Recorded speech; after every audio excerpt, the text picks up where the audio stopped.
go. What's going on? Welcome back. Welcome back. Welcome back. Get on in here. Hit that like button. Let's go.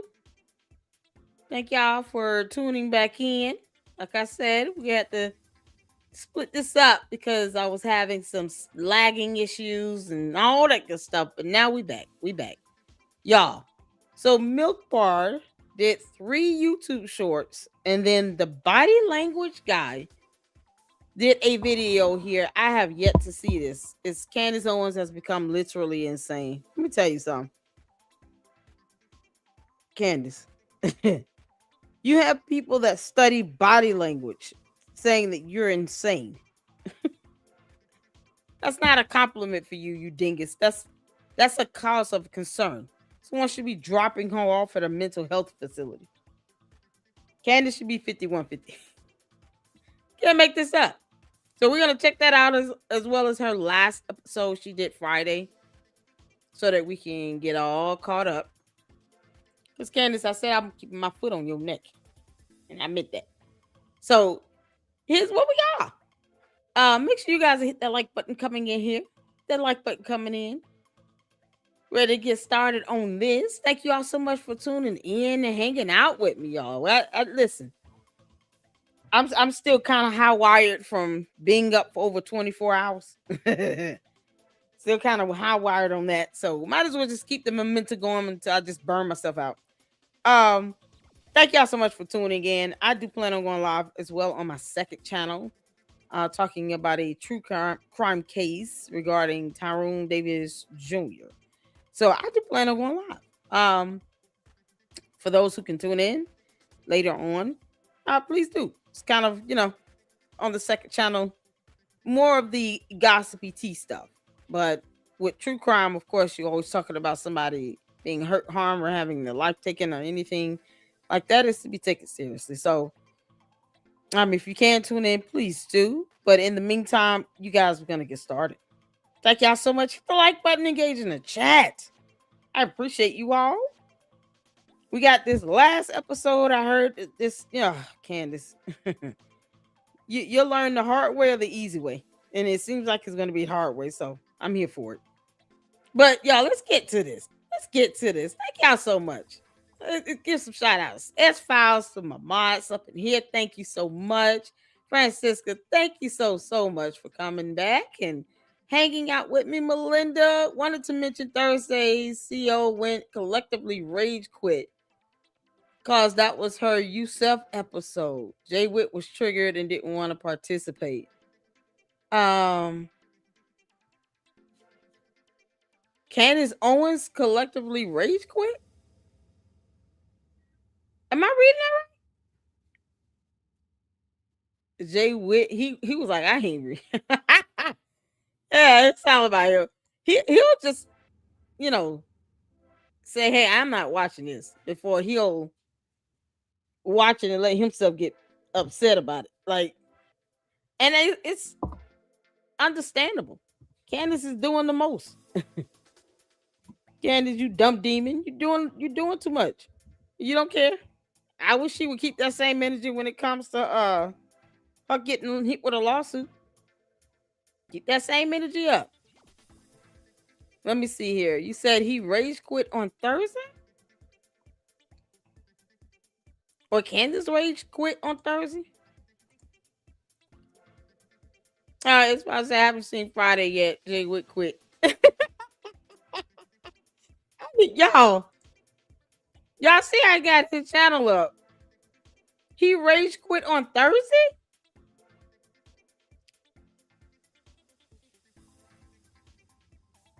So he actually wait, did he watch the or that's just his thumbnail? Y'all, this was Thursday, right? Today's Saturday. So this is it from Thursday where she did the interview? I am sitting across from somebody. He rage quit? Hold on. This is something else.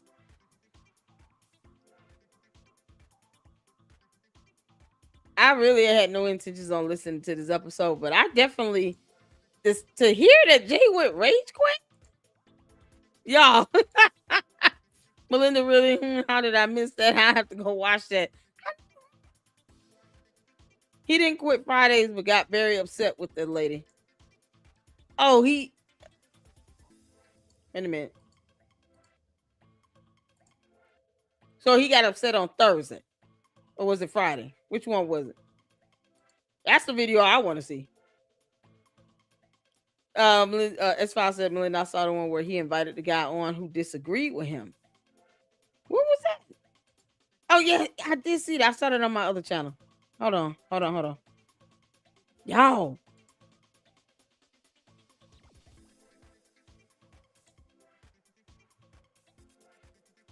Okay, I saw this one. And the dude sounds just like any other cult member. It's like they're incapable of having logical thought or reasoning. You know, he's another one that didn't read the indictment, because reading is not fundamental. And then try to sit here and make it seem like, oh, well, it could be anything. We don't do whataboutisms. I personally don't. I don't do whataboutisms. You can't give me a logical, arguable point based on at least some facts or a little evidence or background information that can be proven, that the public can look up, or just based on logic and good wisdom. I'm like, everything shouldn't be considered an opinion when it's just stupid. I'm just saying it flat out.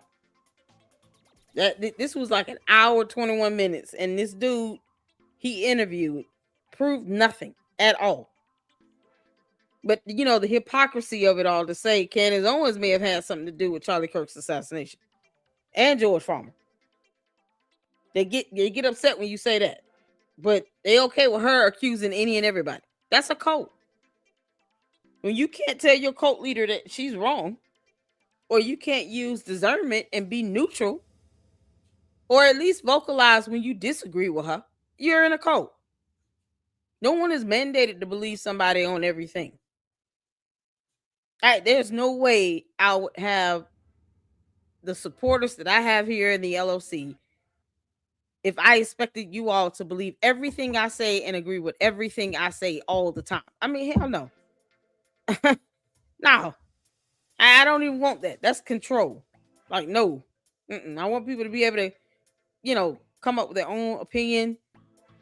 At least have it based on logic and common sense, if not concrete evidence and proof.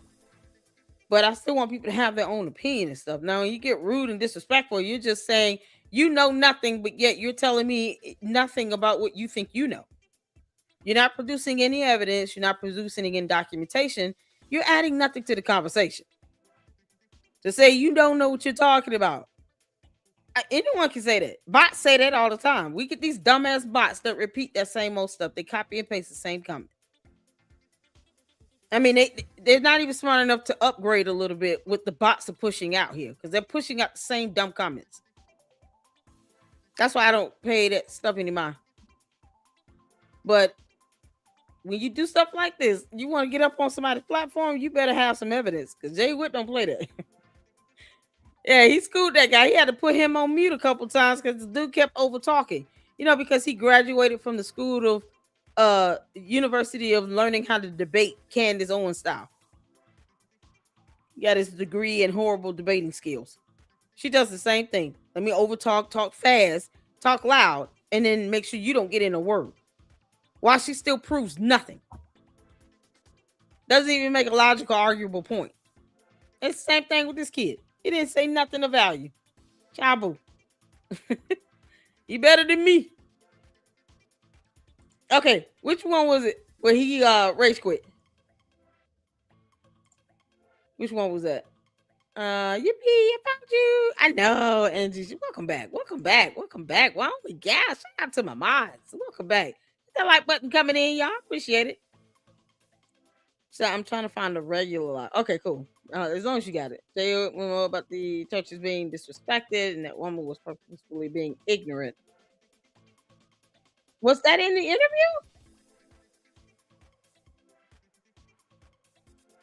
Wait, he had someone on his show. That was Thursday? Can y'all tell me which one? Is it the one that says loves to destroy others? Is that it? He invited another person on Friday after her show. A lady who got him so upset. He started crying when he got on with Corey. This was Friday? Go to Fridays. What the heck? Hey, what? Now he sent me an email. I remember, yeah, he sent me an email, but I didn't get the chance to check my email. Y'all know I didn't even really go live last week. So when I saw his email, it was the day, I think. So now that makes sense. So he had invited a few people on the platform because I know I got an email on it. Now I wish I would have been on it. Man,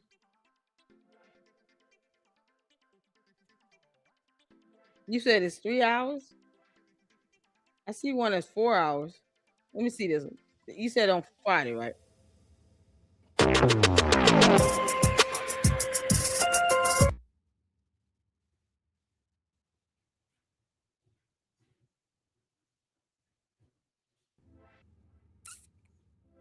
Hold on.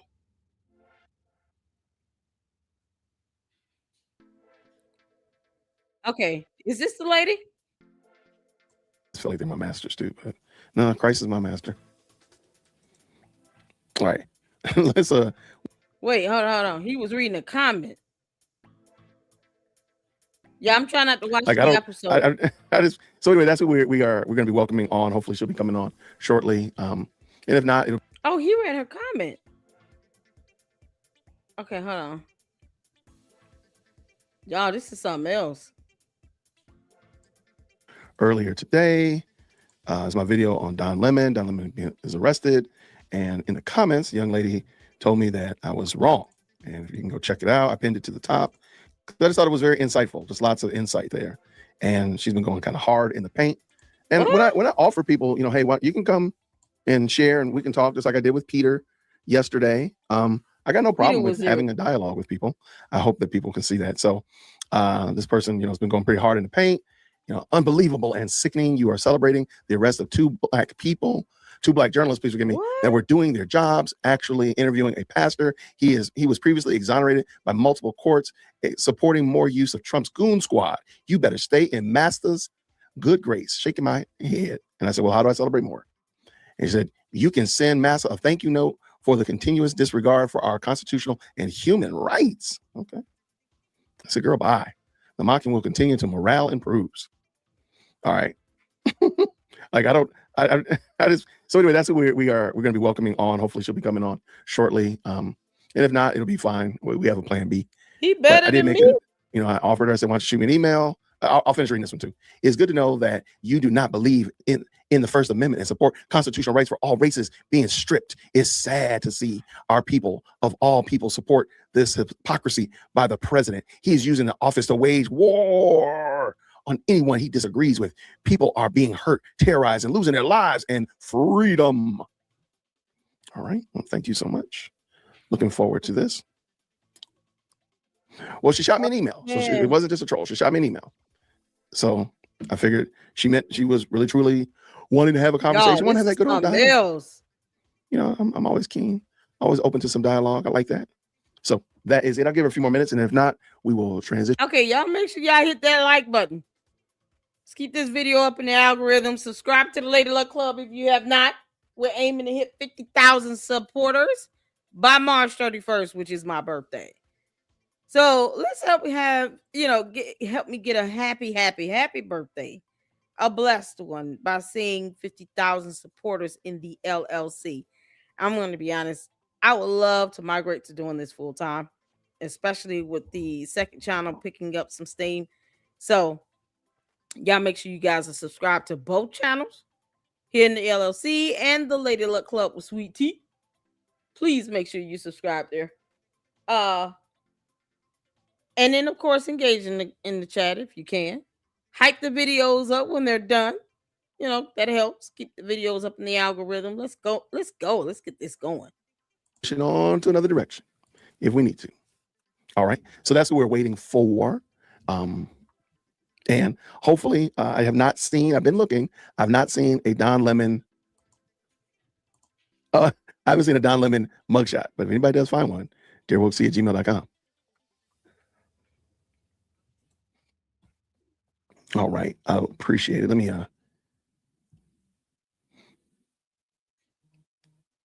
hold on 1 second. Nope, that's not it. All right. Let's go see what we got. Let's go back. Let's who's my master? Christ. Huh? That's it.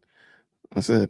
I mean, I guess my wife sometimes she be telling me stuff to do stuff. I feel like sometimes my kids feel like they're my masters too. But no, you got girls. Yeah.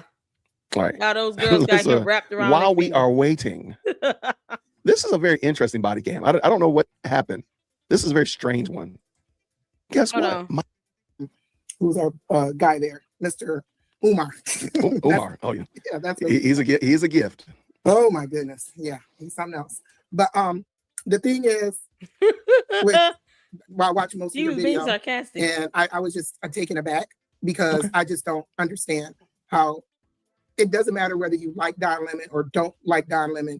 It's the whole situation. It's about our constant freedoms being taken. And I'm like, and it's going to come a day on here, you know, like I said, I was following you because of Umar, this and that. But one day it's like, you can't say anything anymore. You can't say anything anymore. People are being targeted. People are being locked up. I understand that he's high profile or this and that. I mean, we just saw Jimmy Kimmel, Stephen Colbert. We saw James Comey, Letitia James, you know, same thing, you know, and like a couple of comments was like, you're a racist. Oh, not at all, baby. I'm from Detroit in the country. Okay. I tell most people they don't care that my best friend is white. They're like, you've been friends since your kindergarten? Since kindergarten? Yes, right. Because I'm from the country. We build relationships and we stay with each other. That's how we get down. So that is just ludicrous. And like I pointed out in one of my comments, I said, it's going to affect everyone. It doesn't matter your color. Like people I just named, James Comey, he's not black. You see what I'm saying? If you say anything against this administration, you speak out about your rights, this and that. If they don't like it, they're telling you, we're going to lock you up. We're going to take away your rights. We're going to do this. It's like a civil war is happening in the streets. And I don't know if you saw the recent case. I was leaving Detroit yesterday, and my coworker was like, did you see the news? Did you see what happened at the school? The school, all my kids are grown, but they went kindergarten all the way up. I don't believe it's made it your way because it's national news, where the parents dropped their kids off at school, pulled out. I've dropped my kids off there all the time. It was just crazy to look at it on the news this morning. ICE detained them. I didn't even know ICE was out here. I didn't even know they were out there. Them poor kids went to school and then their parents swooped up. It's insanity. It's like, where does it stop? Okay. When is enough enough? No, and you make a great point. And I'm gonna since we were talking about the Don Lemon, I'm gonna like centralize it there. Yeah. So that because I literally just read the charging documents. We've watched several videos about it. So then I think that I'll stay right there. But yeah, I read them too. Okay. So before I go there though, because you listed off a couple of names. And I thought that was very key. I'm going to do the same thing. I'm going to list off Laken Riley and Rachel Morin and Jocelyn Lascelle Nagari and Megan Boss. And you might be saying, well, okay, who are these names, Jason? These are women that have been deleted by persons who are in the country illegally, that had a warrant for their deportation, and they weren't deported. But they were able to do something. Like Laken Riley was here in Georgia, at the University of Georgia, where my daughter would have been going to school this fall. So I do understand that we can pontificate till the cows come home. They're taking our rights away, this, that, and the third. But I don't understand, and feel free to chime in. If I came into your home without permission and you did not invite me in your home, why would I be able to stay? Are you making this comparison to right? So no, somebody coming into the United States illegally. Oh, okay. I'm gonna come back to the church in a moment too, but I'm just like just to keep it real simple, like if I come into the United States illegally, or I come into your home illegally, why do you not have the right to get me out of the house? Why do I not have the right? Well, it depends. Right. I kicked the door in, or I snuck through the window, but I'm in your house. You did not invite me in. I am an unwanted visitor in your home. Undocumented. You never, okay, you snuck in, like a lot of people did. And then I'm in your crib. I'm sitting right next to you on your crib. I'm sitting right next to you. Do you have the right to kick me out of your house? Yes, I do. Okay, under what But grounds? how long are you staying? I've been here for 20 years. I've been here for 20 years. I've been eating out your refrigerator. I wash my clothes. I leave a ring around the bathtub. I do all that kind of stuff. Leave my socks by the couch. I do everything. Right. I've been there for years. Right. When you gonna get me out of there? What are you doing to contribute? Not a dang thing. Nothing. I said nope. Eating your food up. I play with your lights. I mess with your thermostat. I do all the kind of stuff that you don't like. I mess with your radio on your car. Matter of fact, I drive your car and I don't even put any gas in it. When do you get to take me out? When do you get to push me out of your house? If I feel you're not, are you committing crimes? Yeah. Yep. The first, no, you know what? I only committed one crime. I'm a perfect person. The only crime I committed was that I got in your house without your permission. That's the only crime I committed. Everything else, matter of fact, every now and then I even do clean the bathtub. I even put the seat down on the toilet. Okay. So I don't commit no crimes. I only committed the crime of coming into your house without your permission. If you're not bothering me, I'm not concerned. Now, baby, let's be honest. I'm in your crib with my feet up on your couch, and you okay with? Say again? Eat themselves. I'm eating out your refrigerator. Whatever you put in there, I'm eating it. Whatever you put in the pantry is mine. Whatever you put in the cupboard, I'm eating it. So how are you eating my food? Because you go buy it. How am I supporting you through my taxes? How am I doing that? If you can't get welfare or assistance through the government, I'm getting it in your house. We're staying in your crib. I'm in your house. I'm just. You go to work. You go to work. You go to Jewel and Cub and all that and buy groceries. And I'm like, oh, it's great. Okay. I drink your orange juice. I fry me some eggs. I do all that stuff with your, and I don't contribute anything. Do you think that that's fair that you continue to take care of me? Am I really taking care of you? What do you mean? If I want to take care of you, I'll take care of you. It's not a problem.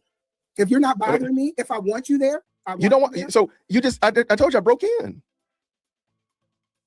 You didn't invite me. You don't know me from a can of paint. I just popped up in your couch. You came downstairs one day and I'm sitting on your couch. Of course, a stranger comes into my house. Yes, I will have issue with that. Yes. Okay, so at what point when does the issue kick in?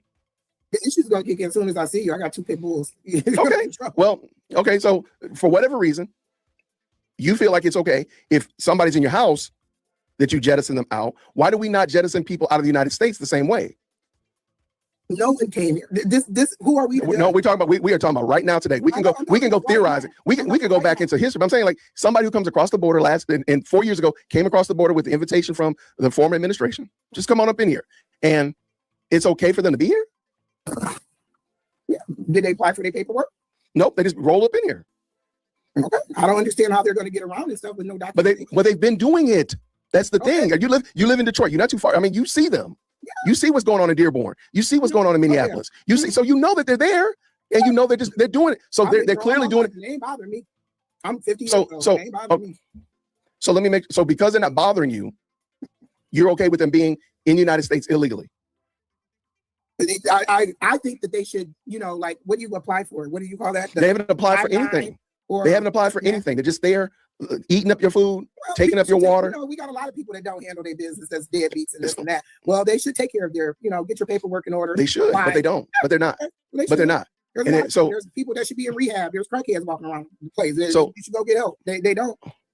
So you're okay with them, and you have no problem with them being in the United States using your resources because they're using your tax money to take care of them. How can they use my tax money if they're undocumented? They can't go to the welfare office and get food stamps. Yes, they do all the time. How can they? They can exist. Wait, so am I to believe? Wait. You're not telling me. Always this big cost account. No, you're not telling me that you got a Social Security number. Okay, so every person that gets Social Security, every person that gets welfare is a documented American citizen or naturalized citizen. Is that what those questions are on the welfare application? So is it the people at the welfare office is not doing their job, their due diligence? Because but that's not true though. A long time ago. I mean, there are people. Joe Biden was giving people cell phones, Social Security cards, and all those amenities once they walked across the border. They had. Well, that's how they got it. That's how they can get food. But they don't. But again, that's so. I think we can agree, or maybe we can't. Can we agree that that's fraudulent? They've given me permission to be in president. You just said Joe Biden, they walked across and Joe Biden gave it to him, correct? Right, but they didn't go through the proper process. That's correct. He just gave it to him. So you're okay. So the proper process was circumvented. The proper process was circumvented. Okay. So the proper process for people that lost their lives when January 6th, when the Capitol was stormed, to be, what do you call it, pardoned? That's the proper process. You commit. How do we get to J6? How do we get to J6? Because you're talking about different. You're saying this set of people got this thing circumvented for them, and then I'm telling you another group of people got something circumvented for that, but that's okay. Okay, so all right, you know what? I think that's great that you brought that up. So now that you did bring that up, so I think it's fair to say that the J6 people should be locked away, and not because they did violate a sacred location, the Capitol. They should be locked away. You agree with that? I agree with you. Okay, so now we're gonna go ahead. So now we'll just go ahead to the Minneapolis church. Don Lemon should be locked away. I don't agree. Why do you not agree? Why do you not agree? Is there a sign on the church that says no trespassing? Now, let me just make sure. Let me just assume something. Well, let me ask you something. Can you please tell me what is your biblical or faith understanding? I don't want to assume something about you. So can you tell me what your faith understanding is? Are you a Christian? What is your understanding of faith? Go ahead. My mom raised us Orthodox Hebrew. Okay. So you go to a temple? I'm sorry? I'm Ghanaian. Okay. You attend a temple or what does do you do some kind of community worship time? No, I do not. Okay. At all. All right. Because of all of the stuff you see around. I can have Sabbath and everything right here. I don't need to go into anybody's temple or anything. Okay. There's too much corruption in any form of. I've been to plenty of Baptist church. My kids were raised Baptist because of their grandparents. But no, it is too much in the church. Okay, not a problem. Not a problem. I'll let you have that. So so now we're back at City's Church of Minnesota. Mm-hmm. So you're saying that they had to have a sign that said no trespass in order to make what Don Lemon did not right? Am I understanding correctly? No, you're saying that he wasn't supposed to be in the church. He wasn't supposed to be there. He's no, a human being. What they were doing, no. But what he was doing was not there. He wasn't there to do what they were supposed to be doing at church. That would be very much akin. You were just talking about homeless. You were just talking about people living off of people. Some people going to church just to stay warm. Yeah, but that wasn't what they were there for. Was that what they were there to do, though, love? No. Was that what they were there to do? No. Okay, so therefore, what they came to do was not there to be warm. What they came to do, as we saw and we read in the document, was a pull-up. Reasons is what I'm saying. But the reasons were not the reason that they were there at church. So you know that that's not right. You know that's not right. No, I don't. I disagree. You do. I don't know that So you would go to a church and would you go to a church and start a UFC match in the middle of the church? Who said that he started? Would you do that?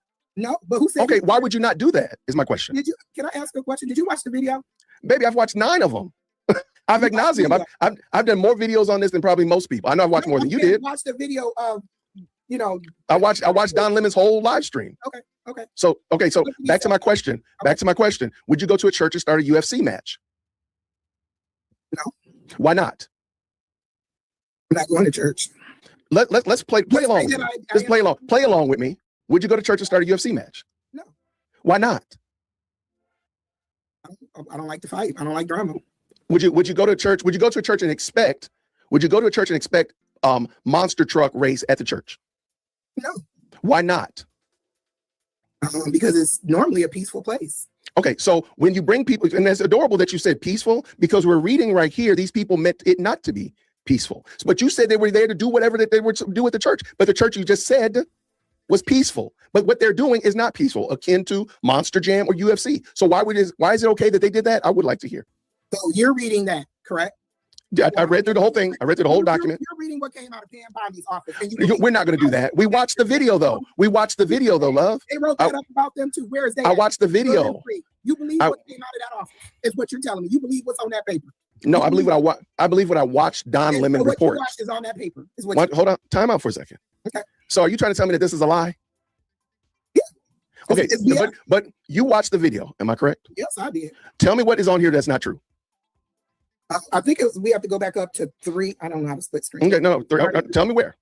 After service commenced, a group of approximately 20 to 40 agitators, including all the defendants named in the indictment, entered the church in a coordinated takeover-style attack and engaged in the act of oppression, intimidation, threats, interference, and physical obstruction alleged therein. What in there is not true? Okay, what is missing from them going in there? I need you to hear what I'm saying. Why they went in. No, is what you're saying. But no, I'm saying what I just read, because you just told me. Hold tight, love. Hold tight. Okay. What you said was that everything on here was not true. And you said, go to part 3. I read part 3. Listen to what I'm asking you. Yeah, I'm trying to see is part 3, the part I was talking about with the kids. And no, the blocking the stairway to the children's church? No, it was about the kids thought their parents were gonna. Right, it's right here. It's part 4. As a result, the defendant's conduct of pastor and congregation were forced to terminate church worship service. Let me stop right there. Did they terminate church service? Yeah. They did. Okay, just want to make sure, because you said that the whole thing was a lie. But you have now just shown me that something is true. So maybe we need to just go by and let's go. Okay, well, okay, I'll stand corrected. So if my house catches on fire, am I just going to sit here? So congregants fled the church building out of fear and for their safety. Is there anything not true there? They fled. They left the building. Just like you were about to say with your example of your house being on fire. Yeah, they left the building. Is that true? Yeah, I'm going to flee. Okay, so far we're 2 for 2. I've read 2 sentences of this part 4, and they both have been true. But you told me that all of them. So you're saying that he went in there, attacked the people. No, because that's not what if the document didn't say he attacked the people, I'm not saying he attacked people. Did I say that? So then why are you putting that in my mouth? I did not say that. So I never said put someone in jail because listen. No, but he violated their rights. That's all the FACE Act and the KKK Act requires. I apologize. Why is the 40 protesters not being arrested? There are more that are being arrested. There are more being arrested. Why are we acting like they're not? Why are you acting like they're not arresting? Protest, and no one should be arrested. Not in somebody's church. You don't. That is a private location. A church is a private location. You don't have the right to just go to a church and protest. You don't. Yes, you can. I bet you. Well, guess what? Go ahead and try it on Sunday. Let us know how that works out. You don't. I've seen a lot go down in church. No, it's a private location. You don't have the right to do that. It's not a private location. That is not true. Open to everyone. It does, but you don't have the right to come in there and do that. Hence why we have this problem to start with. You want on this earth, okay? That is not okay. If that, well, then I guess then we don't have anything else to talk about. We can just do whatever we want to do on this earth. Like, listen to that sentence that you said. You have the right to peaceful protest. You don't have the right to protest in everybody's space. You don't have to do that. Yes, you can. You really can't. You can say it to it's no, you can't do it. It's private property. You can't just go on somebody's property and protest something. You don't have the right to do that. Hence why you have the right to defend your house if I broke into your house. Why do people don't have a right to protest wherever it happens? They don't have a right to protest. One, it ain't got nothing to do. Why go to somebody? First of all, here we go. Let me finish this up because I do want to just make sure I end this up because you did say that everything on here was a lie. Other congregants took steps to implement the emergency plan. Oh man! All right. So in all thy getting, get some understanding. I wanted to play some of this, let it kind of work itself through, and then pause and give commentary. So as Christians, we're to do things according to the Bible in decency and in order. Okay. That's just from a moral stance. Ethically, it's just from an ethics stance. Do you believe that what you're doing is right or justified? No one is questioning whether or not someone has the right to protest, freedom of speech and expression, freedom of the press, because Don Lemon is a news reporter. Whether he's independent journalist at this point, he's still considered a member of the press, right?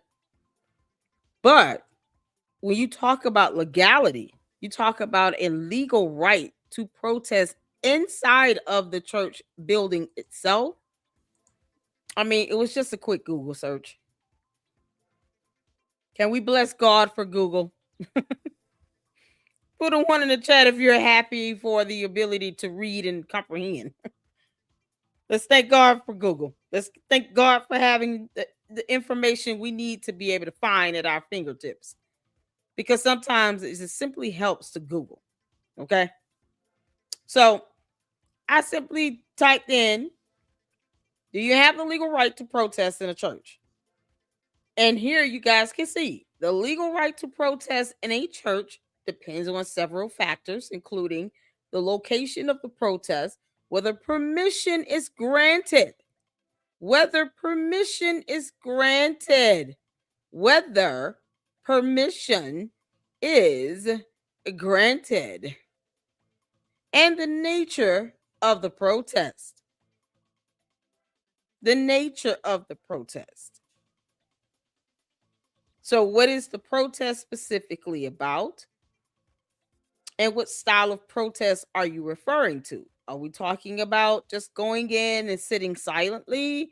Are we talking about going in and just kind of standing up silently? Are we talking about going in and standing up and maybe turning away from the pulpit, but you're still silent? Are we talking about a sit in, a lay down? What are we referring to here? Okay. Various ways to protest other than just being loud and making a bunch of noise. Right? generally protest on public property outside the church building or on church property without permission, with permission. I'm sorry. On church property with permission are legal under the First Amendment. So either you're outside on public property in general, or you're inside with permission. Now, who would grant that permission? Oh, thank you, Carolyn. Thank you for Carol. Sorry. Thank you, Carol, for the $2 super. I appreciate it. Thank you so much. I appreciate that. All right. Thank you. Shout out to you. I appreciate that. So I'm just reading the facts here, you all. This is in all thy getting and get some understanding. Because protesting inside of a church is not something I'm familiar with. You don't oftentimes hear about people protesting inside of a church. The last time I saw some demonstration inside of a church on a video, it was a documentary related to the AIDS pandemic. And they went into a church, and I think it was called the group Act Up, went inside of a church, and they had like a lay down or a sit in or something like that, right? That was like over 30 plus years ago. So an actual protest going on inside of a church is just not, it's personally for me, it's not something that I've ever witnessed. And it's not something that I even, see often happening on the news. So I'm just reading the facts here so we can understand the premise as to what is legally defined to be acceptable or protected free speech. Okay? Churches are not public property. They're not government buildings. They're nonprofit organizations, and the building itself is considered private property. Whether it's something owned by the church, maybe the pastor, depending on the size, that's not a government building, it's a church. But if you want to speak to this, the semantics of whether or not it is a public versus private property, the inside of the church and maybe some of the property around it is private. So if a church has a sign, do not bring weapons in here, they have the right to do that. They have the right to have someone removed and trespass. And so that's what you see here. However, protests inside of a church without permission may violate trespassing laws. So it just depends on what's going on. Disorderly conduct statutes. And of course, that depends on the state that you live in. Or the Federal FACE Act. It is crucial to understand the legal boundaries between constitutional protections and property rights to ensure compliance with applicable laws. So that's just baseline information. And you guys can read about this on Freedom Forum. Let me see here. I'm just going to pull up some websites so you guys can get the links and read additional information when you have time. Because reading is fundamental here in the LLC. We love reading. And besides, I don't like to formulate my opinion on something that can be, factually proven first. So I just pulled this up to kind of give the foundation, the fundamental factual foundation of whether or not it's legal or not, right? I'm just going to drop a couple links in the chat so you guys can have a couple different sources. And as always, make sure you guys Google, and you can just, is it legal to protest inside of a church? And it's going to give you plenty of resources to help you understand, from a legal aspect, the rights that you have before you go and do something. Understand the laws and the rights and protections you do have and what's considered protected activity versus what is not considered protected activity. Having said that, I have not seen the actual Don Lemon video, so I don't want to comment on something I haven't watched. And I'm going to be honest, it has not piqued my interest to that extent. What I don't want to happen is people who consider themselves to be member of the press to simply be arrested because they're reporting. But we see what the law says. We see what a court of law would consider that to be when you fail to establish any permission or to gain permission from whether it be the pastor, the property owner, whoever has the authority to say, yes, I give you permission to do a silent protest versus no, we don't need you protesting here, but you're more than welcome to do it on public property. So that's where it starts. The buck stops there. Did you get permission to do any demonstration inside of the church? And that is exactly what the courts are going to look at. This is not public property inside that church building. That's like going into someone's home. Think about any other private property. And you decide you're just going to walk into somebody's house. Yeah, they may have a beauty salon set up in the back. It doesn't mean it's a free fall. And it doesn't mean you just go into their home and just start protesting in their house, especially to where it is considered to be disruptive. Because it's not about how I feel, it's about what the courts are going to evaluate when it comes to a finding of fact, law, and evidence. Does that make sense? Any questions so far?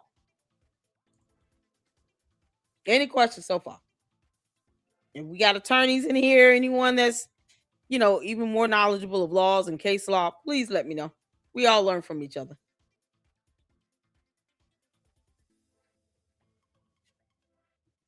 Let's see here. Since you like reading legal docs, just have Jay Witt send you the charging docs. All you need to know is it was all from the videos.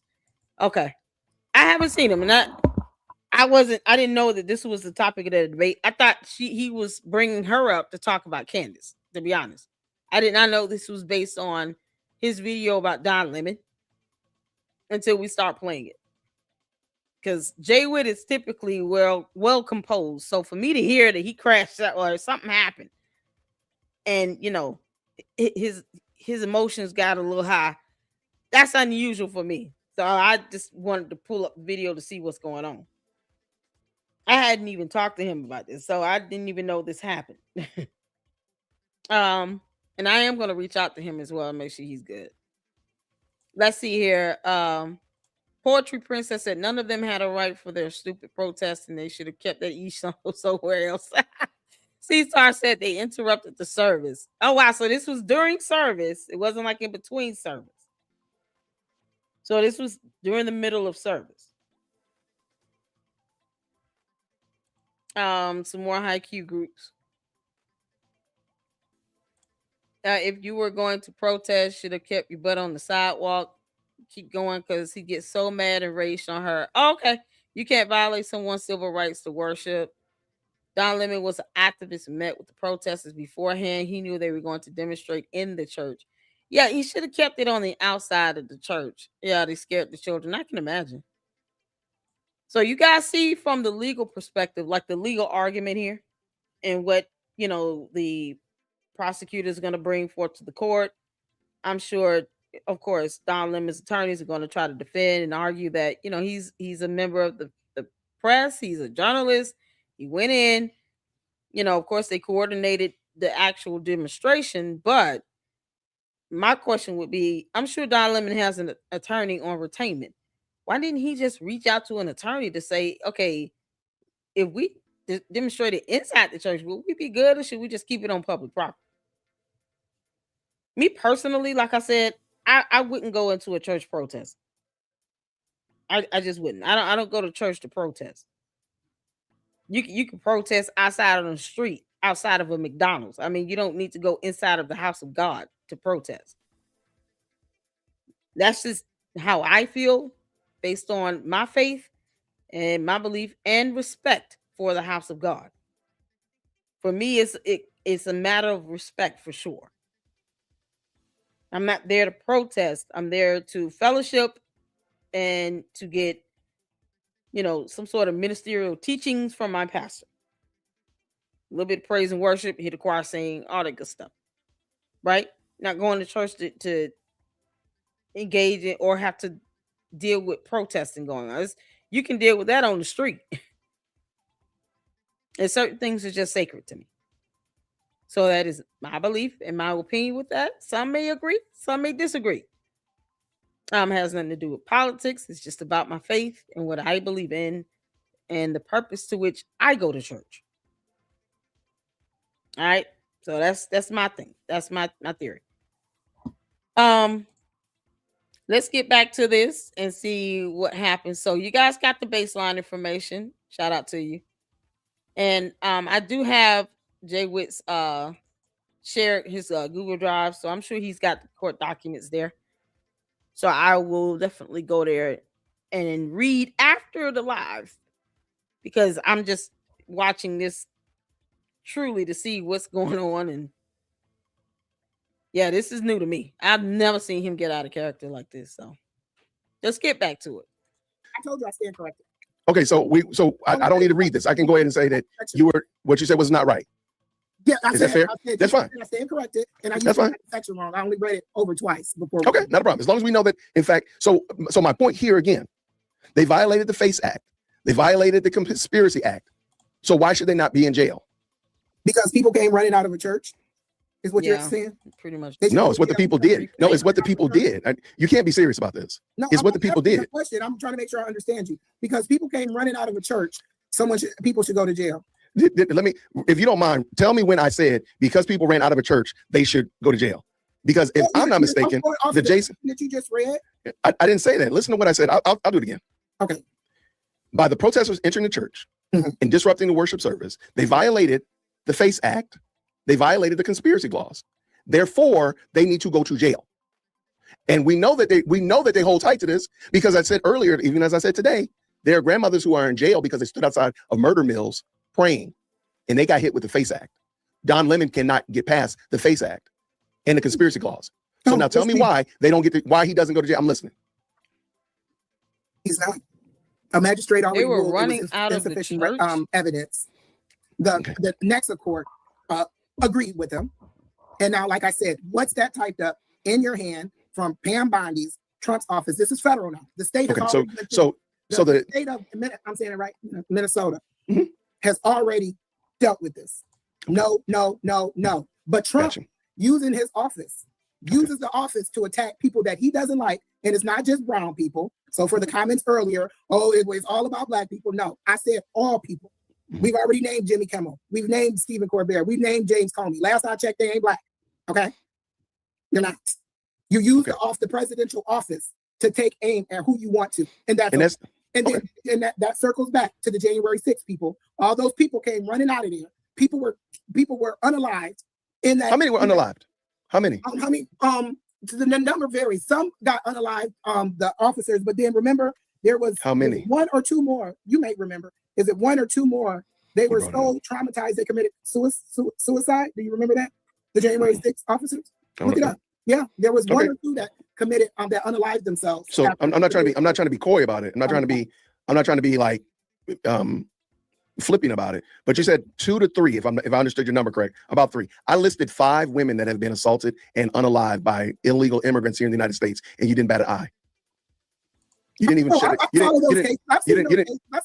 You didn't care. You didn't care enough. You've told me about Jimmy Kimmel and Comey and such of that nature. You gave me the number, but you didn't even bat an eye. But that's okay. If that's the way you get down, that's the way you get down. I watch it all day. Watching it and being concerned about it are two different things. Myself, yeah. Okay, so all the time, and that's sad. Okay, but it didn't seem like it bothered you as much as allegedly going ham on Pam Bondi and Trump and his goon squad, I think is what you said in the comment section. And I'm finding it adorable that when I say that you still have moved off the pivot, why Don Lemon should not go to jail. And it's just because he shouldn't. And I don't know why he should not. I believe Don Lemon should be in prison for what he did. And you're going to say no, but I don't understand. He's a journalist. Why? He has a right. He has a right. But he wasn't a part of the protest. He went in to video what was going on or interview. He's asking the pastor, why are these people angry, saying that you're serving up So here the defendants, and I'm going to read right here. All defendants met at a shopping center for a pre-operation briefing, during which Armstrong, Allen, and the co-conspirators, including Lemon and whoever, about the target of their operation.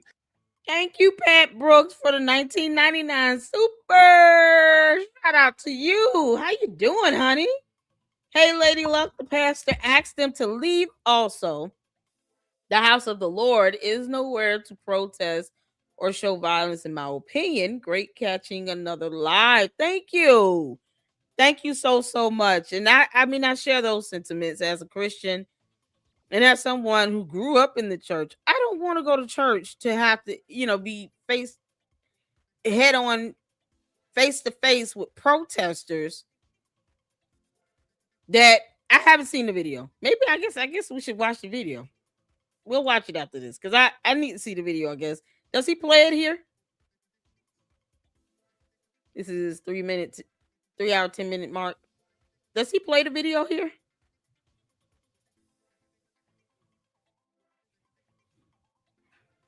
I don't think he played the video here.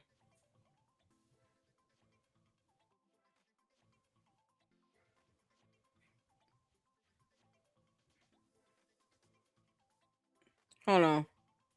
Is that it at the end? Okay. Let me go back here. We'll finish watching this out and then we'll play the video.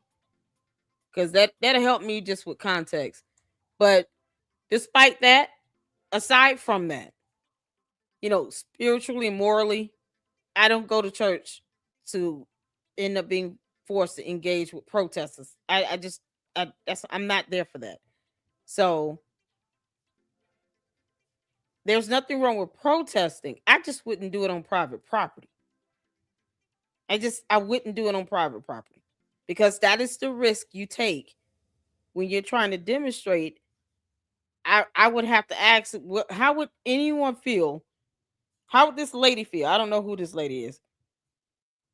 Senya, I wonder how Senya would feel if it were someone from the KKK going into a black church doing the same thing. I wonder, would she want them in jail? Would she be upset about them, being charged? If it were the KKK going into a black church? I'm wondering if her sentiments would be the same. Because here's why I say this. The law should not have, any biasness when it comes to race. The law is to be applied across the board. You don't want there to be any level of bias when it comes to enforcing the law. Laws don't see color. Laws should be very straightforward and it should be applicable to both sides. So just as much as she would be disturbed about seeing the KKK go into a black church and protesting, doing the same thing, even if one of the KKK members go up to the pastor trying to ask questions and recording, I wonder if she would still have the same energy if it were the other way around and you have the KKK going to a black church. That's just kind of food for thought. Why are these people angry saying that you're serving up? So here the defendants, and I'm going to read right here. All defendants met at a shopping center for a pre-operation briefing, during which Armstrong, Allen, and the co-conspirators, including Lemon and whoever, about the target of their operation, city's church, and provided instruction on how the operation would be conducted once they arrived at the church. Once at the church, all the defendants entered the church and conducted a takeover style attack, engaged in various acts in furtherance of their conspiracy. And we can go back through this again if I need to, but Don Lemon was just as complicit as anybody else that was arrested. So this is not he wasn't just a journalist. He was a participant. He literally says, we are ready to, wait right here. In the beginning, during the takeover preamble, he's literally saying on the morning of January 18th, Lemon began live streaming his internet-based show, Don Lemon Show, where he explained to his audience that he was in Minnesota with the organization that was gearing up to do the resistance operation against the federal government's immigration policies. Nothing about I'm here to journalize it. Nothing here about I'm just here to memorialize it. No, he was an active participant. Ignorance. That's a good one. Good one, Andy. He was an active participant. He didn't say that. Okay, he did say it. He did say it because he didn't say that I am here to watch. Well, watch this. Well, you said he was a journalist. So if he doesn't say he's a journalist, he doesn't say he's a journalist. You said it. You just said he did not say he was a journalist. So therefore, watch what I said in Act 6. During the discussion, defendant Armstrong in the pre-op briefing, the defendant Lemon thanked the defendant Armstrong for what she was doing and assured her that he was not saying what's going on, i.e. was not disclosing the target of the operation. Defendant Armstrong explained Operation Pull-Up was a clandestine operation, and we see it right there. Don Lemon was just as complicit as the woman. Right.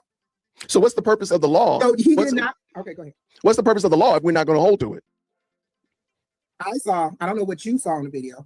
I saw him clearly say he is recording this protest. He is there to investigate this protest. He's trying to ask the pastor who is mad why these people think that he is serving up attendees to a church. Oh yeah, and I meant to tell you that too. I would be happy if let's say I was in the church. Remember you asked me that earlier? Mm-hmm. I would be happy if I was sitting there attending that church and have those people storm in there and realize that the reason they are so upset and yelling is because the pastor of this church is serving up the attendees to ICE. I'd be like, oh, well, I don't want to be a part of this. I don't want to be in this church. I would be happy if it happened to me. Let me ask a question. What's the purpose of church? For peace. Like what's the purpose? What is the purpose of prayer? Or like peace I said, and prayer? Purposes. I would like to hear. I'm just interested in hearing your theory. What is the purpose of church? What is the purpose of it? I don't want to mistalk. I did say earlier, not everybody goes to church to worship. Some people go for a hot meal and some food. Okay, I mean a warm place to be and food or shelter or it could be as simple as that. I mean, people. What were the people there? What were the people there that Sunday people for? Go there to find a husband. What were the people there that Sunday for? Some go to find, people have all different type of reasons they go to church, dude. I got you. Hey, okay. I think you're being deliberately obtuse. I think you're being deliberately obtuse. I don't think you're being deliberately. I'm sorry. You're not being honest. Wait, hold on. Let me say it again here. I'll big screen it so I can say it. I'll big screen it so I can say it to your face. You're not being honest. I believe that you're lying.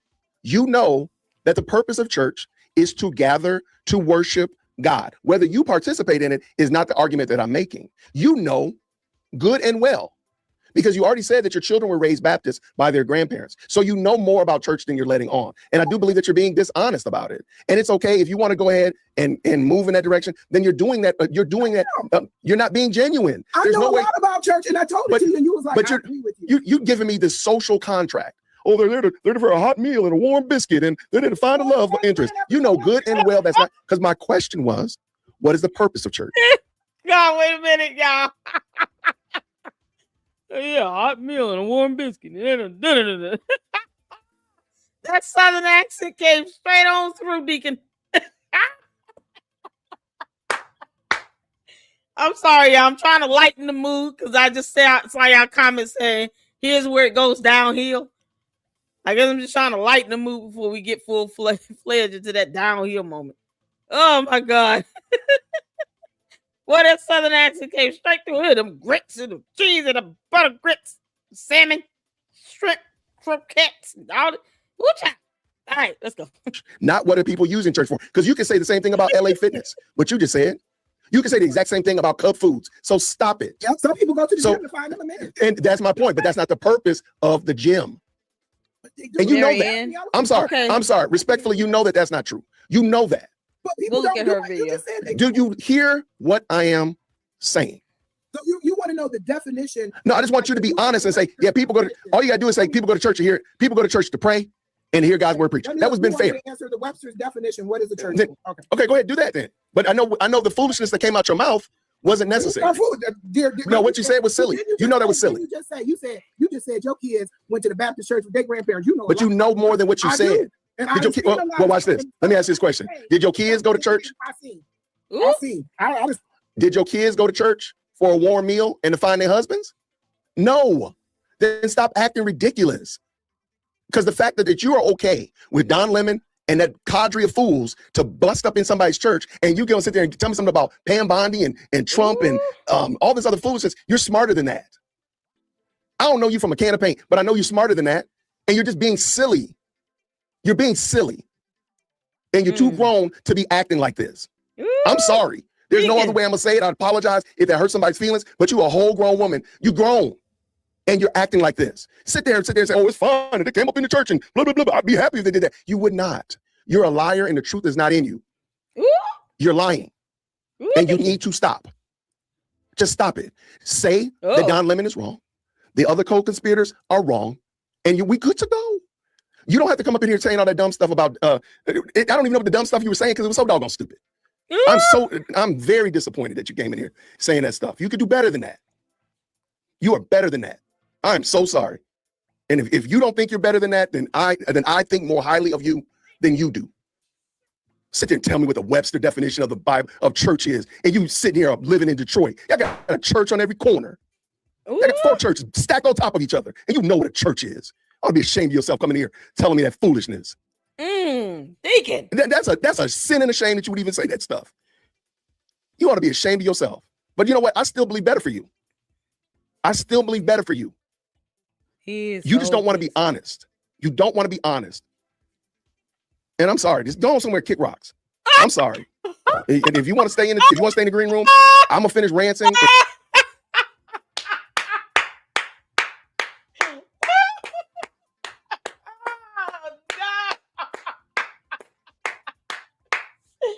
Y'all, I gotta stop saying that. Thinking you're picking up a bad habits, bro. Jay Winston gonna kick rocks. Oh no.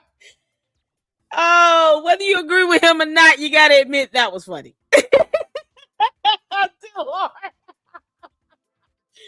Jay Witt, I'm being a bad influence. I'm sorry. Cause y'all have no idea how hard it is to collab and not have to be able to cuss. Like sometimes I just want to cuss. And I'm like, oh, he doesn't like cussing over there. He doesn't play that at all. So, y'all, and I love our collabs. I hope we could collab next week. Shoot, he told this lady to kick rocks. Y'all know he got that from me.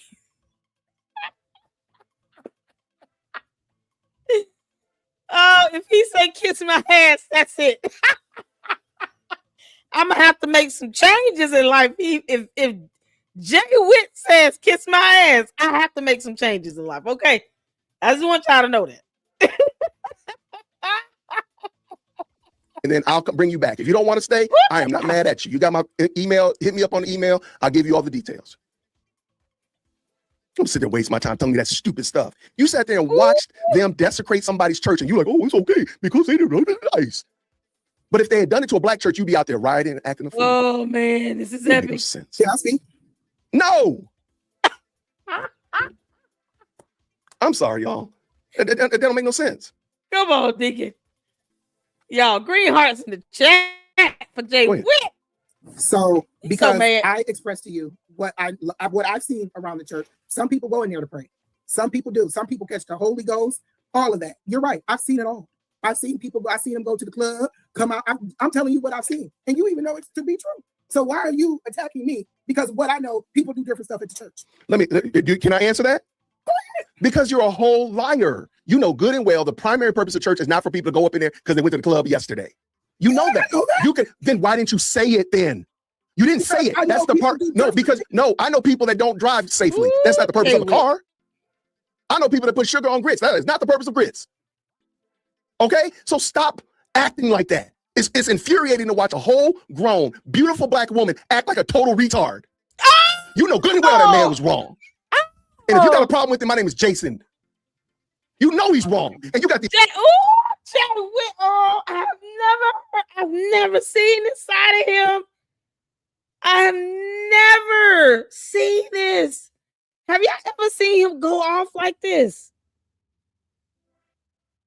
Have y'all ever seen him?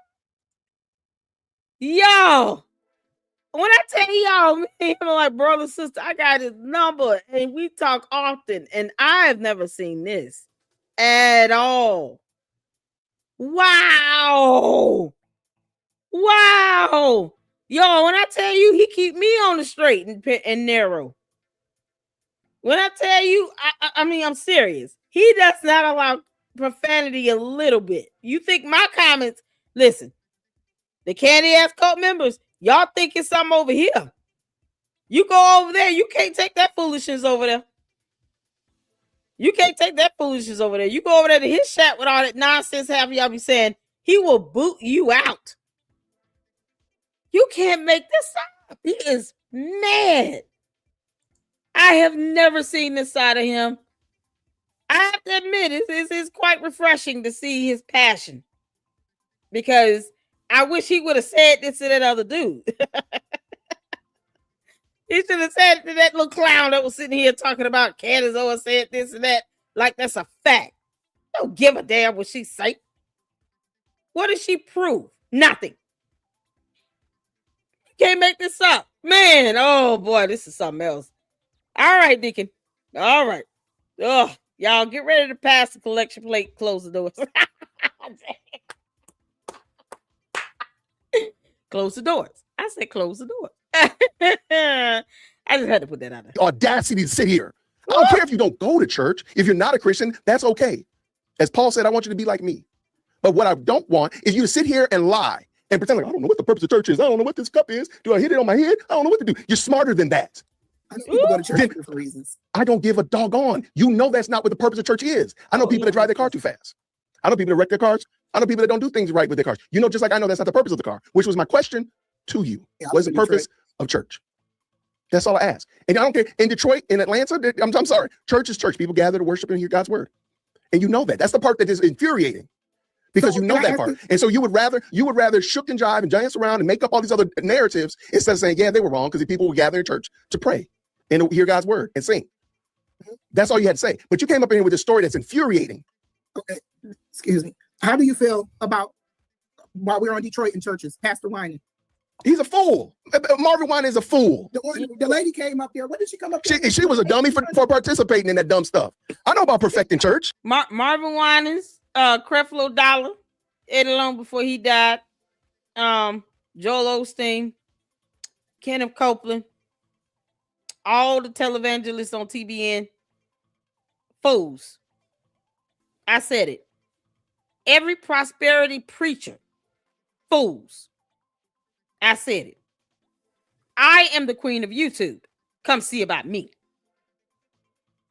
I don't like all that. All they focus on is collecting someone's money. Fools. Even Jesus said, I have no place to lay my head. I don't have a bed to sleep in every night. Jesus was a nomad. It didn't stop him from ministry. He wasn't rich and wealthy. He grew up as the son of a carpenter. They worked hard. Both parents had to work. So the idea of prosperity preaching, all these old clown pastors and ministers out here, you know, believe in God for a $50 million plane, but won't open your church up to people in the neighborhood that are suffering from power outages for 3 or 4 days in a row after a storm. Creflo Dollar can kiss my ass. I know about perfecting. And she was a dummy for participating, giving him $1,200 and him saying, I needed $2,000. That's her fault. But that's her fault, though. Thank you. But that ain't got nothing. But okay. And so, she was in the wrong line, remember? But hear what I'm saying. That was her fault. But you know what? She was not in the wrong line. She was in the wrong church. She was in the wrong church. Right. I agree. So now we can see. But there was a line of people. She wasn't. But that's dumb. That's inappropriate already. That's wrong to start with. I'm gonna say already that's wrong. That different stuff is going on in church. It's not church for that. No. Hear what I'm saying? But watch this. Would y'all go protest? Would y'all go protest in Marvin Winans' church? Because y'all know that even what he's doing is not appropriate. That's all we're saying. I gotta check on that, because didn't it turn? Maybe you looked at it more than I did. Wasn't like the next week it was like crickets. People didn't go back. I don't tend to spend a lot of time. She didn't answer the question. The question is, would you go to Marvin Winans' church to protest what he did with collecting the money? And then he turned around and did it again. Because for some reason, people grow up in the church believing that the pastor can do no wrong. The issue is that you're not there to worship a man. You're there to worship God that sends messages through this man. Marvin Winans is supposed to be nothing more than a messenger and to be a shepherd over the flock until God returns. He's not there to collect people's mortgage money. What he's saying is the lines is irrelevant. The fact that he is collecting money like this is wrong altogether. Forget the damn line. But why didn't people go to Marvin Winans' church and protest against him, demanding all kinds of money out of people? That video went viral. Why didn't people go in there and actually protest? Yet people stayed home and didn't show up. But his question was, because we're comparing apples to apples, why didn't people go to that church and protest and demonstrate? That is the question. It's very specific. Like, it's crazy. I don't get it. What's her angle here? Yeah, I attend a faithful church with a faithful pastor.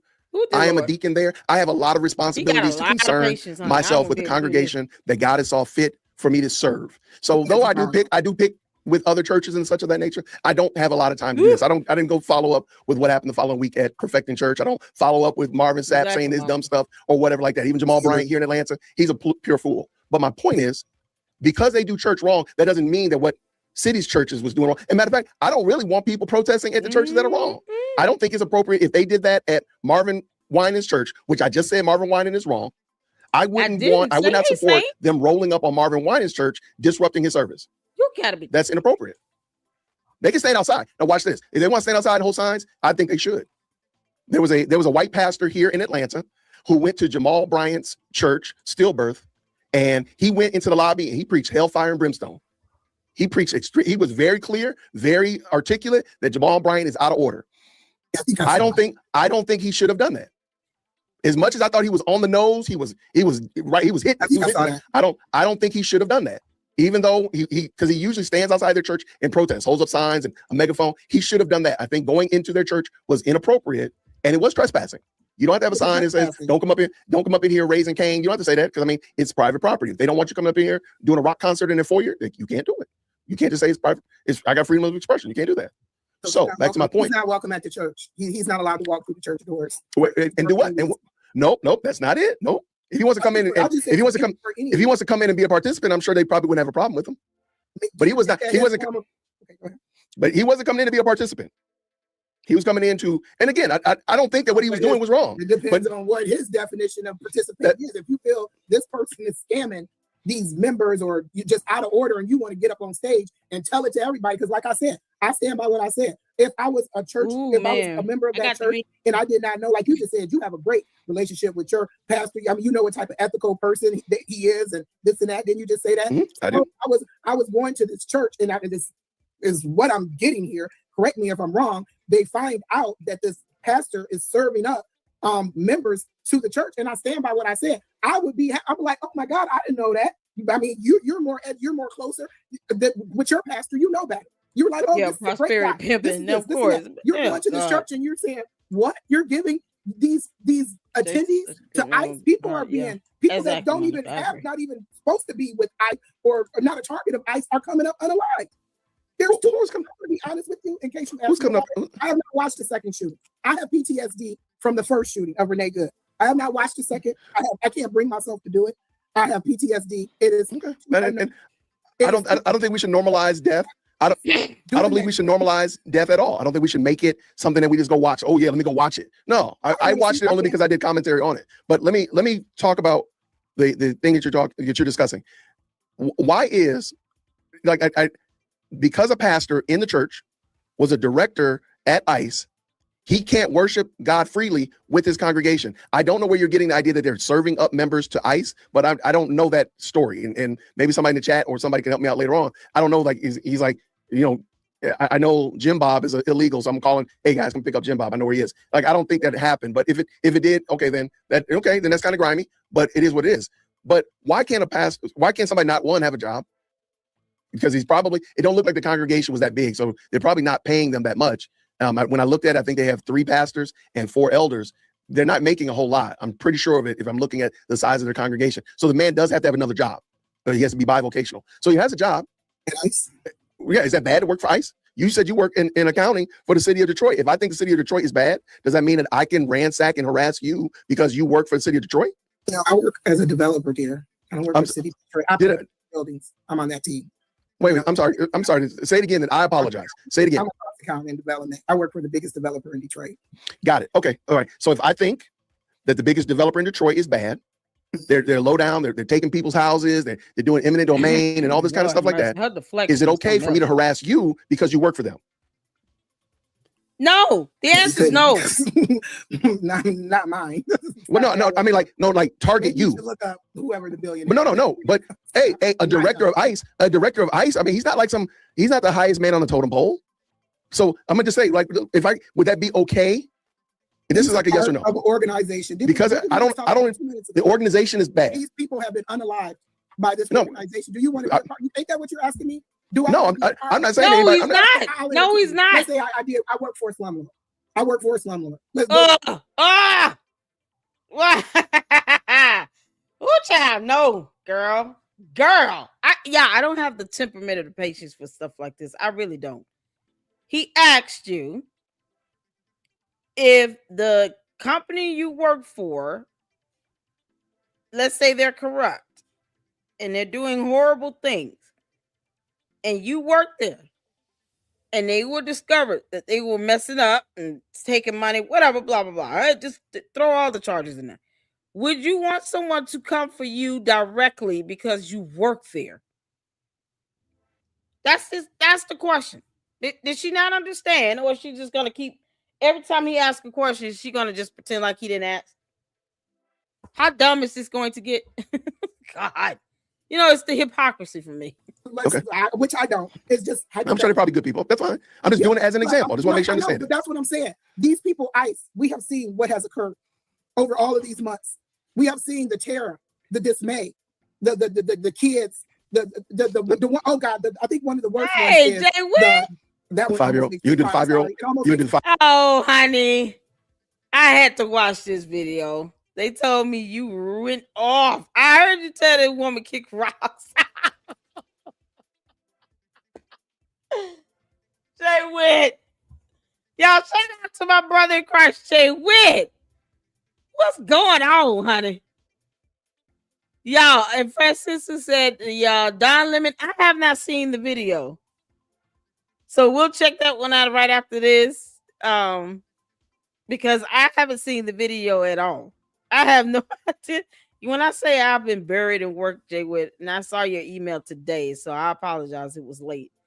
But man, oh my God, between this lady and the other guy that you had on the panel that was just a Candace Cope member.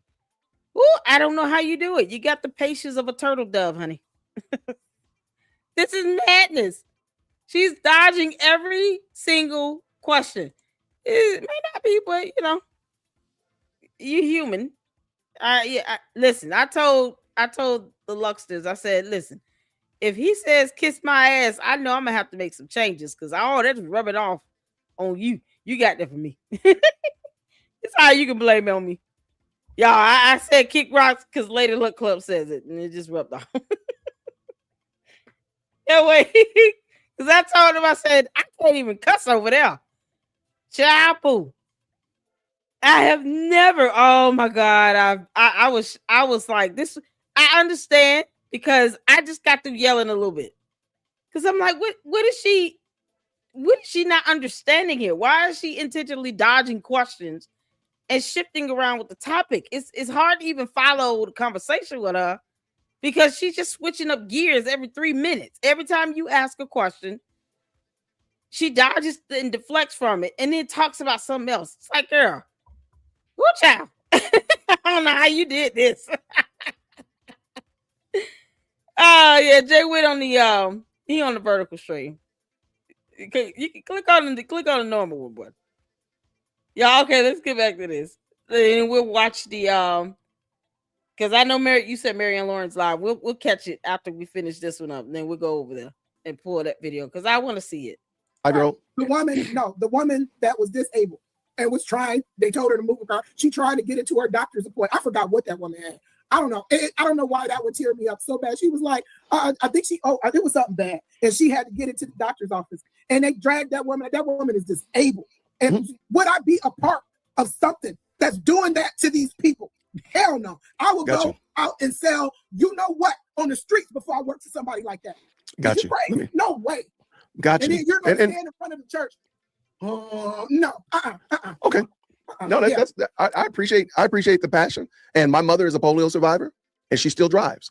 So every day, my cortisol levels are high because I know my mom is out. Like right now, I know my mom is out with my wife and my daughter, and I know that they're going to leave wherever they're eating right now, and she's going to go home. And my stress level is always high, and it's supposed to snow here in Atlanta tomorrow. I went and got my mom food, and I'm like, stay yourself in the house. Once you get in the house, stay in the house. So, so this is my point. So I totally understand that. I totally understand that. So I'm not saying that there have not been ups and downs as it relates to ICE, but I would, just like you just did right there, you impugned everybody that works for ICE and the pastor at City's Church. Then I would not do the same thing to you because I know you work for a slumlord. I would look at the slumlord and say, that dude right there is good for nothing, low down. I'm not going to go to you and harass you and harangue you because you work for him. But you keep lumping everything. If you feel, you'd be like, Senor, how can you work for somebody that displaces people, that does this, that does that? You know what? We can have that conversation. But we can have that conversation, sure, right here. So now, why you work for that man? But you know what I'm not going to do when you go to church? That ain't got nothing to do with you. You like, look, I'm just going to church. I'm just going to church. But no, you're a church guy. You are a church person. You have a good pastor. This and that. You have a certain viewpoint. Thank you, woman, gal. Shout out to you. Yo, this is something else. That lady, she watches MS now and CNN and just regurgitates whatever they say. She gave one specific name and that was about it. Didn't say much else. Like, what I don't like is her dodging and deflecting from questions where he's asking them very specifically because he's trying to compare apples to apples here. All right, so let's take the same thing and put it in a different scenario. How would you react if it was over here? And she's like, I don't know. I'm like, wait, stop. Wait. Man, that would frustrate me too. That would frustrate me too. Plus, me personally, I just don't have the temperament. I'm gonna tell you that right now. God bless your heart, Jay Witt. Lord have mercy.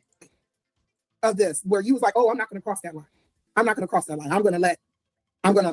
That's off limits. This and that. These people, you have the director. Again, I'm glad you clarified because I couldn't remember his title. He's a director of ICE, right? And then what you said, a director of ICE. And no, it didn't look like it was a lot of people. There, I agree with you there too. It doesn't look like it was a lot of people. And so the few people he had, like I said, I stand by what I said. I'm like, I wouldn't have cared. Those people, were they attacking the church members? Did anybody physically attack the pastor?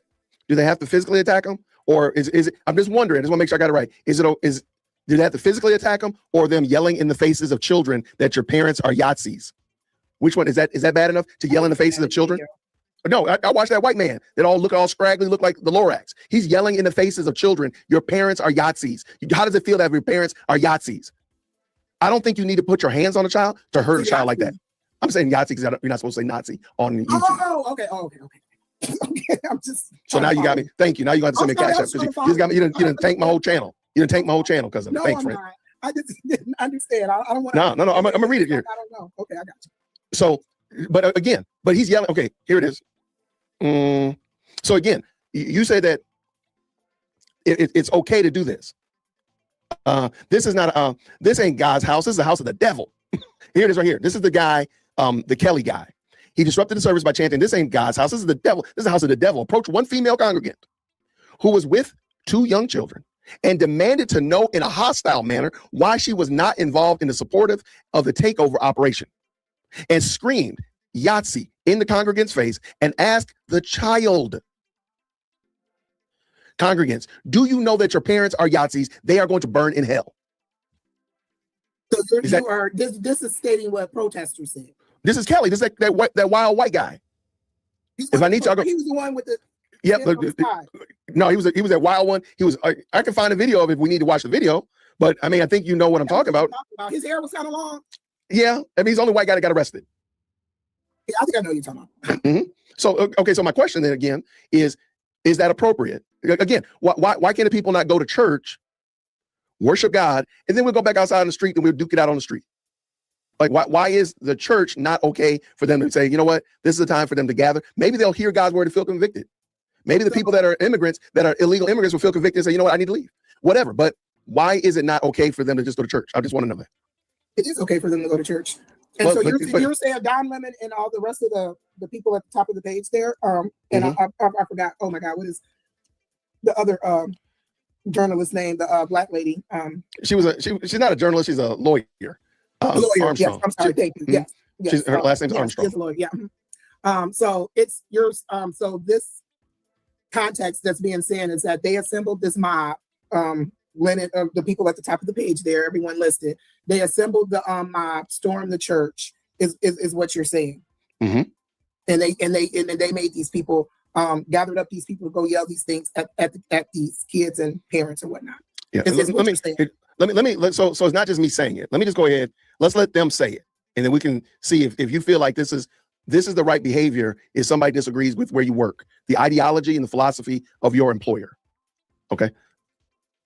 And that's what we came to do. Get your house in order. That part. Don't pretend to be a church while harboring evil. It's unacceptable. And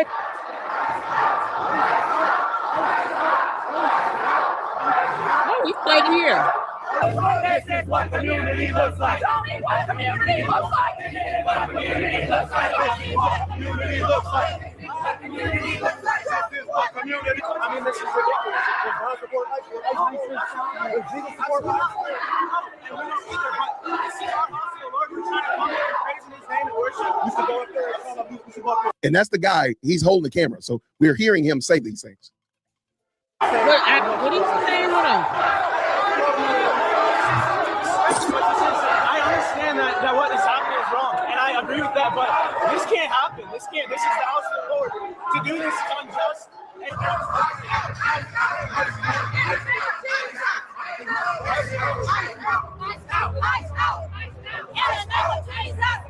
Okay, so am I missing something? No, I don't think I'm missing anything in it because if you saw my comment, it's directed at the pastor. Yeah. Okay. Ice out. Ice out. Ice out. Ice out. Ice out. Ice out. They need to out. They need to out now. They need to out now. They need to out now. They need to out. What happened to him? Hold on. What's going on with these young? Is he crying? This is what community looks like. Tell me what community looks like. What community looks like. What community looks like. What community looks like. This is what community. I mean, this is ridiculous. If God support ISIS, if Jesus support ISIS, and we don't either. But this is our gospel, Lord. We're trying to come here and praise in His name and worship. We should go up there and tell them we should go up there. And that's the guy. He's holding the camera, so we're hearing him say these things. Yeah, he just said he's trying to play the worship. I understand that what is happening is wrong, and I agree with that, but this can't happen. This is the house of the Lord. To do this is unjust.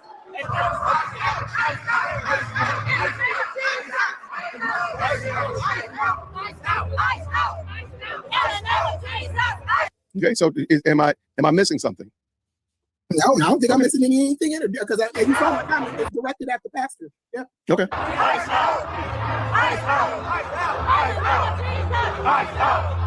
Ice out. They need to out now. They need to out now. They need to out now. They need to out now. Oh, he's crying. Who was the young man in the brown jacket that was crying? Is he the pastor?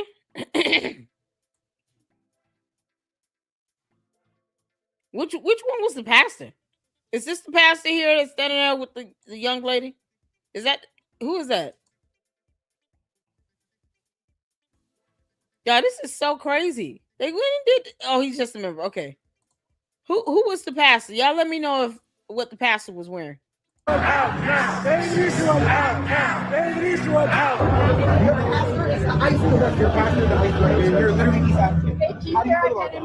That's why they're mad. Join the Black Church. Jesus did not wear a tie. The Black Church is part of the civil rights movement. Black church is crazy. Jay Witt. Your pastor's an ICE agent. Come join the Black Church. It's good. That's where you belong. And this one cut it. You can join whatever nationality church you but just because the pastor's eye. Y'all, we're gonna let Jay Witt come up. Okay, Don interviewed him in a different video. Okay. So is that him holding the camera here? Come on, honey. What's going on? Hey, what's happening, friend? Grace and peace. How are you? Ooh, I'm doing okay, trying to figure out what's happening here. Well, Craziness. This is just craziness. Okay. Right, so was Don Lemon at this particular protest? Is he the one recording? No, Don Lemon this is just I just found a clip in my cache. I didn't pull out the one exactly where Don Lemon was doing the interview, but Don Lemon is there. Okay. So this is the one that he helped participate in, and I think I rolled it back and you see it, if I'm not mistaken. Last night was kind of a blur, but I believe I went back and you can see Don Lemon doing like the pregame where they're like getting themselves ready and such like that, where he was trying to say that he wasn't a participant. But I'm like, dude, you're literally there planning with them. Like, that's crazy work. When did you right, at the end? Right there. Drop it right there. Drop the playhead right there. Okay. Hold on. That's it. They want to protect that little person that they were able to carry. Oh, no, that's the mom. I'm sorry, that's not it. That's the mom that went out into the Sub-Zero protesting. But no, Don Lemon is in there. Let me find out. I got it over here. I'll pull it up and send it to you. Okay. But yeah, I'll finish this up and then okay. Anyway, let's see. Yeah, hold tight 1 second. Let me finish watching this because I haven't seen this. Really? And then yeah, okay, I haven't seen this. And then now you can share your screen. Once you get the video up, then you can share your screen and play it. Sure.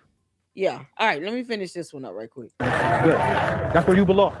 Did he say where he belongs? Black church. What? He said he belonged to Black church. Chabu, that man can go to church where he want to go. I wish I was making it up. You can tell somebody what church to go to. You got to tell Do we not serve the same God? I don't understand. These people. This is something. I don't think he does. I think there's definitely an argument that he does not. Oh my goodness! All right, man. And that's the guy. He's holding the camera, so we're hearing him say these things. Right.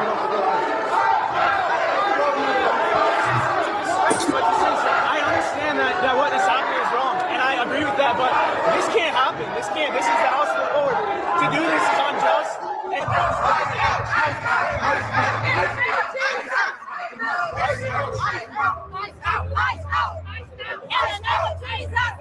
Okay, so am I missing something? No, I don't think I'm missing anything in it because if you saw it's directed at the pastor. Yeah. Okay. Let me give you, because I wanted to debrief on this. I was thinking about actually doing a show about it. So this young woman, she was in my comment section and she was saying some really ridiculous stuff. And you know how people get, you know how us's get when they feel comfortable, they start making pejoratives and calling you all kinds of slave and all this stuff, go back to massa. And so I did like I usually do. I just pin her comment to the top and let the best live chat in the most electrifying comment section have at her. And so, but she just kept going. She was just going hard in the paint. I mean, the comments was just going crazy. And I said, why don't you do this? How about you just come on the show?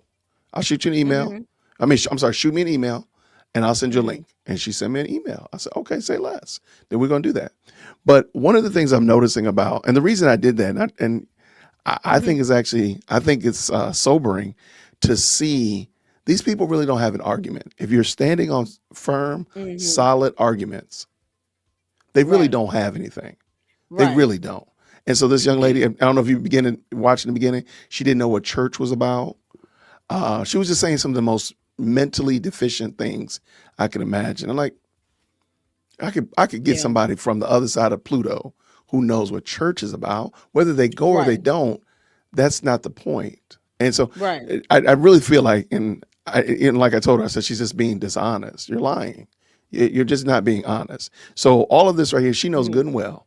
If the races were flipped and this was a black church and white people ran up in a white, she would not be cool with that. She knows she wouldn't, even though she claims she don't go to church. So stop lying.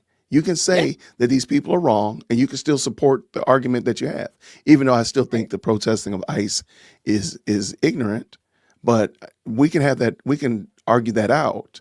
But going up into somebody's church, just like I said, going up in somebody's job, she would say, "Oh, I would be okay with it." Did you hear her earlier when I asked her would she be okay if somebody broke into her house and just live in her house? Ma'am, you I heard her. She was. I mean, she dodged and deflected all these, direct questions. Because I paused it a couple times, and I was like, "Okay, what is she trying to do here?" Because I don't, I don't get it. Why be hypocritical to this? You're asking questions that are comparing apples to apples. Absolutely. I even said the same. I even said that, in my commentary. I said, "What if?" I wonder what she would have said if it were the KKK going into a black church. She would have And doing the same thing. She would have been upset. She would have been, oh, they need to go to jail. But see, what she wasn't considering was what the law states and how the court will view this from a legal perspective. And at the end of the day, you don't want the law to be biased. You don't want the law to see color. You want the law to be applicable across the board. Just as much it would be disturbing as the cake to go into a black church to do this. It should be just as equally disturbing with them doing this in this church, because we have laws in place for a reason, and this is private property. Churches are established as private property. This is not a government building you're in or a public library. This is a church, so they don't have to permit you to protest in the church. That's not a legal right to protest on private property. It's protected on public property, but not private. With private property, you need permission. Absolutely. And it comes down to other factors as well. And that's the first thing we did. We pulled up the law. I even Googled, is it illegal to protest in a church? And dropped up the links early up in the chat for people to read as resources. That way we have a baseline to help, and I said to the Luxes, this is to help you all understand my point on this. And now someone who's a Christian and grew up in church, I don't want to go to church and be face head on with a protest. I just don't. That's not why I go to church. I go to church to be ministered to hear the word of God, to fellowship with other believers in the church. I don't go to church to have to be confronted by a protest and then to have that disruption, because you never know who's there to get whatever they need spiritual, to help edify them, to replenish them. You're disrupting that flow, and you never know what someone might be in there. You could have disrupted someone to keep them from becoming, a Christian, from receiving salvation. I mean, who knows what was disrupted because of that? And I agree 100%. At the end of the day, it's about your relationship with God. That comes first. That's primary. Your protest can be done outside of public property after church service. But no argument for me.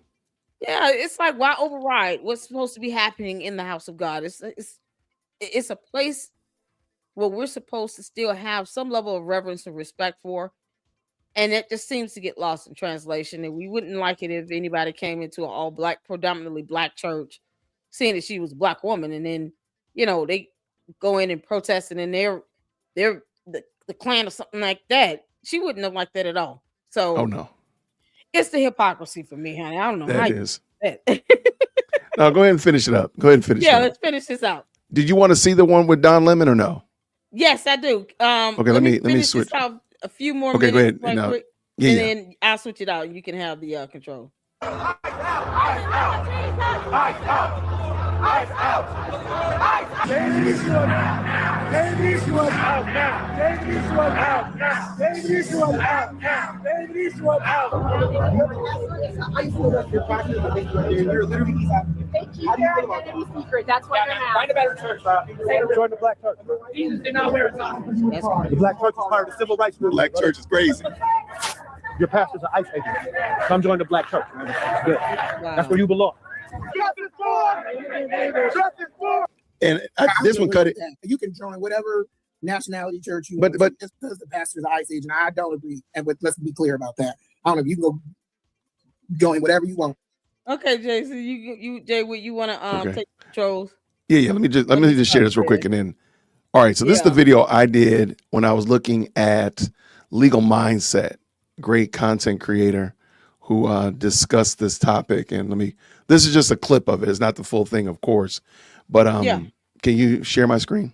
Okay, there we go. Absolutely. All right, and here we go. Let's make this large. And of course, everybody, y'all know, green hearts in the chat when you can hear. We don't know who Don Lemon is, the defendant in this case, as we present it. He is a former newscaster. He worked at CNN and NBC, but he was fired by CNN in 2023. He led a group of anti-ICE protesters into an active church worship service on Martin Luther King Day. This is an operation that is secret. This is Operation Pull Up, more of a clandestine operation. We show up somewhere. They don't expect us to come there, and then we disrupt business as usual. Disrupting the worship service, traumatizing elderly children and all the parishioners there in the name of this anti-ICE protest. So let's look into the plaintiff. The plaintiff is harmed. Okay, let me see. Where is the clip of him talking to the pastor? Because I know you were asking who is the pastor. I know that guy.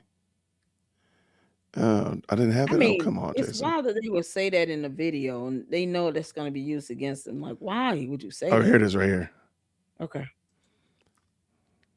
It's because there is that First Amendment defense that these defendants have. And believe me, they're going to defend this case and fight it the whole way. Romani adding he believes a federal judge deciding not to charge independent journalists. So that was the pastor. That's the pastor right there. That's the pastor. Okay. Yeah, that's him. Okay. And Don Lemon, who was at the church to live stream the event, could be an indication of how this case is handled in court. The judge ruling Lemon's presence was constitutionally protected as a reporter. If you can't clear the initial hurdle of probable cause, getting beyond a reasonable doubt unanimously with 12 out of 12 jurors, that's going to be a tough hill for the DOJ to climb. Now, a federal judge. Okay, so that was it. I just want to make sure you saw that. I don't want to take. Yeah, this is that was it. So I thought it was interesting because the woman, of course, clearly, and you can take back the screen. The woman clearly was just using speaking points, as I said in your comment section.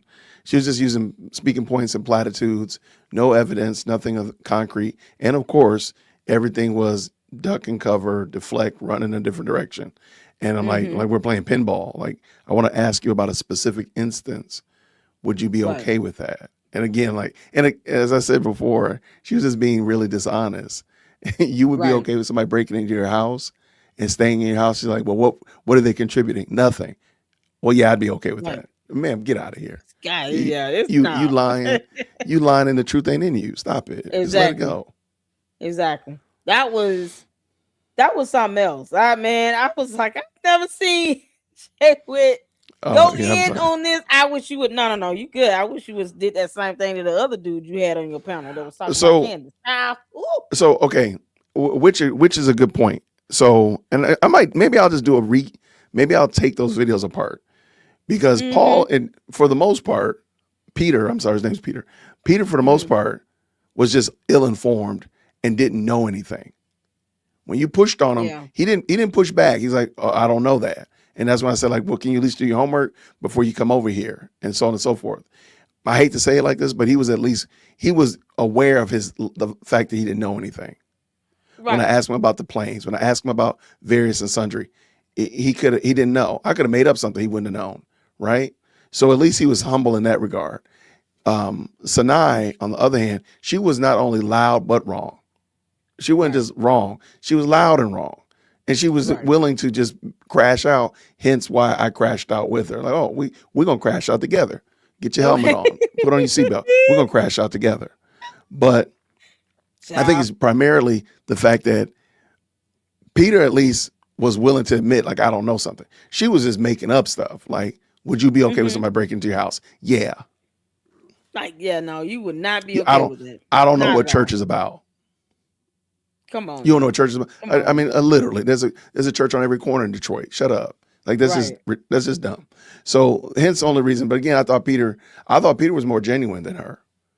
I mean, and even with Peter, he was just like willfully ignorant. Still, he could have chose to read and research. Right. You know, He could have done that. Absolutely. You know, and I mean, she was just her deflection and hypocrisy was what got it for me. It was like, lady, you just making me mad, and I don't even want to. I don't know how you kept her up there more than 5 minutes. I'm gonna be honest. I would have put her out my platform. I ain't know where you were.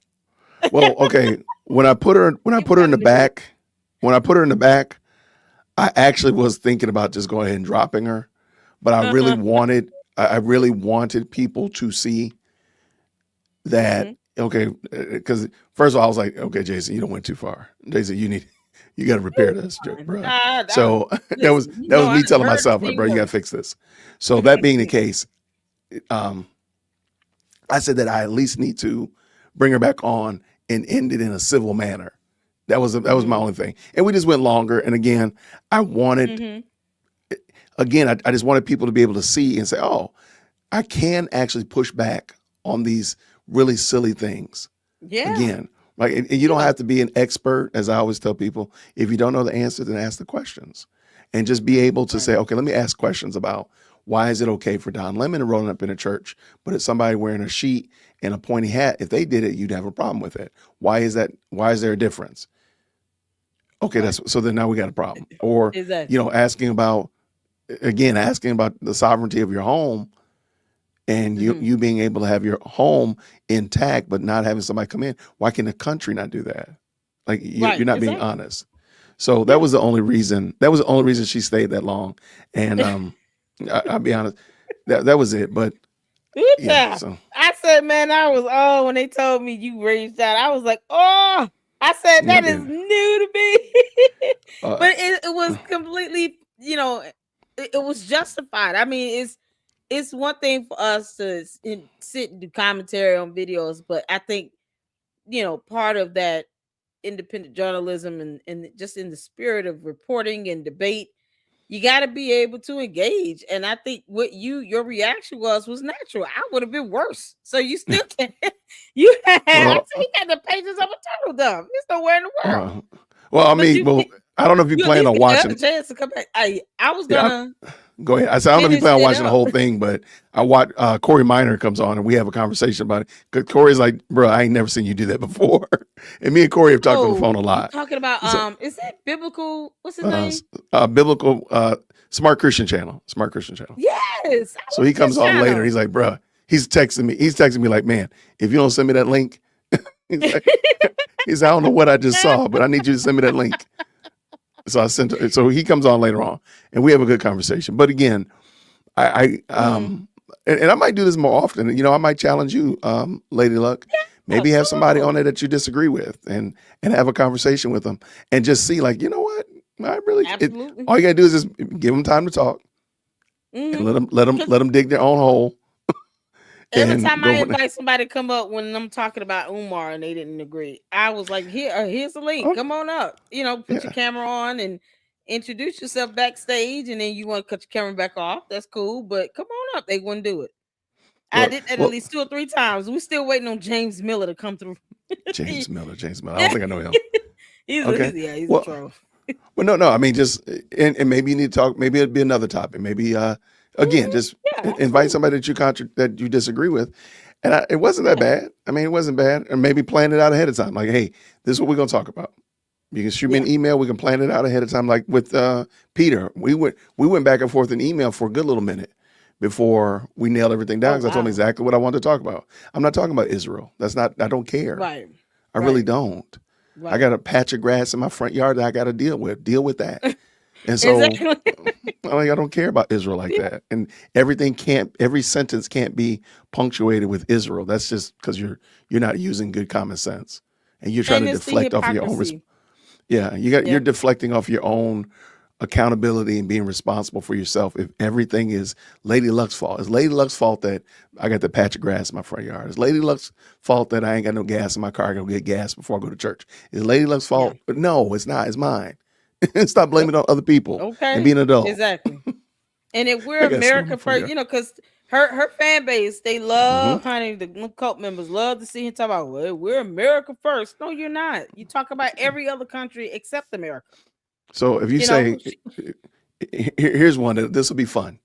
Next time you get one of the America First Cantifa members, say, okay, you're America First. Okay, what can we do to fix XYZ problem? And count the seconds that it takes for them to go overseas. It won't take them, I'm going to say probably 30 seconds at best for them to go to Hartsfield-Jackson Airport, buy themselves a ticket, get on a plane, and start heading to Israel. Like every problem is solved with Israel. So if you're America first, then clearly America is not the first thing on your mind, because the only solution that you can find is something going on in Israel, a little sliver of land the size of New Jersey. I need you to stop and think about that, because that doesn't make any sense. Can we It go really over doesn't. that video, the video of you, with Peter? Can we go over that now, or you want to do it separately? We can do it separately because it's past my bedtime. Oh, Deacon. Girl, do you see what time it is? You know what? This is my prime time. I'm usually online. Oh, let me tell you about my prime 10 time. and 2 a.m. Oh my gosh. Can we? Oh, my Okay, you word. got time tomorrow? Because I really want to. Oh, it's so good. I was like yelling at the phone. Oh my God, you can't Yelling at the believe phone it. is I was crazy. yelling at the phone, man. I said, "Get him, Jay Wick, get him." It hit me up on text message. I should be back home by 6 tomorrow evening. Yes. And we can talk about Peter. Tomorrow, y'all at 6 p.m. We're gonna collab with Jay Witt. Talk about. She didn't already. What did I say? Didn't I say hit me up on the email first, text message first? This girl done already planned it. She done already baked the cake and got the balloons made and everything. Girl, I just said text me. Yeah, he spoils me so much. Yay! Y'all be back at 6 tomorrow. I'm gonna set up the live stream. See, thank you, Deacon. 1,000% why we can't have nice things. That's why we can't have nice things. Why can't we have nice things? Because of this. That's why we can't have nice things. Yeah, Jay Witt spoils me so much. I just appreciate it. He just kind of like, yeah, go ahead, lady. Plotting and planning. That's what she's doing. Plotting and planning.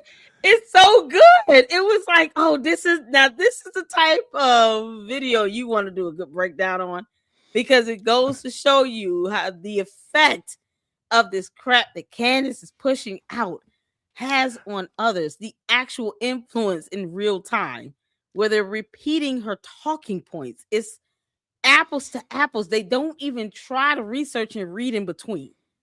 He didn't even read the indictment. Like, it's like, dude, you're literally copying her entire mindset.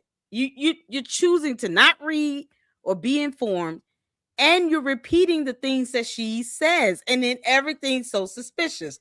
Well, maybe your entire life is suspicious, but at some point, you gotta agree to some concrete fact or evidence here.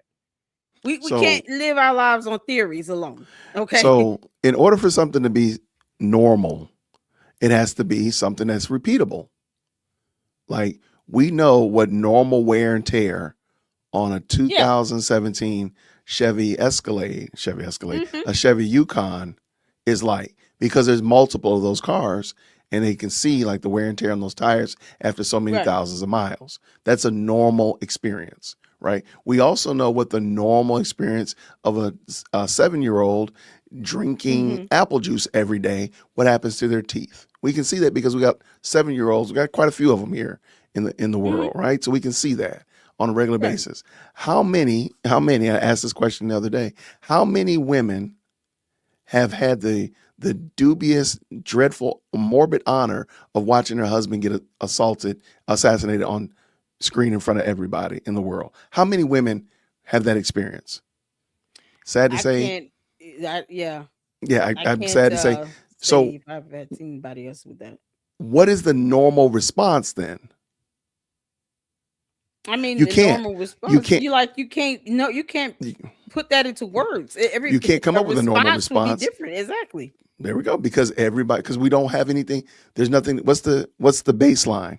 What's the baseline behavior? We don't know because there's never been this situation before. So for Candace to impugn that this is weird, or like Peter kept saying, this is odd or this is suspicious. Well, what makes it weird? What makes it odd or suspicious? Right. There isn't a standard. I mean, and I even joked about it. I said, was she supposed to do the black funeral cry?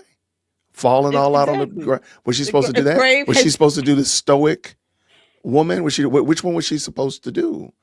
And it seems like if she did one or the other, people would have been mad either way she did it. Now, am I saying that everything that Erika Kirk has done that I approve of? Absolutely not. But you know what, though?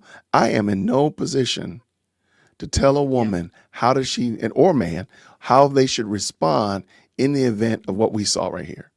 There's just no way I'm going to do that. So therefore, because I'm not going to do that, guess what I'm not going to do? I'm not going to say that she's weird. Peter was really hung up on the fact that Erika stayed on the tarmac allegedly for an hour before she got off the plane. Child, he better be glad that she was able to get out and walk. They would have had to carry me. Right. It didn't make any somebody sense. blacks out and they have to be carried in. I mean, you don't control human emotions. That's what Candace doesn't care about. She thinks she can control people's human emotions and bends them to what she would do. No. That is correct. Because everything is always based upon her understanding. And I said, well, you do understand there's not a standard. There's not, again, if we're talking about wear and tear on tires, we're talking about kids that eat ice cream after dinner, if we talk about whatever, we have some metrics that we can say, oh, this is the baseline response to the baseline. We don't have that. So we can't say that this is a normal behavior. We can't. Right. Exactly. We just can't do that. So and that's where they get lost. And they do, and she what she doesn't think about is, the fact that the grieving is not just over the loss of a husband. She's also grieving on behalf of her children over the loss of their father. So it's twofold. You have, also someone who was a CEO and a businessman and, had some sway in leadership. He was in a position of leadership and authority. I mean, it's so many shoes that he filled that she's now, most of them having to be kind of thrust into. And you got all of this hitting you at one time. It's about as bad as Candace sitting here saying, oh, people wearing, maroon shirts has got to be guilty of pulling chickens. It's like, what do you mean? You got on a maroon shirt, now you're a murderer. You're like, are you kidding me? It's so absurd how extreme she is with this nonsense. It's buffoon. And I'll talk about this tomorrow when we do our show. If we do it at 6:00, make sure you email me. Okay. Shoot me up an email. But anyway, one of the things I noticed is Candace loves to uses talking points a lot more than people realize. A lot of what she says is just talking points. And what I mean by talking points is just like simple, kind of like I call it memeology. It's just like using terms, but never really defining it and definitely never digging in any deeper. A good example is people would say, God won't give you more than you can bear, as if that's like a mic drop moment. And that's just a statement. There's no evidence. Like, well, explain what you mean by that. Because I can actually tell you that the opposite is true. But she does that all the time. She does a lot of platitudes. And one of the things that her audience has gotten very, very comfortable in is moving and operating in platitudes and speaking points that they've never developed and never thought about. And so when you push back on something like, hey, why can't you just be gracious to a person and not set a timer and say, well, they have to behave a certain way? Like, why can't you not just give them the grace and say, okay. And the gentleman the other day said that Mike McCoy was moving strange. And I noticed a lot of people using strange, weird, suspicious, as if that's like the mic drop, dead, stop the discussion. If I say, ooh, Lady Luck Club was moving weird. What makes it weird? Like, what does that define? What makes that weird? What does that mean? Exactly. So they've become very comfortable using platitudes and these statements that really don't have any bearing anywhere. Because when you drill down to it and say, well, what made it strange? Well, Mike McCoy walked straight away. Okay. And what does that mean? Exactly. Okay. Now bring me to the place that he was complicit in murdering Charlie Kirk.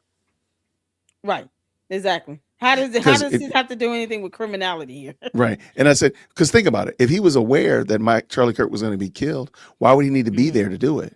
Wouldn't he be in the office getting ready to pick out his own furniture and get ready to paint the walls because Charlie Kirk is about to kill? Why would he be there in a position where he could possibly be injured if he knew about it. Like, why would he do that?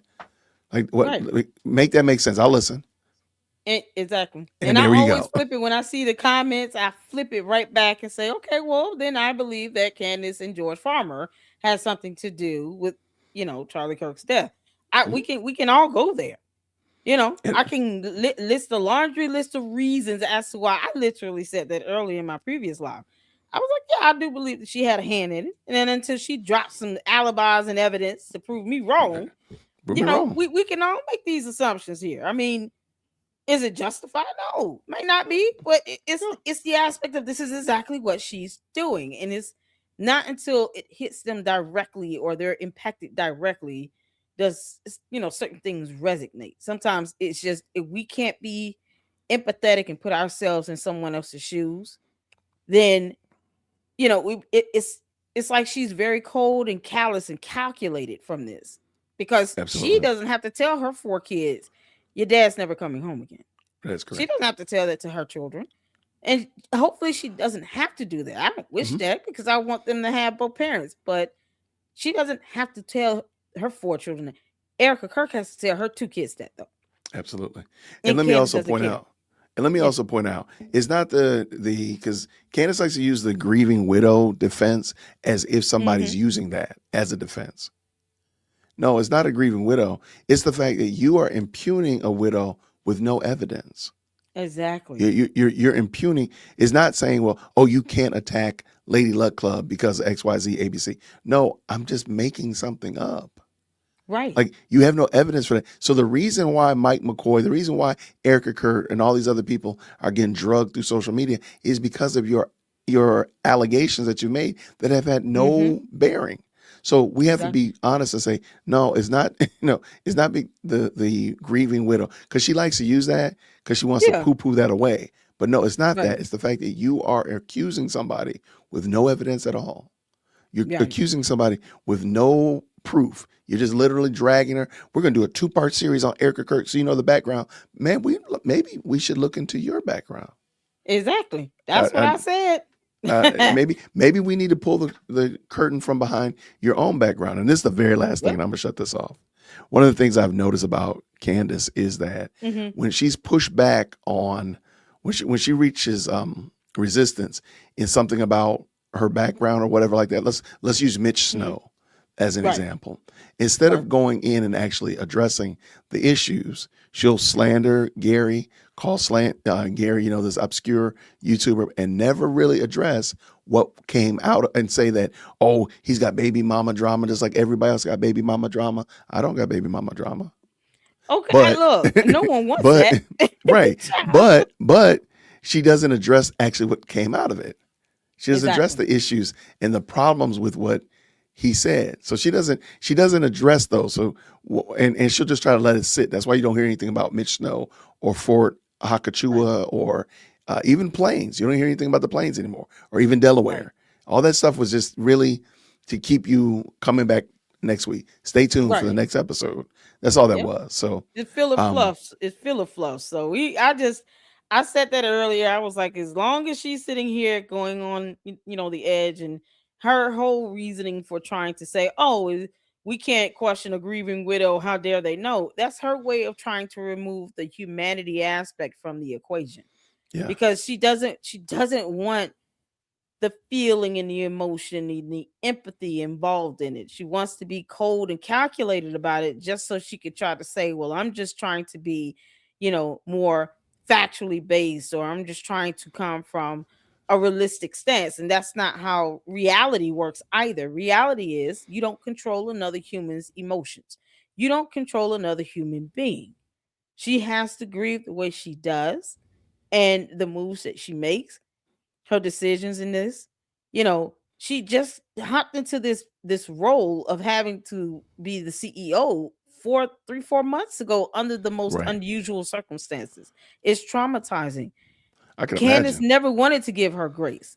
She wanted to always implicate, Erika in this. That was from day one. She just kind of eased herself up into it. And then the more of the filler fluff she threw out there, the less emotionally detached she tried to pull her audience from it, so that when she did go for Erika Kirk, then they're already anger and smelling blood here. They don't really care about her just being a human being. They don't care about the empathy. They don't care about how the kids are being affected. They don't care about any of that. They're out for blood. Yeah. And it's just savage the way she's moving and the way she's now full-blown accusing her of being involved with no factual evidence. But at the end of the day, I always remind the LLC, none of that nonsense Candace Owens is doing is going to fly in the court of law. No judge will care about how she feels. They don't even care if she exists unless she's a suspect. Yeah, and that's the part I don't think people are really, and I think I even asked, I think I might have mentioned to Peter, I know I've said it on my channel, that none of this is going to matter. Like, she's not an investigator. So even if she comes up with the most harrowing story, it will matter none. Because a lot of the information she's got from shady sources, it'll get destroyed by a prosecutor or defense attorney.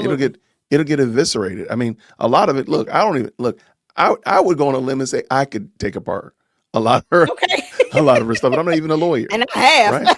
I have taken some apart. Right. I'm a former second grade teacher. I can take apart some of her arguments. Absolutely. So, but yeah, just to that, I think you're right on the button, and we'll talk about it tomorrow at 6:00 ish. Yay! Maybe. Okay, I see you. I'm gonna see your email. Come on, Deacon. This gonna be fun. Oh, man. Y'all, shout out to Jay Witt. I love shout out, man, y'all. Y'all, thank y'all so much. Shout out to the most yellow. Do y'all do the yellow hearts? What do y'all do? I just have them drop a number down here, but y'all drop some purple hearts and red hearts. Get some hearts. Well, what's your color? Don't you have a color? What's your color? Typically, I just do numbers. I just tell them to drop red hearts, if anything. Red. Man, go get, it's fine. Get some color in there. Get some color in there. I'm gonna do a teal. I'm feeling like Lady Luck Club. Like you know what? This aqua color. This aqua color is kind of nice. Yeah. Why don't you put some aqua color hearts in the chat? So go into the thing. There we go. Pick a color. Right. Aqua. I'm rocking with aqua. I'm aqua. Then you get stuff like this. Robbie, tune in tomorrow. Since you want to call us fools now, honey. We really he's not calling by a fool, is he? 1,000. He's not calling by a fool. I thought he was just saying that Candace things are foolish. Is he saying we're foolish? Child, you listen. We catch it all over here with these the cult members, honey. They come for the banter. They love it. I don't care how they think or feel. Hey, I just kind of it's either a bot or a cult member. Either way, I don't care. And they'd be all right. They come back. They still come back though. They pout about it and then they come back. It is. Oh, okay. All right. Cool. All right. I thought he was saying it about other people. I hope he's saying it about. I don't want you to do that, Robbie. I don't want that to happen to you, Robbie. Y'all. I don't want that. Come back tomorrow, Robbie. If you think some fools now, you'll get some more tomorrow. Yeah, when I'm well rested, man, I'll be extra foolish. Matter of fact, I mean, if Robbie wants to, man, Robbie, we can we'll drop you a link or something. Jay Witt get you straight. Jay Witt get you straight, Robbie. Okay. Just give me like 3 minutes to go give me something to drink, and then we can do that. We can do that. I'll as much as I just said, I gotta go to bed. I told you hanging out here with me is fun. What you talking about? You gotta go to bed. What time you gotta get up in the morning, Deacon? What time you gotta get up in the morning? I gotta be at church at 9:00. Ooh, child. That's a work day. I know, and then I gotta go to baby girl's play. Jay Witt is not a journalist. That's true. I'm not a journalist. I think I've said that ad nauseum. I'm a retired school teacher. Thank you for paying attention. I appreciate it. If anybody, I don't know if somebody was saying that or you're just clarifying for somebody. I'm not a journalist. I'm a former school teacher. Oh, I don't know. I didn't even. Yeah, y'all come in tomorrow. Honey. We already. Jay, we'll do it tomorrow because we got to go over this Peter thing, honey. That's something else. And Peter, if you're listening, you're always welcome to come over and engage in this conversation. And bring a friend. That way you don't feel like you're being tag teamed on. Okay. No, I don't mind. I'm here for it. I am here for it. Oh man, that's gonna be epic, y'all. Yeah, y'all shout out to Jay Witt. I appreciate I'm just reading your comment section. I know, right? In the comments, so comments be getting 10:30. We're gonna hang out LLC for more laughs and giggles. Oh, we've been at it all day. We did a 4-hour live earlier. Really? I'm operating on Goose Juice. Was trying to catch up on the episodes because I wasn't able to go live all week. So catching up on that, milk bar videos, and then still have 2 or 3 more milk bar shorts, I think. And then her episode from Friday to go over because I haven't been able to check it out. So we're gonna go over that. It's gonna be Okay. something else, honey. It's gonna be something else. So tomorrow, I mean, whatever else you wanna discuss, Okay. but I definitely want to go with that Peter one with you. That's something else. Okay. I got you. Hold on. I'm gonna drop you a message in the private. Okay. I appreciate you tuning in Okay. and listen. Hey, no friend. The lady, did she reach back out to you after No, did we she reach out to you? I mean, she has my email, but I'm fine with it. She was in the comment section talking with people though, but that's fine. I got no problem with that. Oh, okay. All right, I just dropped you a message in there, something that I just want to remind myself about. Oh, okay. Okay. So just All right. be Now you aware can of put your that. heads up on that. No Yeah. problem. Good child. I That's the spent a last lot of thing I time need cleaning is that that out. Oh God. And it sucks too because then it ends up with yeah. Oh God. All right. I appreciate that one. Hey, no problem, Good friend. No looking problem out. at all. All right. All Now, right, I'm gonna catch you real go soon. get you I some will see sleep. you tomorrow. Yes. Yes. It's a definite yes, y'all. Don't let him For fool y'all. sure. It's a definite yes. All right. I'll catch you Be in a minute. Be good. good, friend. Bye now. Okay. Bye. Y'all, shout out to Jay Witt. Oh man. Y'all, let's get started on these videos. We got let's see here, because I was gonna, since we finished that up with him. That was something else, y'all. Jay Witt went in. I ain't mad at you. Not mad at you, y'all. We still have these milk bar shorts. I wanted to go over the body language guy video. And then of course, her episode from Friday. So y'all let me know if y'all still want to hang out here with me. We're going into 2 hours. Make sure you guys are hitting that like button, by the way. Shout out to Jay Witt. That was awesome. I enjoy him being able to come over and to give some insightful words of wisdom and giving us his perspective on that interview he did with the young lady. And yeah, I guess we can at some point start, dropping the link. I go live so late that I don't like to, disturb you all, but be able to like get back to giving you guys some time to come up and give your commentary, your thoughts and stuff. That'd be awesome. We're gonna have to start making time for that. So if you guys want to hang out with me, feel free to hang out with me. I want to get to these. These are some YouTube shorts that he has. Then the body language guys finally calling Candace Owens and saying there's something else. And then we got her episode. So let's get going on this. I'm gonna let them play back to back to back. Make sure you guys check out Milk Bar TV, the body language guy, and of course with Candace. It is what it is. All right, put a 1 in the chat when you guys can see and hear. Let's get to it. Very quickly comment, because people were pinging me on this, about Kanye taking out a full page in the Wall Street Journal to apologize. Kanye's apology. I just want to broadly say this, because this comes up all the time. There's always this, Candace, Ye. I love Ye. He's like a brother to me. I am never going to turn my back on Ye. I'm here for the Ye of all seasons. He and I agree on many things, disagree on many things at all times. If he wants to apologize to people that he specifically has hurt, he is welcome to do that. And of course, for people that are now trying to construe this and attach and put Candace, this has nothing to do with my viewpoints whatsoever on Israel, people who mass murder children. So I support Ye in everything that he does, and if I don't support him in anything, I will speak to him directly. So I just wanted to state that, because people were asking me, what do you think about this? It's Ye. Ye is always doing something, whatever he wants to do. And the reason why he and I get on so well is because Ye's got to be Ye and Candace has got to be Candace. It's just how it works. And you're making hundreds and thousands of dollars every single episode going after the people that I love because somehow they're in on this. No. And I hate to say this, but I'm going to be very clear here. This is why there are many people who do not believe that women are equipped to lead companies, because what you are watching here is an unbelievably emotional response that is absent of any logic, okay? We are moving forward, Turning Point USA 2.0 with Charlie in our hearts, and that's what he would want. Again, we are not even 2 weeks after watching your husband be assassinated. We're talking about numbers and metrics that have been hit. We know everybody grieves differently. In my imagination, I just thought she would be more upset. No, she didn't even respond to one of the conspiracies. She gave us emotion. She said, I'm a mother. I am a wife. You all see why you cannot live your life trying to please somebody. Candace really wants people to think and believe that they're here on earth and exist to please her and make her happy. We're not here for you. We don't bow down to aliens. Demonic, evil, soulless aliens. We don't do that. No one is obligated to live their life trying to conform to the whims of Candace Owens when she does not pay your bills. Candace, you pay no one's bills. You don't have to take care of Erika Kirk at all.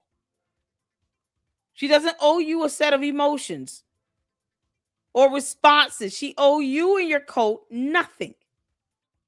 Absolutely nothing, especially when you can't even prove your philanthropy and having been a sponsor or donor to TPUSA. Candace has never given them money. As a matter of fact, they hired her and gave her money. They acquired Blexit. She had a contract with them. So if anything, Candace was the one benefiting from TPUSA existing. See, she's never going to phrase it like that to her audience. She's never going to say, you all, yes, it's true. I had a contract and they were giving me X amount of dollars per month as a consultant. I was financially benefiting from this. Maybe they were thinking about cutting her contract, got mad. Maybe Charlie was thinking about selling, this renamed Blexit. And she wasn't happy about that. How many times has she said they were supposed to have a reunion where they were going to be bringing me back on stage with Charlie Kirk, and I didn't even get the chance to do that. All of this is about her vindication and her being a scorned woman. All of it. The vengeance in this is just disgusting, Candace. Erika Kirk doesn't owe you nothing. She doesn't owe you emotions. She doesn't owe you anything. And we never asked about whether she was mother or wife. We want to know if she is a CEO and a chairman. And a CEO and a chairman has to compartmentalize. Hey, imagine you're the employee. You're like, okay, well, this is his wife saying this. So am I weird? Would I be like, I would be pretty weird if I needed to take time off and his wife is saying she's full steam ahead. Honestly, Turning Point USA and Turning Point Action, full steam ahead, you guys. We have Charlie would want us to. Shout out to Melinda for the $5 memberships she just got. Thank you. Get the 5 memberships. Appreciate it. Y'all shout out to Uncle Mo TV.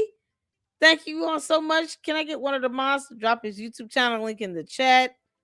You guys go check out Uncle Mo TV and show him some love on his channel.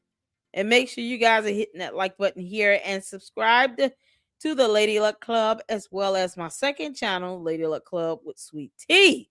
All right. Thank you so much. You're absolutely amazing, you guys.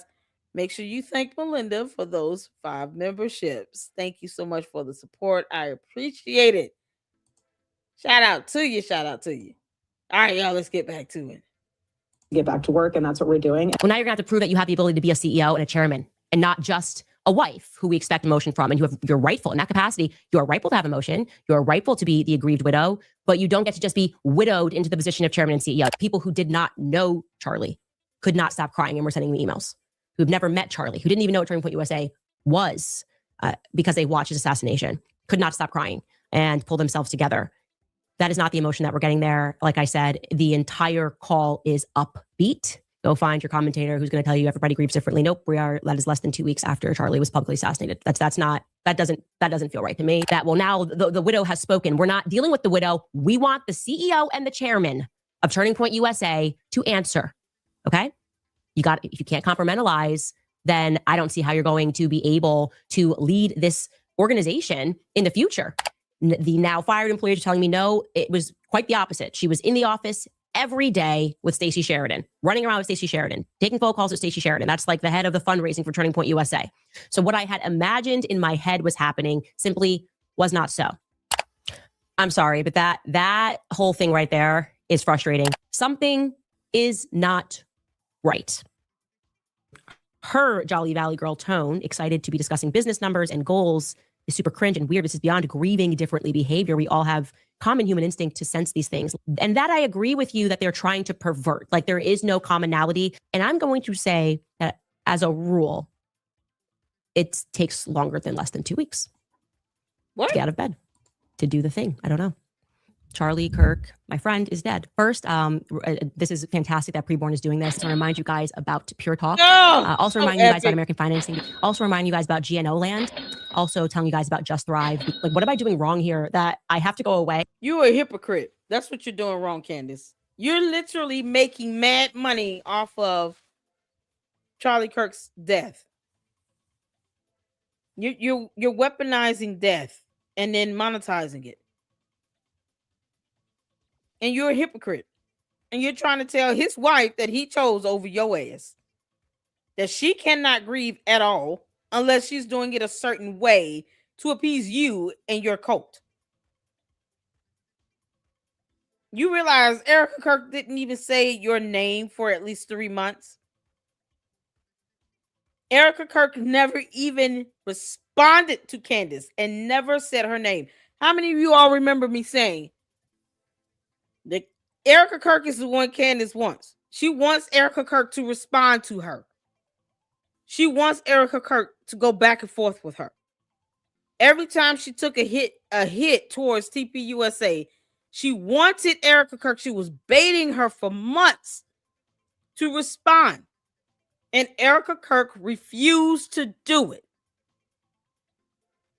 And I kept saying, don't respond, Erika, unless you have an attorney. Respond with an attorney only. Leave that heifer in the dark and let her figure out whether or not you are thinking about her at all. Now, just imagine if Erika Kirk hadn't even gone to Tennessee and never said her name or responded to her. Just imagine. Just imagine it for a moment. If she would have just chose to keep ignoring her until her attorney was ready to respond on her behalf, her whole tone would be completely different. Because I guarantee you, she would be looking at the situation as, they're not playing with me. If no one at TPUSA, Erika Kirk, none of them would have ever responded or said Candace Owens' name. When they did respond with a cease and desist, Candace would not be this emboldened.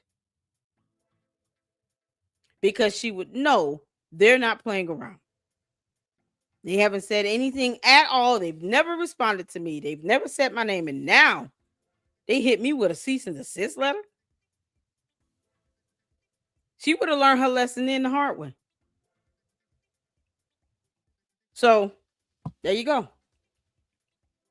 They none of them should have ever responded to Candace. Don't give her this energy. She's not worth it. And cry for a long time, and everyone else just kind of seemed giddy. That's the only way I can describe it, like giddy. I was totally in a cloud of grief. Okay, you remember I had to go away to Wyoming just to breathe, to process, to get closer to accepting that it was real. Angie. That emotion shouldn't be possible. Shouldn't be possible, actually. I really didn't poke my head up until weeks later when I could stop crying about it every second. I'm sorry, Angie, just to hear that. That's got to be really hard to deal with. That is really hard. It's really tough. I had a friend that went through the same thing, and it took her almost a year to kind of recover from that. It's very hard to hear. I'm so sorry for that, honey. This is there are real people out here that go through horrible things, that have life experiences that will humble you in a minute. Candace is just soulless and doesn't care. She's cold-hearted, callous. She's soulless. She doesn't care. She could be empathetic, but she chooses not to be.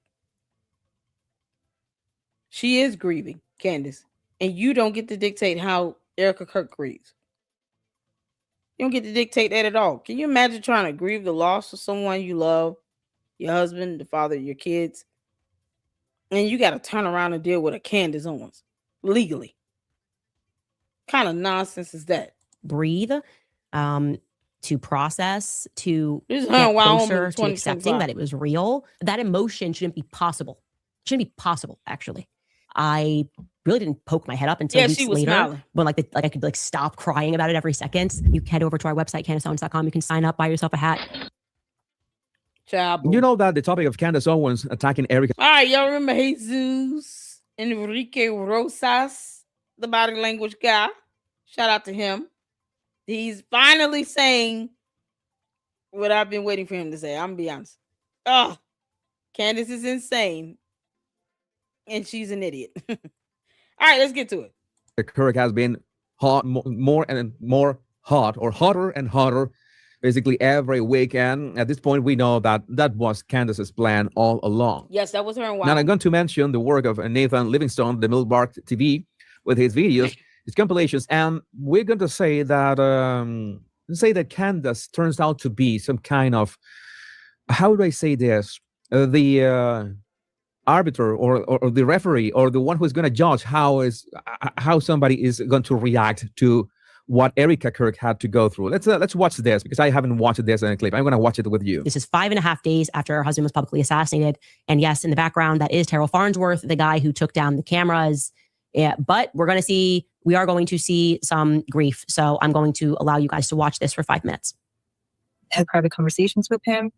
I want you all to hold on to those. By the way, this is a Zoom call with between Erika Kirk and people at TPUSA that was leaked.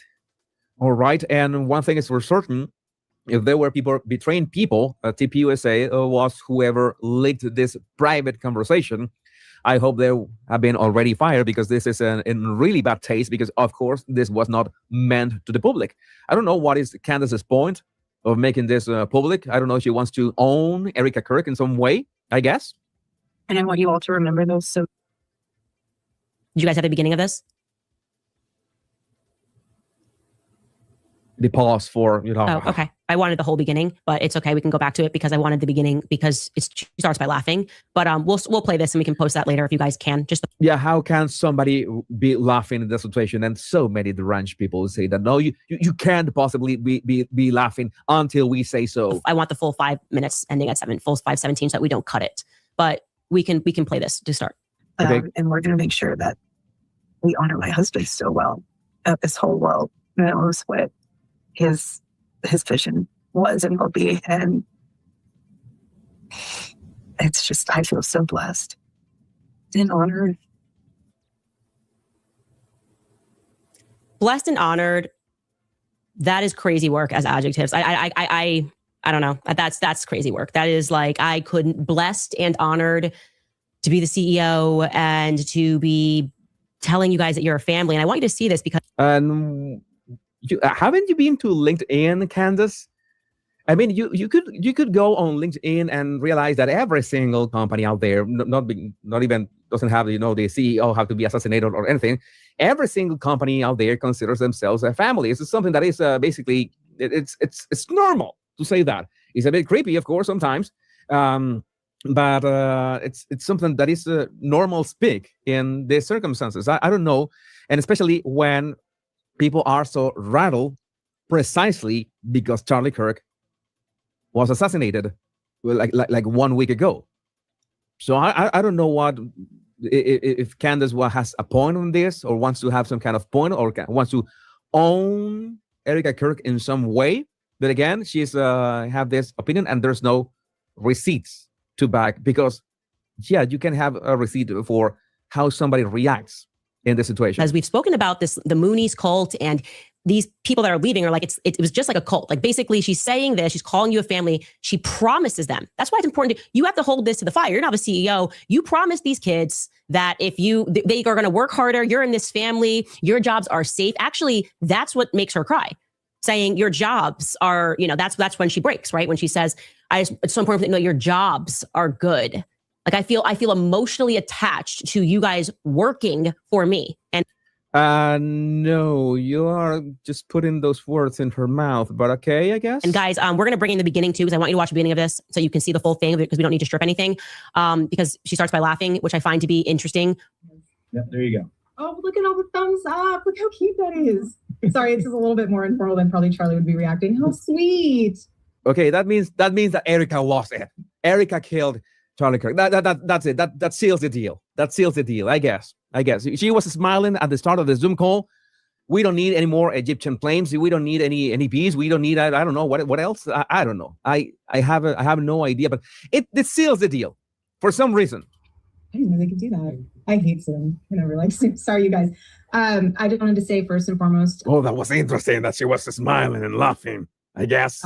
My heart obviously is broken for you guys as much as it is for our family. You guys lost not only a boss, but someone that you looked up to, someone that you believed in his mission, that you also... Somehow this is grifting to her audience, to Candace, candy ass cult members. This is her grifting, I guess. She's clearly distraught. She's tired. She's exhausted. She's probably not sleeping or eating well. She's still got two small babies, two small kids. One is a toddler. One's still an infant that's still in diapers. Probably pull-ups at best. And somehow this is her grifting. Where is she asking for money? How is this a grift? Do they not understand the definition of the word grift?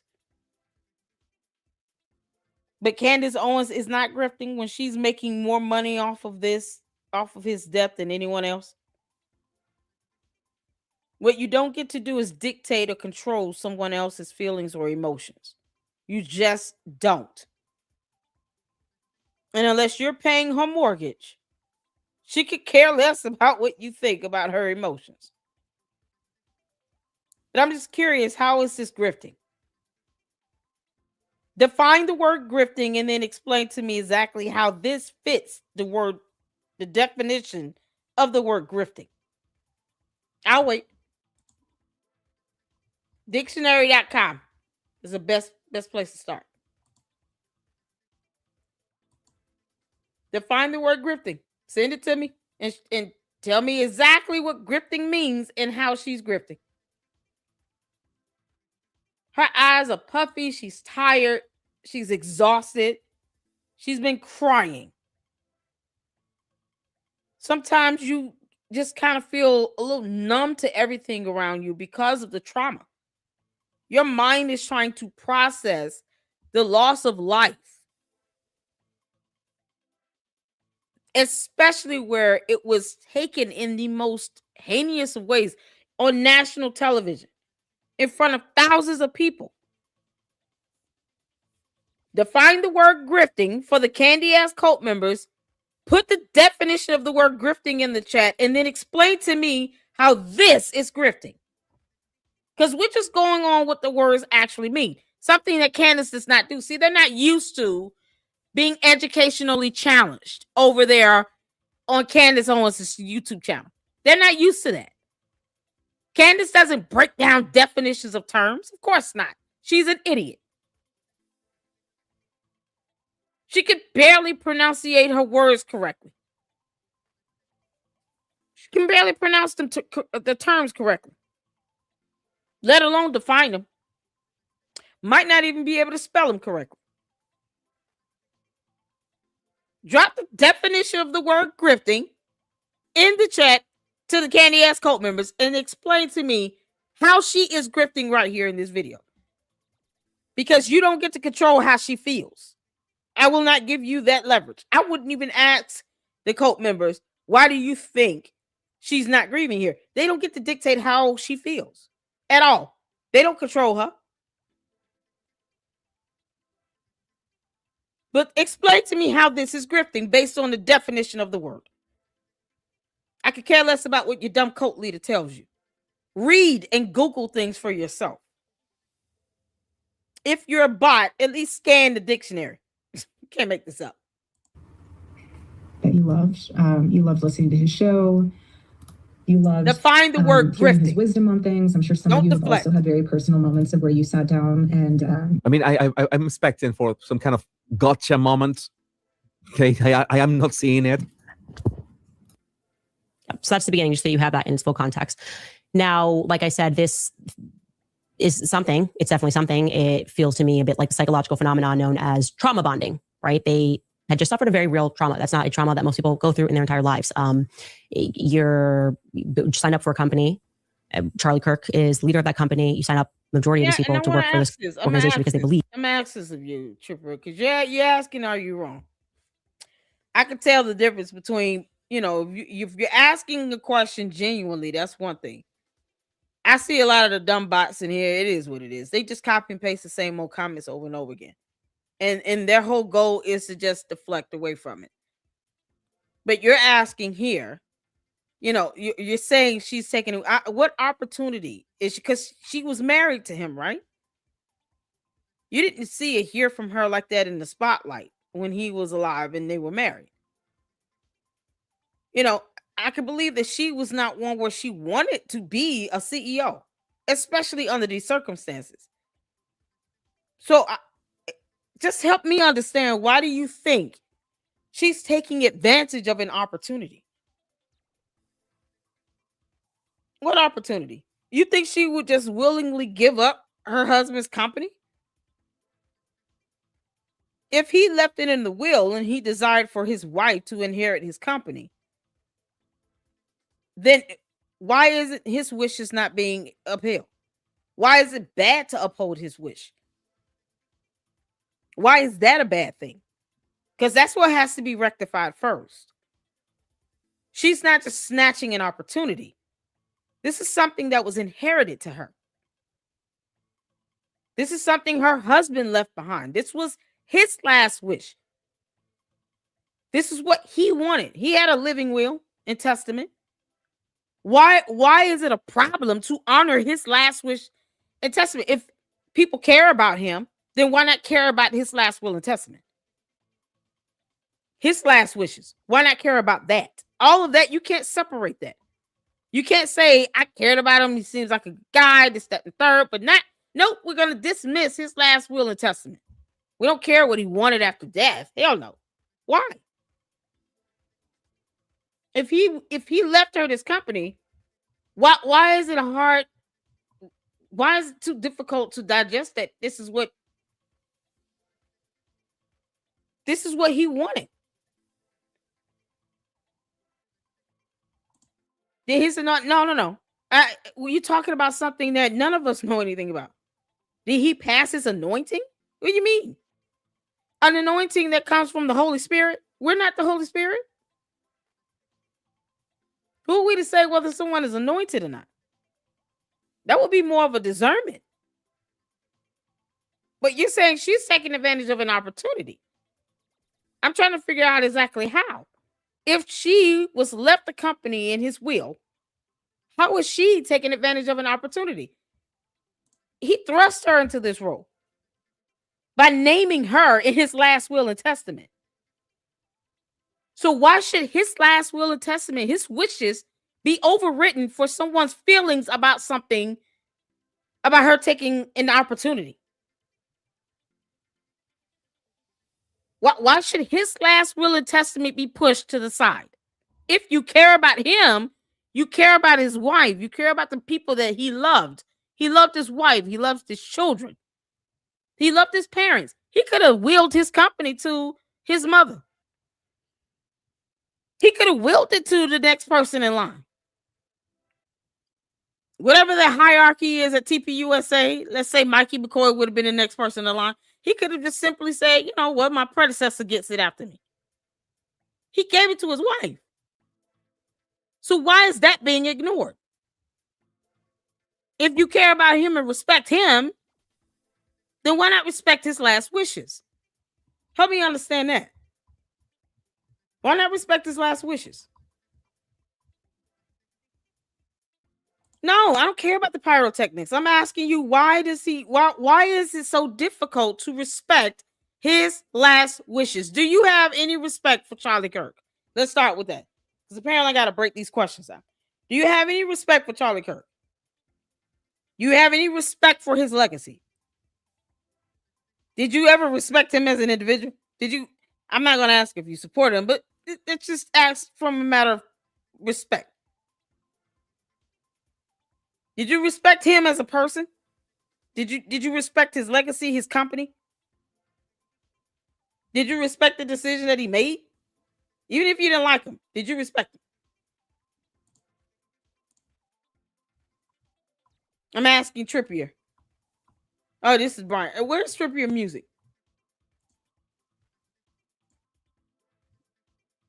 You're talking about an anointing. I'm talking about last will and testament. If you didn't have any respect for him, then then of course you're not going to respect his last wishes. But I'm asking Trippier. You're saying she's taking advantage of an opportunity. How was she taking advantage of an opportunity when it was Charlie Kirk's last will and testament for his wife to get his company? Why should his last will and testament be disrespected and dismissed? Why should it be overwritten? That's my question. Why not just follow his last will and testament? If you didn't have any respect for him, you just didn't. He had a last will and testament. Just because Candace has not read it doesn't mean it doesn't exist. He had a last will and testament. He wanted his wife to receive the company. He could have given it to the next person in line. He could have given it to his mother. He could have given it to her mother. He could have given it to the president of the United States. He gave it to his wife. So why should that not be honored? It's a simple question. My mother passed and left me all her jewelry and I accepted it. Does that mean I took advantage of an opportunity? Exactly. So that's my whole question here. Since when is upholding someone's last will and testament automatically translating to that person who inherited the company taking advantage of an opportunity? So if she allows the company to fold and collapse, then what? Then it'll be a whole different argument. How dare she cause TPUSA to lose millions? How dare she? Now she's not business savvy. She don't know what she's doing. This is why you can't please people. You don't live your life to make someone happy. Because they're going to try to find fault and have issue with whatever you do regardless. I'm trying to figure out how she's taking advantage of an opportunity. If she inherited the company through his last will and testament.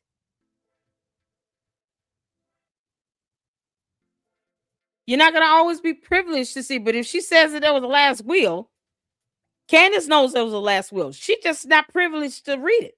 They don't have to let her read anything that he wrote. She's not owed that opportunity. No one owes her anything. She's irrelevant in that equation. He didn't give her crap. Charlie Kirk left Candace Owens nothing. So why did she need to read his last will?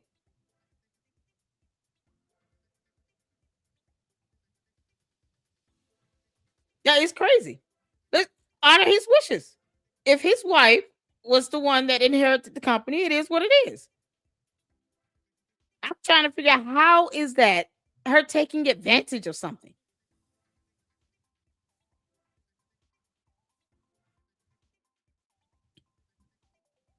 How is that her taking advantage of something?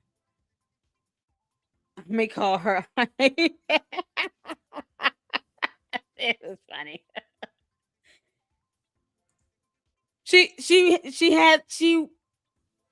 It's because her husband wanted her to be CEO. She became president of the board for TP Endowment. But why not give it to the second in command? If he really wanted it to go to someone that was already high ranking there, why not just give it to Mikey McCoy then? This man had a will. He wanted his company to be put in the hands of his wife should anything happen. He told her that as well while he was alive. Anything happen to him, he wants that company to go to his wife. Not every spouse does this. Just as an FYI, just because you marry someone who has a company they started and built and created, doesn't mean that the spouse, the surviving spouse, always gets the company either. Sometimes it goes to a registered agent or to an attorney, and it goes into an estate. You have sometimes where it just goes to the next person in the line hierarchy. So as opposed to the CEO goes to the vice president or the, whomever. Or there's a clause where they have the board of directors vote in the next CEO. And then it's just kind of like may the best person win. That's not standard in every scenario. You don't always have, a married couple where one dies and they have a company and they just will it over to the wife. They have the right to choose someone they want and they feel is capable of running the company. But if Erika Kirk were to run TPUSA into the ground and they lost millions of dollars in the first 2 or 3 months, people would be complaining about that. Then it's, why did he give this to someone who doesn't know what they're doing? There's no way to satisfy people with that. That's why Erika Kirk trying to even start doing that is unthinkable. She doesn't owe anybody anything. It's not an advantage opportunity type of thing. And then under this circumstance with her husband being assassinated on national television, she would rather have her husband. Let's not take the humane factor out of this. She would rather have her husband. Whether you liked him or not, she would rather have her husband alive. Those kids would rather have their father. She would rather her husband come home to her and those 2 children. To say that she's taking advantage of opportunity and not even explain how is absurd. And she's got to deal with all of this at one time. The stress of being a CEO, now a single mother, and a widow.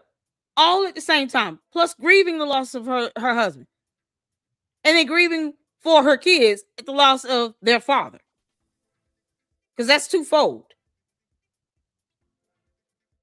So where is the opportunity to take advantage of something there? Like, what does that look like? How is she taking advantage of something? She would rather he be here and run it. I don't think anybody just asks for that type of headache. Just because Candace said so is not evidence. It's not sufficient. Her feelings are irrelevant because she could care less about anybody else's. Makes no sense. I'm still waiting on how is she taking advantage of something. He wanted her to be CEO. She's not taking advantage of anything. She's stepping into a role that her husband wanted her to step in the event of his untimely death. Candace knows that there is documents in writing where he wanted that to happen. He wanted her to become CEO. She's just mad that it's not her. Candace is mad that it's not her. That's it. Bottom line. I don't even think he would give it to her if she were still working for TPUSA. I don't think Charlie Kirk would have handed Candace Owens TPUSA either. So it would have been way worse. It would have been much, much worse for her if she was still there. And then he turns around and still gives it to his wife. And now people want to sit here and jump down her throat for grieving. And she's not doing it in the way you think she should, because she's a whole different individual. Just because Candace is an alien does not mean she's figured out how humanity works.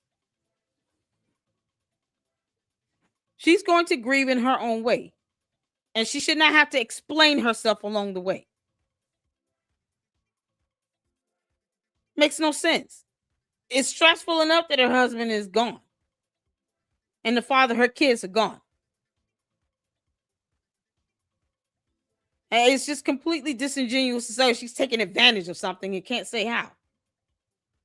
In Charlie Kirk, they believe in what he's doing on college campuses. And then you watch him get live assassinated.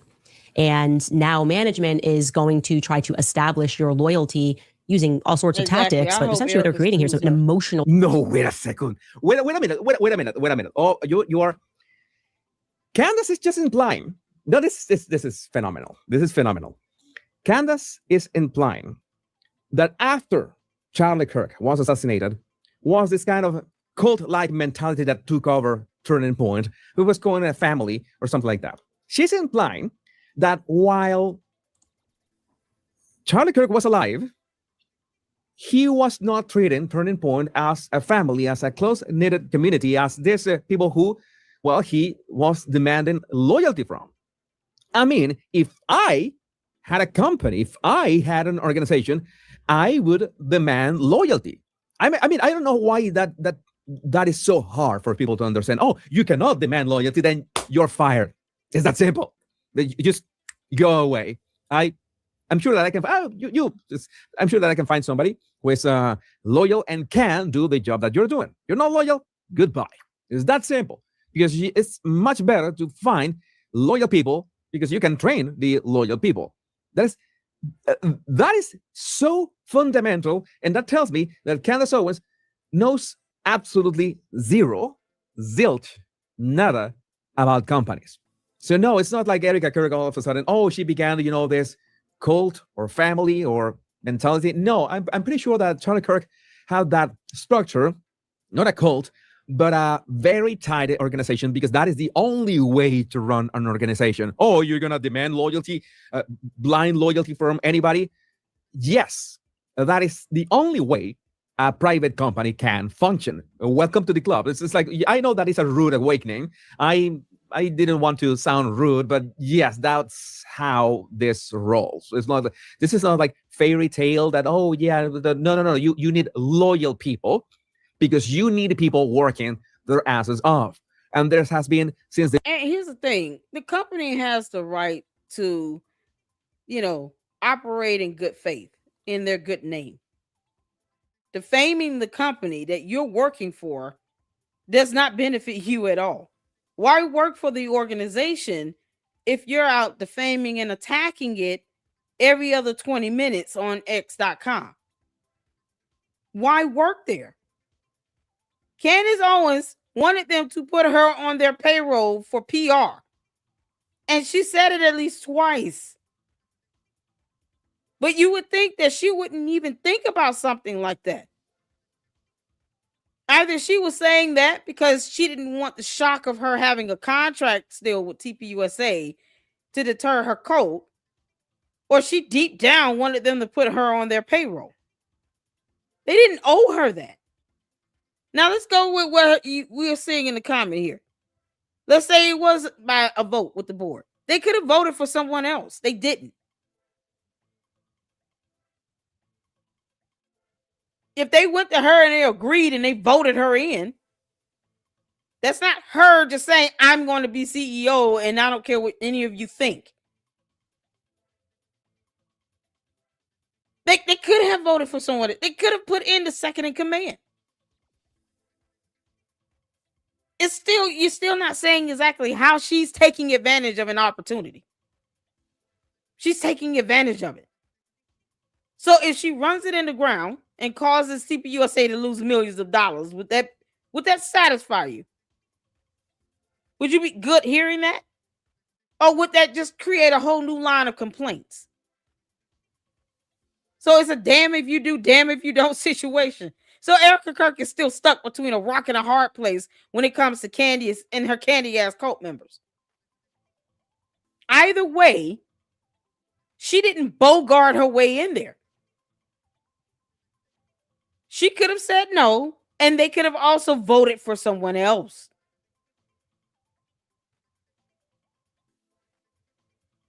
It's funny how, Candace wants to make it seem as if it's so bad after saying twice to the candy-ass cult members and the bots. Remember, Candace Owens said twice she wanted to be on their payroll. She wanted to be on their payroll. She still had a contract with them, and she didn't tell you all. She still does not even expand on the fact that they acquired Blexit in the whole, and they didn't have to do it. 3 main talking points that she still withholds from you all. See, we all know she lies by omission. But when you withhold pertinent information that would help to shape someone's opinion, they probably will reach a different conclusion had you told everybody, Candace, that you had a contract still with TPUSA and that you deep down want to be on their payroll. Many people will have an alternate opinion of you. Why would someone who wants to see TPUSA fall turn around and say twice, they should put me on their payroll? They should hire me. I'll do their PR for them. Why? Why? If you hate their guts, why would you want to deal with them? Why not tell people you had a contract? She kept all that from you all.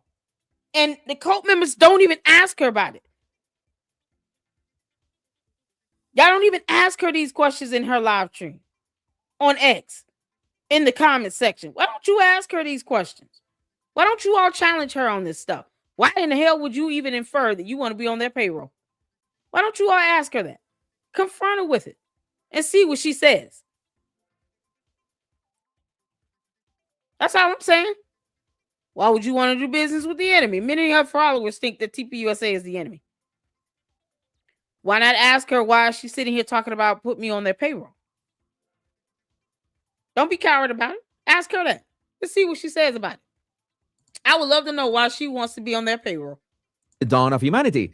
And if, of course, if Steve Jobs, if you hear all those stories about Steve Jobs when he was an absolute bastard, treating people back in the day at Apple, but you see what he did to Apple, you see, oh, it was necessary. He needed the loyalty. He needed people working their asses off. He needed that. He was so successful. He brought Apple to what he did. Oh, so that is a success story then. So again, this is a false equivalence. And Candace is saying, oh, Erika was the man and all this. If you all of a sudden, because your husband was assassinated and the work has to continue as soon as possible because there was literally what saved the United States back in 2024 elections, and you have to act as fast as possible. But I guess I don't do whataboutism. Candace has never put in that work, then she can't understand what that means. She cannot understand what that means. I have this shout out to Brita again. Candace's guest, there was also this. Candace's guest said Erika killed her husband. Ha ha ha! It's a funny joke. It's just a funny joke. Let's watch this. He really said this. Oh. What? Candace and George Farmer had something to do with Charlie Kirk's assassination. We're all demanding an alibi from both George Farmer and Candace Owens. Yep, they had something to do with his assassination. Why is Candace the only one financially benefiting? Because see, here's what the cult members do. They tell on her every single time. Because it constantly reminding us about how much money she's making. And they think somehow we're jealous about that. No, you're proving my point. She's monetizing the death of Charlie Kirk. And every time you all come here and say that she's making all this money, you must be jealous. You're confirming what I'm saying. You confirm my point. She is making a lot of money. And she's making a lot of money off of the death of Charlie Kirk.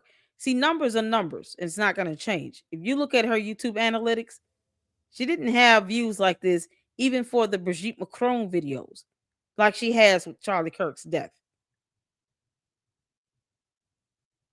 Plus, she's got all these sponsors. She's the one making the most money. You can look at my views and see how many views I get. YouTube pays 10 cents for every 1,000 views. Do the math. She's getting 2 to 3 million a day. You confirm our point when you leave and copy and paste comments. We don't do whataboutisms. I don't do vagueness. Be specific in what Andrew Covid lied about. Be specific. I wait. Do you think about Erika Kirk? Would I get sued? Throw it in the pile. Of course you will. I don't want to say anything that's controversial. She did it, but I don't want She was on it. I don't want to get into. I don't want to get into Yeah. she's part of it. I can't wait till that gets clipped. Okay, yeah, it's again, it's really bad taste. I don't know if even to apologize for showing you this, but this is just sheer bad taste.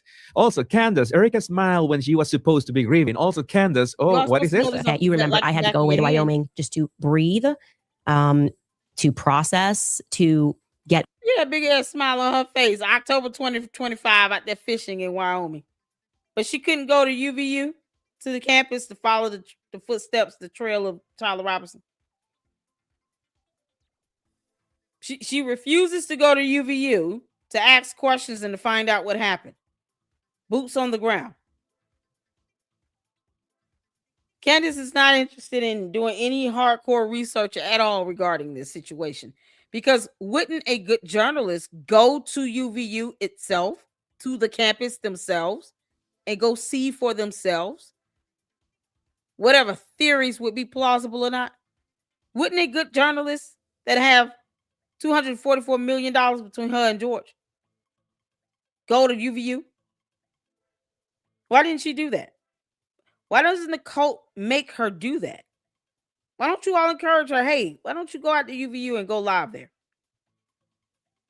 Take us on a tour. Go live and take us on a virtual tour. Why don't you ask Candace to do that?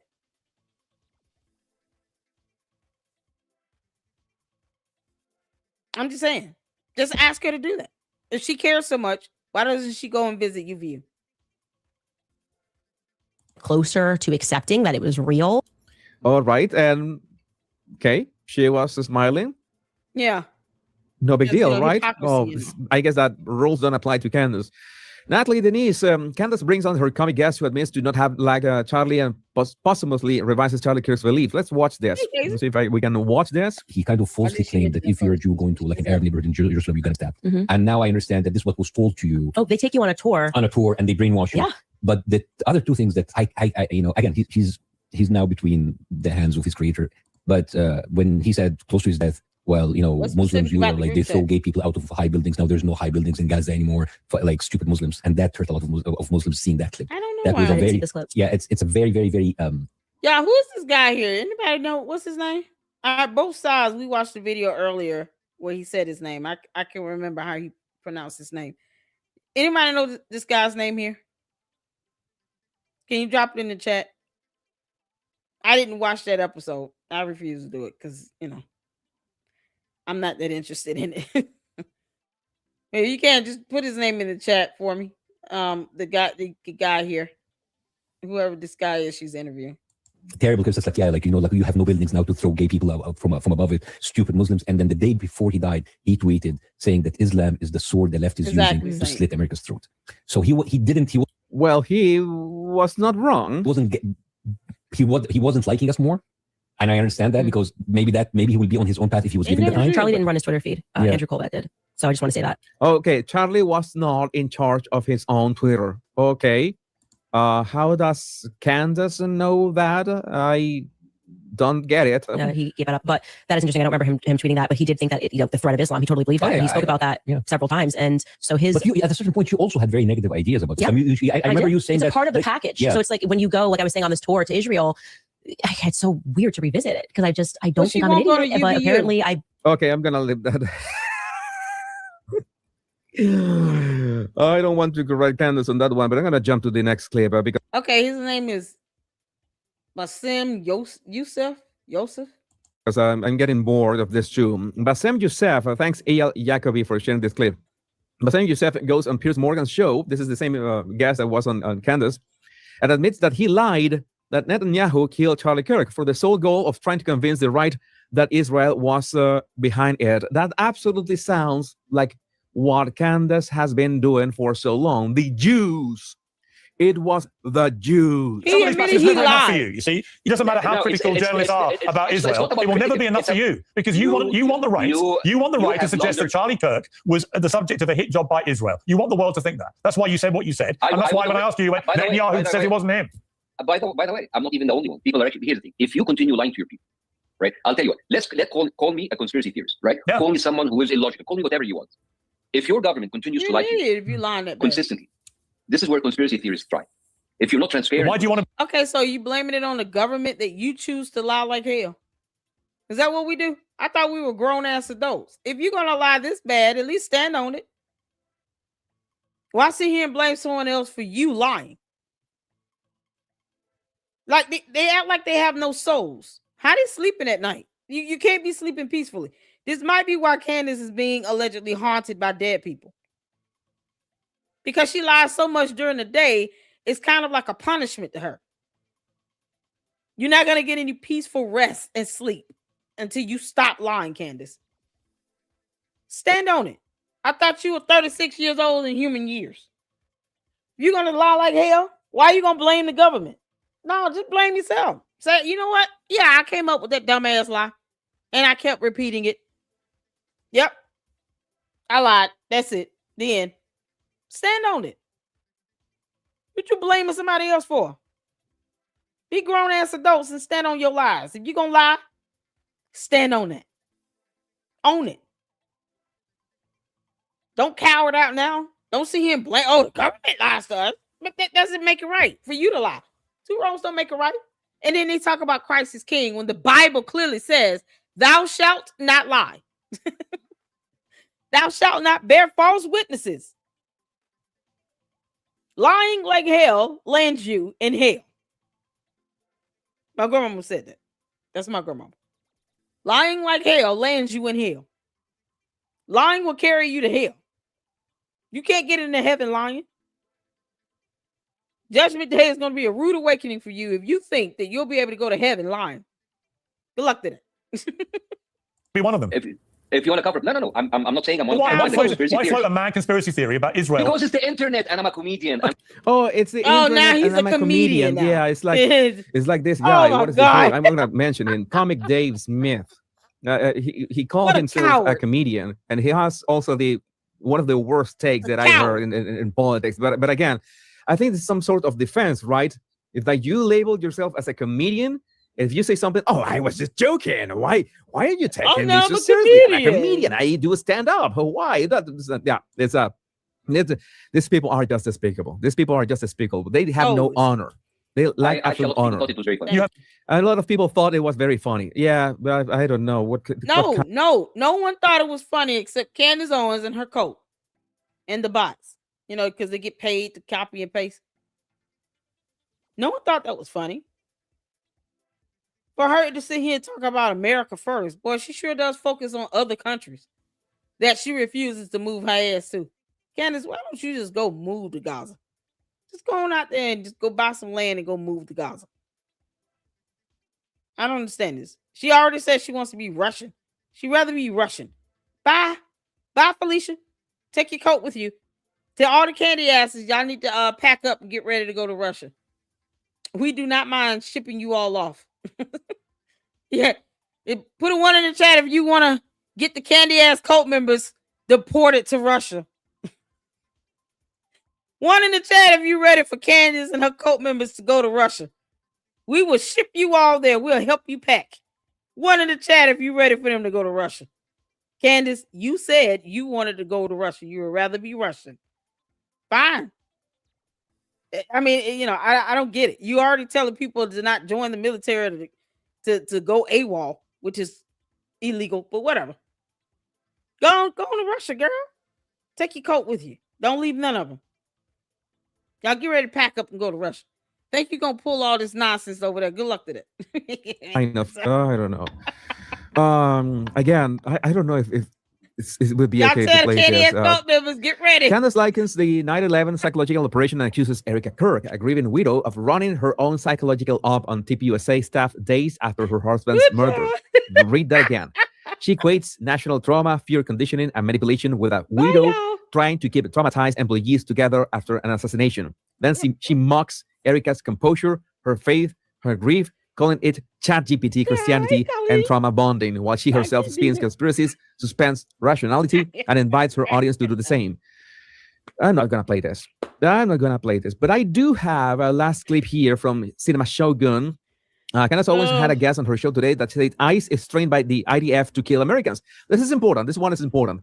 Candace is now attempting to soar middle-aged white women on deported immigrants while simultaneously trying to persuade them to be more sympathetic towards Islam. Can't be so dense as to think that they won't kill you too. That's what's mind-boggling. It's like you realize if when they want America, they'll kill your kids isn't too. That happening also? Yeah. I mean, isn't like ICE has been trained by the IDF? Isn't that the same tactics that's used by ICE and used by many of the police departments? They get trained.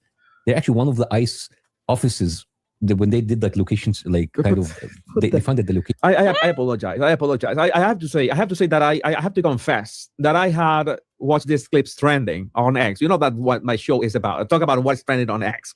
I grabbed those clips and put those in here. I didn't know that I was going to shave off like 5 points of IQ watching this dribble. I know, right? I certainly. Oh, Jesus, you hit the nail with him. You feel like you're losing brain cells. That's why I'm not watching that interview. I'm not doing that. This guy is only there to get attention. That's it. Y'all, if I wanted to boost in my numbers, all I have to do is say Candace is right. That's all I have to do. Put up a very vague and ambiguous title, a thumbnail with her face on it, and say Candace is right. Automatic 10,000 views. Automatic. I'm still waiting on my $7,000, Candace. You owe me some money. That's what happens when your coat keeps spreading that nonsense. Now you're going to pay the price of it. Need to apologize to you because of this.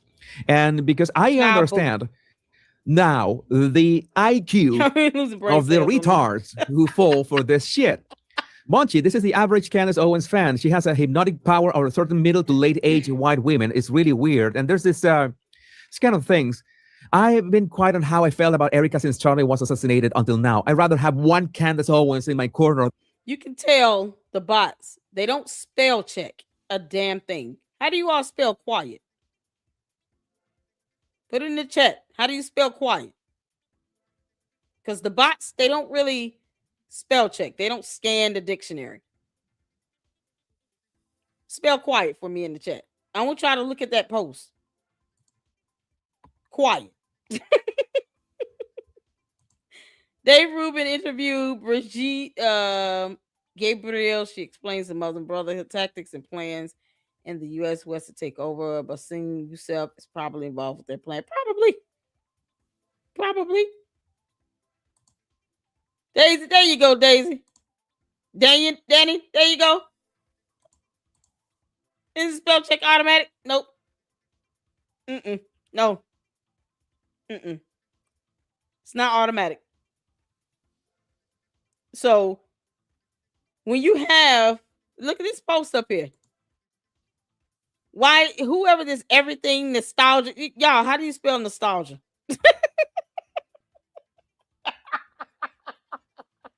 Look at the username. That's supposed to be the word nostalgia. Okay. Is the word nostalgia spelled with an E? And then it says, I've been no punctuation. So they don't use punctuations. I want you all to understand what a phishing email looks like. It's like scammers sending out mass emails all over the place. No different than how bots operate. So you have the misspellings, the grammar syntax is off. The username is a joke. They don't have any profile photos or anything like that. The account probably is like relatively new. This is how you can point out these bots real quick. They and that's why I tell them when they come over to my chat, they come at their own peril. So you see no punctuation in the word I've been quite. Based on this spelling of that word, that is quite, not quiet. Nostalgia is spelled wrong. Like you can't make this up. On how I felt about Erika since Charlie was assassinated. Period. And then until now you have a fragmented sentence. See, the grammar syntax is off. It's a bot. This is a bot. This is what we look for as a phishing scam. Phishing emails sent by scammers. Stuff like this is a dead giveaway. Than 100 You think Erika the Kirks. bots will What I upgrade see from and Erika Kirk is not spell authentic, check. scripted, and disingenuous. It just feels phony. There's nothing real about what she says and how she acts. What I see from Candace Owens is authentic, honest, and straight from the heart. Not to mention relentless. A pursuit of truth for the one she loves, even at the cost of her life. Fuck's sake! And this is the one who retweeted that. I'm not following her. Not at all. It's not following me either. Divorced with 3 grown sons and 2 beautiful cats. I'm a retired medical technician. What the fuck? No, this is why are all then in healthcare? I don't understand. But I don't know. It's this is Wait what a minute. Is it that healthcare worker that worked for the hospital in Utah? Is that the one that sent that screenshot to Candace, violating HIPAA privacy laws? Whole federal laws. She should be fired and then charged. It makes you wonder if this is the same one that sent Candace that screenshot of that EMR and the actual internal email between the chief nurse and the nursing staff. Like, they sent out communication and screenshots they shouldn't have sent at all. They didn't have consent. You can't make this up. So it's like from day one, they never had respect for Erika Kirk, because if they did, Candace would have reached out to her to say, hey, I have a screenshot of an EMR to show proof that he went to this hospital. It's a part of a larger piece that I'm doing. Do you mind if I share this? If I redact it out, let me know. She never got consent at all. So she never had respect for Erika Kirk. Erika Kirk is the only one that can give consent to use any portion of her husband's medical information. Once again, Candace doesn't run a damn thing. She does not have the legal authority to do that. Y'all, he said, have my doubts about covering this stuff, because these people.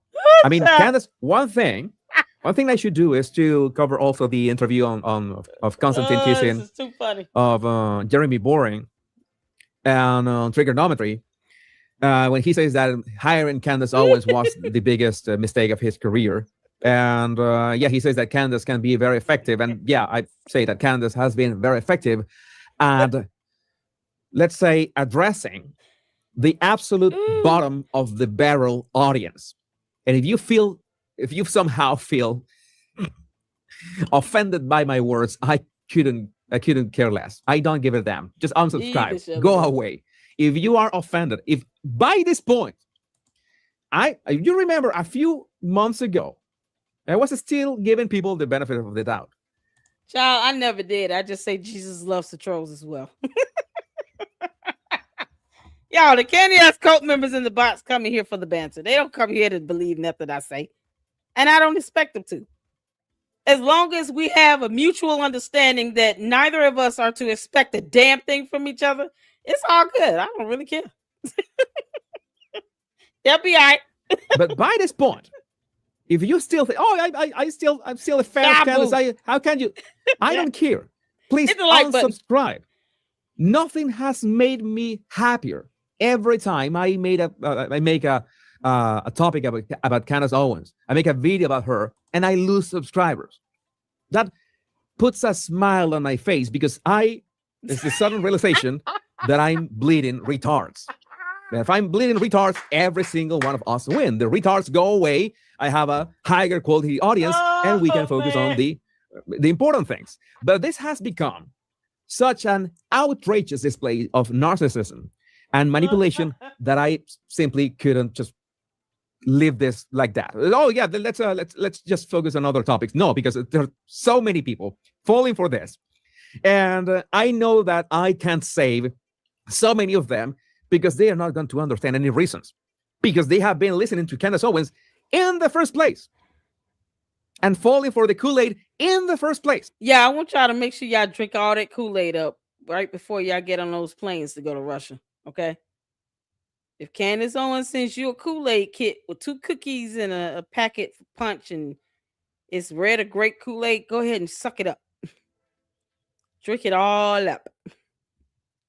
I'm not here to stop them from believing what they want to believe. I ask questions so that I can understand why they're saying what they're saying. It doesn't change my mind. It's just for the sake of argument here, explain to me how she's taking advantage of something that the board voted her in, she was willed in, however that happened. She didn't go in and just demand it. You know, they say the same old thing over and over again. That's why it doesn't really bother me. But trolls got to troll, yo. He said he pleased the retards. And again, no hard feelings whatsoever. Well, if you complain the way that some of you complain, don't worry, I will ban you. I can do that as well. My trusty mods are on the live chat right now. I'm pretty sure that they are looking for retards to ban. And yeah, it is one thing. You know, unless people just get unruly, it is what it is. My mods know their limit when it comes to going back and forth with the bots and the Kelp members. It is what it is. They come here for the banter, y'all. They want interaction as well. As long as they remain respectful of it, whether they agree with me or not is irrelevant. They never will. I'm okay with that. I'm just like curious to know when is the moving date. Candace, you want to be Russian? We will send your ass there, girl. And if we need you to come back to answer to something, we know how to get you back. Till then, goodbye. Bon voyage. Yeah, to you, my trusty mods, go make my day. Make my day. But again, I would like to know what you think about this in the comments. My name is Jesus Enrique Rosas. I'm the bad language guy. Much love. And y'all. All right, you guys. Happy Friday. We are going on a... All right, here we go, y'all. Make sure y'all hit that like button. Here's the episode from Friday. Make sure you get your popcorn and your Kool-Aid ready. All right. Over here in the Lady Luck Club, please do drink the Kool-Aid. A soda, milk, juice, whatever you want to drink. Get your popcorn, your chips, get a meal, whatever ready. We got an hour of this. You know, plus or minus 10, because I don't watch your comments. But let's get to it. Journey today. You know, it's going to be a good episode when I start that way. I'm looking at everything. The pieces are coming together. I'm asking myself, you're asking yourselves, is this a scam of biblical proportions?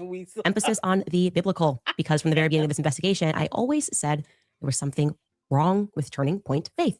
That's when Turning Point made a turning point, so to speak. It feels a bit psyop-y, like a psychological operation, almost as though faith is being intentionally hijacked. Boy, the Candace cult members love those trigger words. PsyOps, TPUSA faith, Catholic, Israel, Jews, Ben Shapiro, Daily Wire, Obsessed, Stalker, Money, 7,000. You know, those trigger words just make them so happy. Come on, girl. Dr. Frank Turk, by the way, went on another rant about me. He's getting us on a little bit like Bobby Boucher's mom. If you guys have seen Waterboy, everything is the devil. Candace Owens is the devil. He says I'm Satan because I'm confusing. It's just crazy how the truth can confuse people. What is it about the truth? Candace can't define the word truth. I just want to, you know, as an FYI, she does not understand the definition of the word truth. If you all see a thumb title next week with "Here's what truth means," it's because she got it from me. Candace, give me credit when you sitting here talking about X-Men and mutations. You know you got that from me, you heifer. That is confusing people in this moment. Now, before we get into Frank Turek, I first have to share with you a very scary story. Something that happened the day after Charlie's memorial. And yes, it's going to include another text message from him, this time sent on September 9th. So welcome back to Candace. Why is she saying scary like that? That's scary. Barely filled with alien juice and yeast infection. Candace, how did you give birth? Can it just kind of bust through the seams or what? Was it a situation where you just kind of peed it out? How did it go? You know, I can sit here and do all this, you know, putting out concerns about you giving birth and all of that and say, I haven't seen any evidence or proof that Candace gave birth. How do we know she gave birth? How do we know that's not a fake belly? How do we know that? Curious. I think it's strange. This is odd and unusual. Taking a photo with your hand bent. It's like you bending your back end on purpose. You know, I could say this is so suspicious to me, you all. Highly unusual for someone to deliberately bend in their back. All that alien juice just kind of sticking out there. If you put a safety pin in that, will it pop?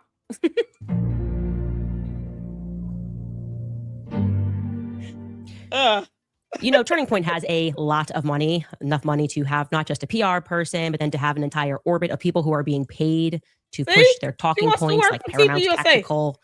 They also have a crisis PR team. I was told that actually by Erika. They hired a crisis PR team because, you know, Andrew had made all those mistakes. But I have to say, all of those people appear to be in struggle city at this moment. They are struggling to come up with a way to explain. And when Candace Owens lies, somehow that goes over her cult members' heads. Candace, where's the evidence that you have 2 degrees? To the cult members, can you all please ask your cult leader, when is she going to frame her degrees? It's supposed to be 2 of them, one in journalism and one in English. The school she allegedly attended does not have a dual degree program for journalism and English, so it would have to be 2 separate degrees, unless she went to a totally different school. Why don't you all encourage her to post up her degrees? Make me happy, Candace. Satisfy the queen of YouTube. Post up your damn degrees. Put it in the frame behind you.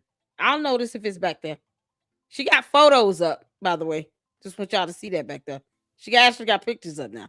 A way to explain the calls that we saw, the Zoom calls that we shared, the laughter, the smiling.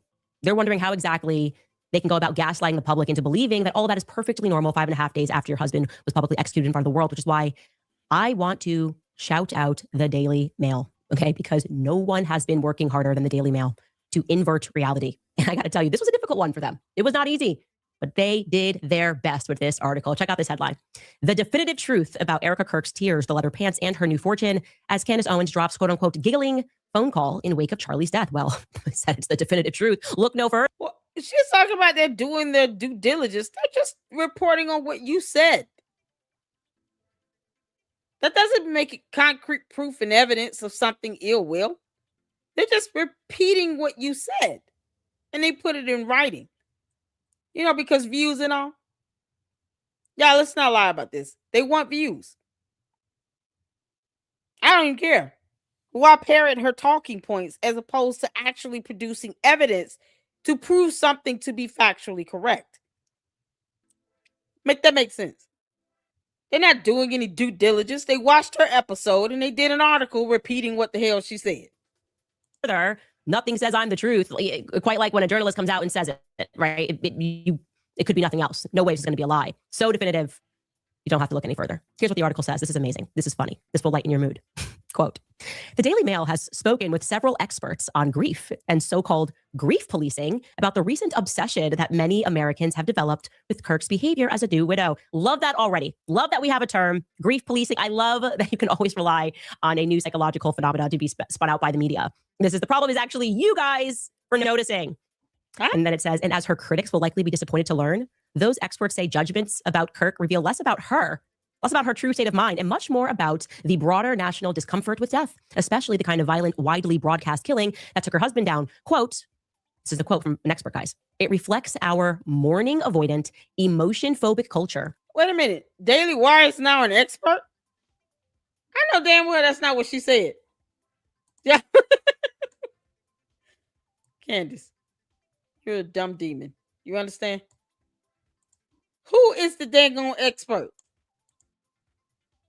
Discomfort with death, especially the kind of violent, widely broadcast killing that took her husband down. Quote, this is a quote from an expert, guys. It reflects our mourning avoidant, emotion-phobic culture, where people tend to make all sorts of quick, uninformed judgments about how people are supposed to grieve, says Dr. Alan Wolfelt, a Colorado-based death educator and grief counselor.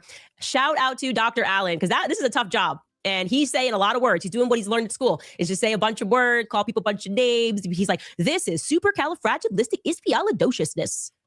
You still screwed that up. Y'all, let's go back. Let's hear her mispronounce this whole word wrong. Yeah. Because Candace, see, this is what happens when you drop out of college. And then you tune out of being educated at the 6th grade. This is what happens. We know you were too busy catching charges for harassment.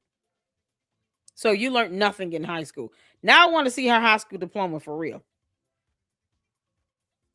Like, there's a whole song that can teach you how to pronounce this term.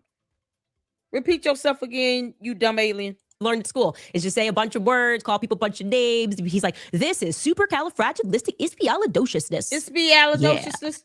Ispi. Ispi? Is that how that word goes?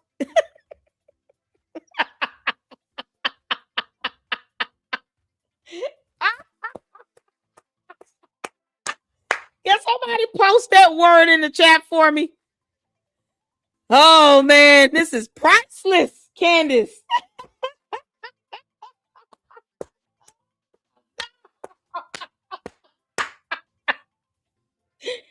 Candace, you've learned nothing, you dumb heifer.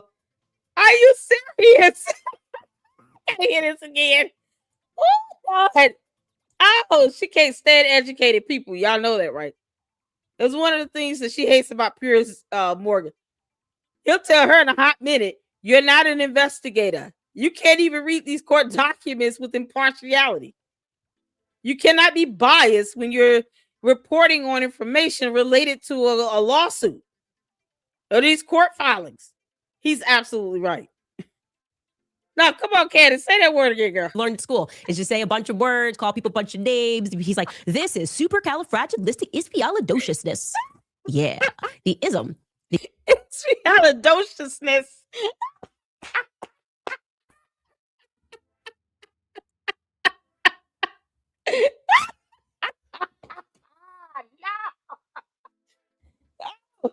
Expialidociousness. My God. Oh, here we go. Y'all. All right, we got it. Reed got it right here, y'all. It's a made-up word, but it was supercalifragilisticexpialidocious.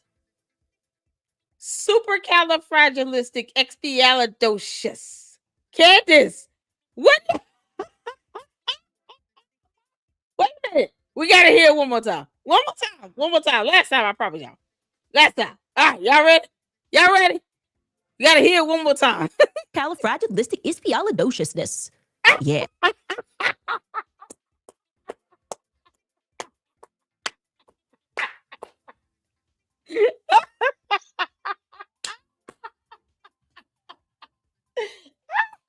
Where's Ami at when you need him? Ami, somebody tell Ami to make a video on her saying this word. Oh, dear Lord. Candace, I'm giving Ami material right now. You understand me? Oh, man, this is priceless. Expialidociousness is what she said. His name is my name, too. Yeah, the ism. The abracalabrodocious abracadabra, abracadabra, dabda, doobity dabda. She tried it more. Oh my gosh, she kept trying. Califragilisticexpialidociousness. Yeah, the ism. The abracalabrodocious abracadabra, abracadabra, dabda, doobity dabda. Ism is what everyone's suffering from. Anyways, she's supposed to be homeschooling 4 kids, y'all. I just want y'all to remember. Keep that in mind. At least 2 of them are of proper age to where they're learning how to talk. Okay, maybe 3. She's homeschooling her children. Keep that in mind. Goes on the article, the experts. So step aside, losers. The experts are here. That's the experts the Daily Mail spoke to were quick to note that Kirk has been an easy target for people who don't share her or her husband's staunch political or religious views. There is, they say, also an aspect of sexism at play. Another quote, another therapist. This guy says, widows are uniquely grief policed. Their appearance, their tone, and behavior, said LA grief therapist Bidwell Smith. Okay, Bidwell. He says there's this cultural belief that a good widow should look really collapsed and devastated, but grief is not a performance and survival is not a moral failure. When grieving, people can hyperfunction, as Kirk has appeared to do. People throw a lot of negative judgment on that, thinking that they feel nothing, when internally, privately, they may be collapsing and not really show it, Bidwell Smith added. Dr. Wolf similarly suspects that Kirk's insistence on getting up and getting dressed and putting on makeup and fighting for something she believes in every day is a classic emotional survival tactic. And so first I want to say, that's amazing. When I actually thought about that, when they're like, the problem is you and you guys are sexist, is first and foremost, it was the women that came out first and said, I don't like this for some reason. I want to remind you of that. Secondly, I had to go backward in my own mind because I'm close to the situation. And I was like, maybe there is some objective sexism here. Let me think about that. And then I remembered another death that deeply impacted the entire world. Literally, I did not know this man, never met this man, and felt like I knew him. And I boo-hoo cried in my bed when Kobe Bryant died in the helicopter. I remember this day, like exactly where I was, crying hysterically because I was a huge Lakers fan growing up. And I just always admired Kobe Bryant. This is before I was Catholic. He's Catholic. And I never for a single second do I remember the conversation being about his wife being inappropriate. In fact, there was a memorial. What didn't happen 11 days later, it happened a month later. And it was, there were no fireworks or no pyro. You understand that it took that long because of an investigation, Candace?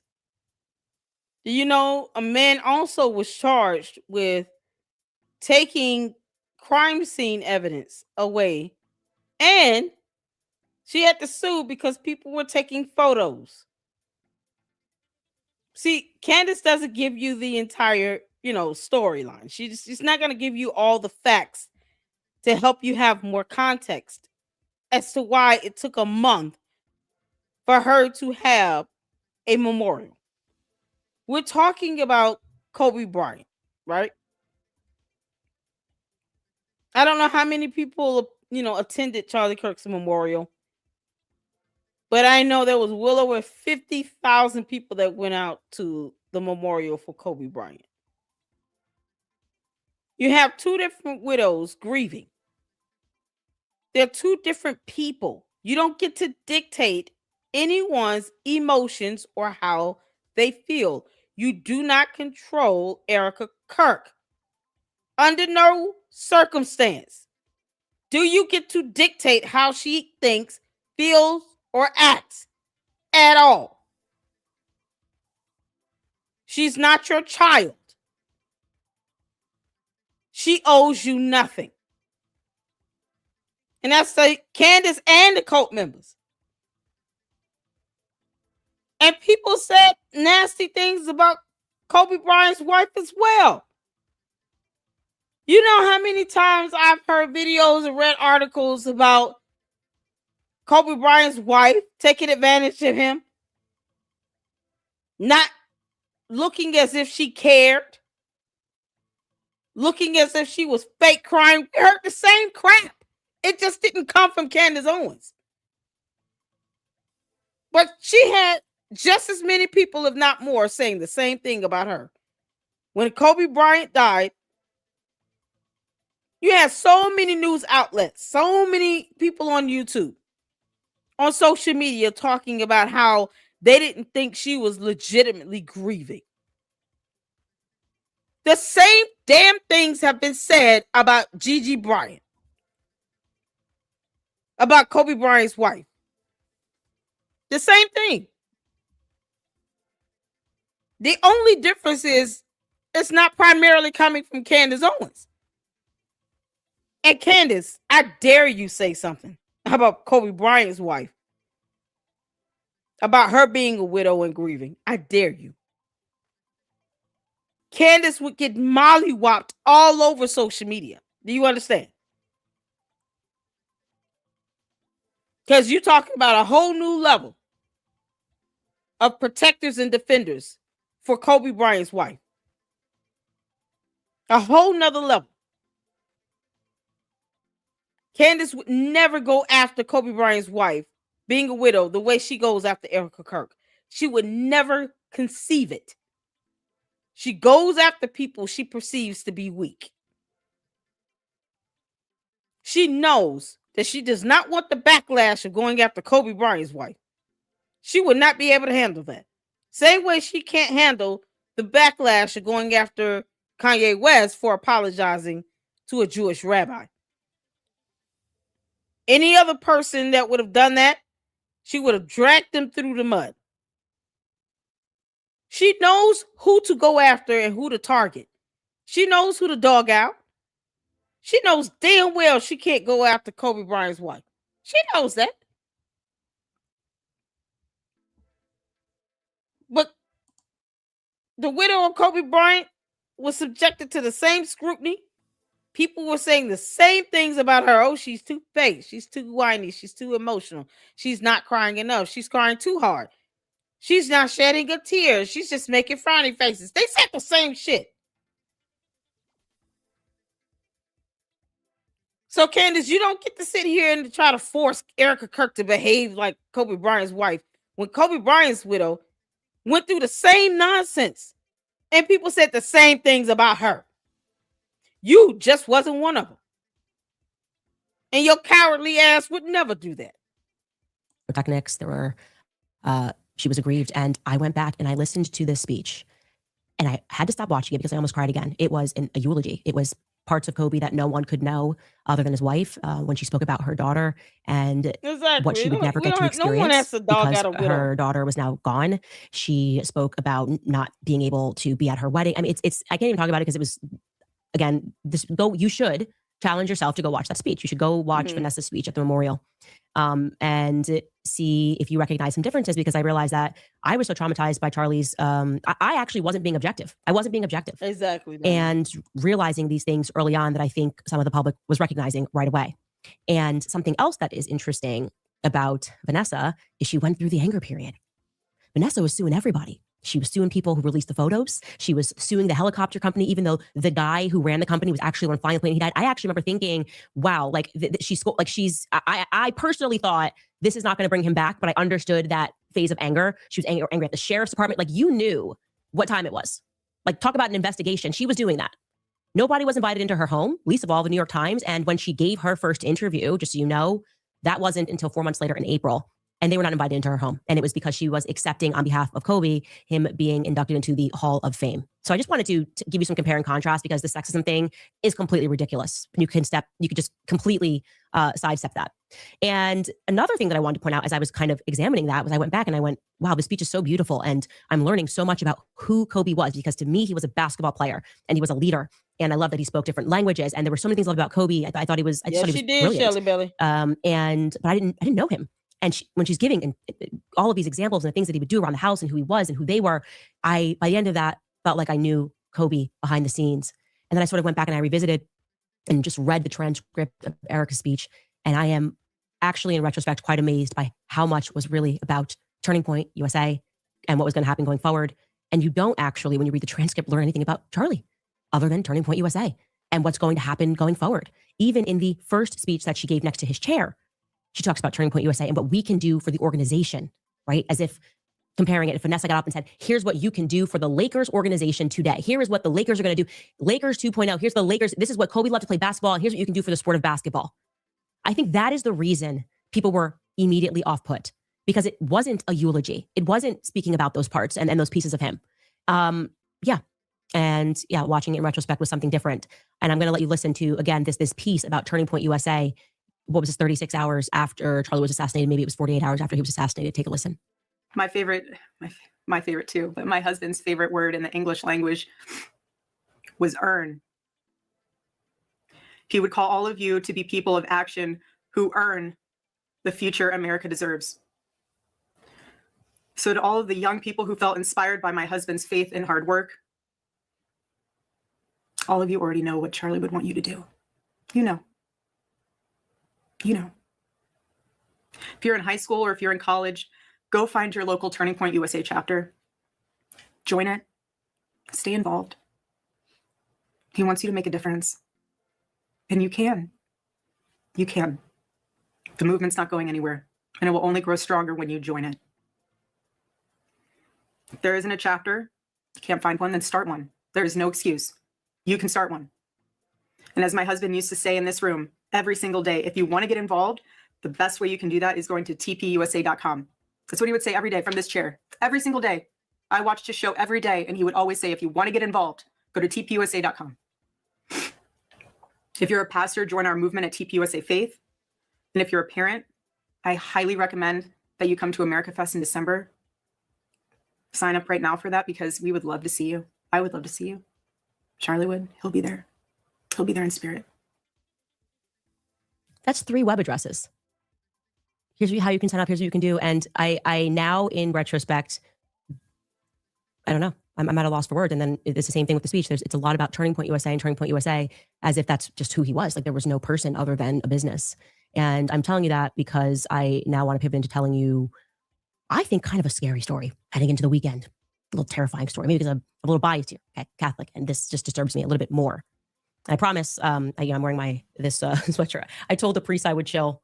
We had somebody message us and say you should be making these sweatshirts, and it's real. I do actually I'm being always sincere when I say that.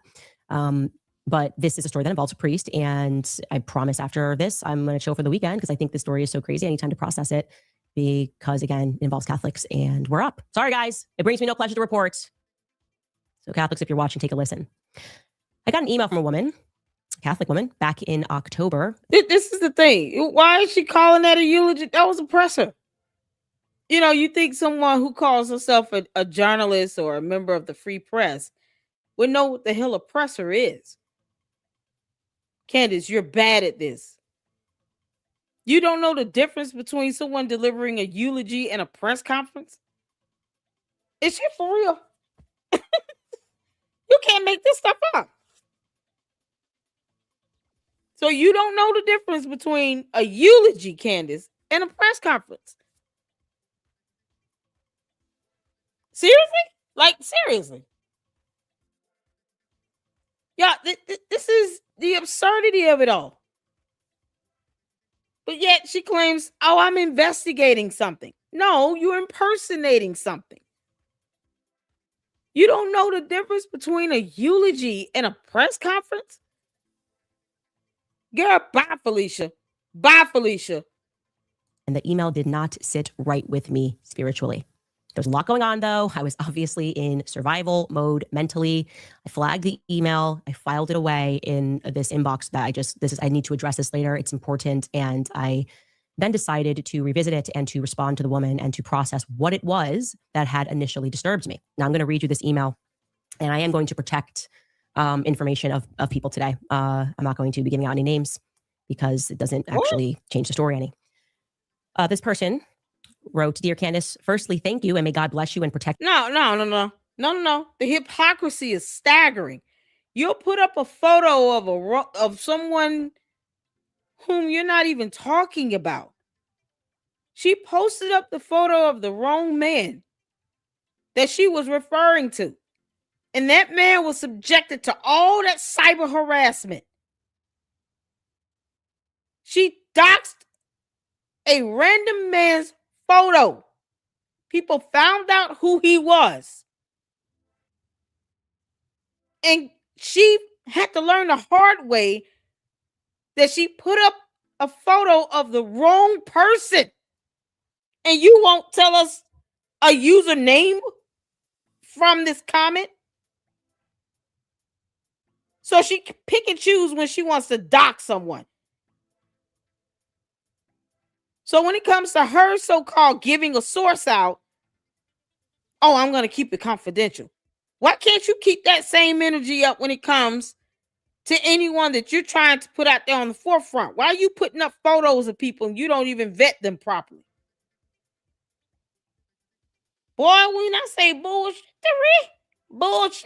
you for everything that you do. I pray for you every day, and I thank God for you bringing the light of truth and Christ to this world. I attended the memorial, and I ended up sitting next to Father Blank. He was actually the priest that flew with Erika to Utah. He was with her when they called her that he did not make it. Prayed over him. She actually asked him to pray the rosary there at the hospital, and he said the homily at the private funeral the Friday before the memorial. Now, in hindsight, it is strange to me that he was just put in the crowd at the memorial, but then again, he may have wanted that. I was at the memorial having zero personal or prior involvement or engagement with Turning Point USA or anyone from there, and I ended up sitting next to Father Blank and then with Erika at Mass the next day. I truly believe it is complete divine intervention. I prayed at the time and each day after exactly this.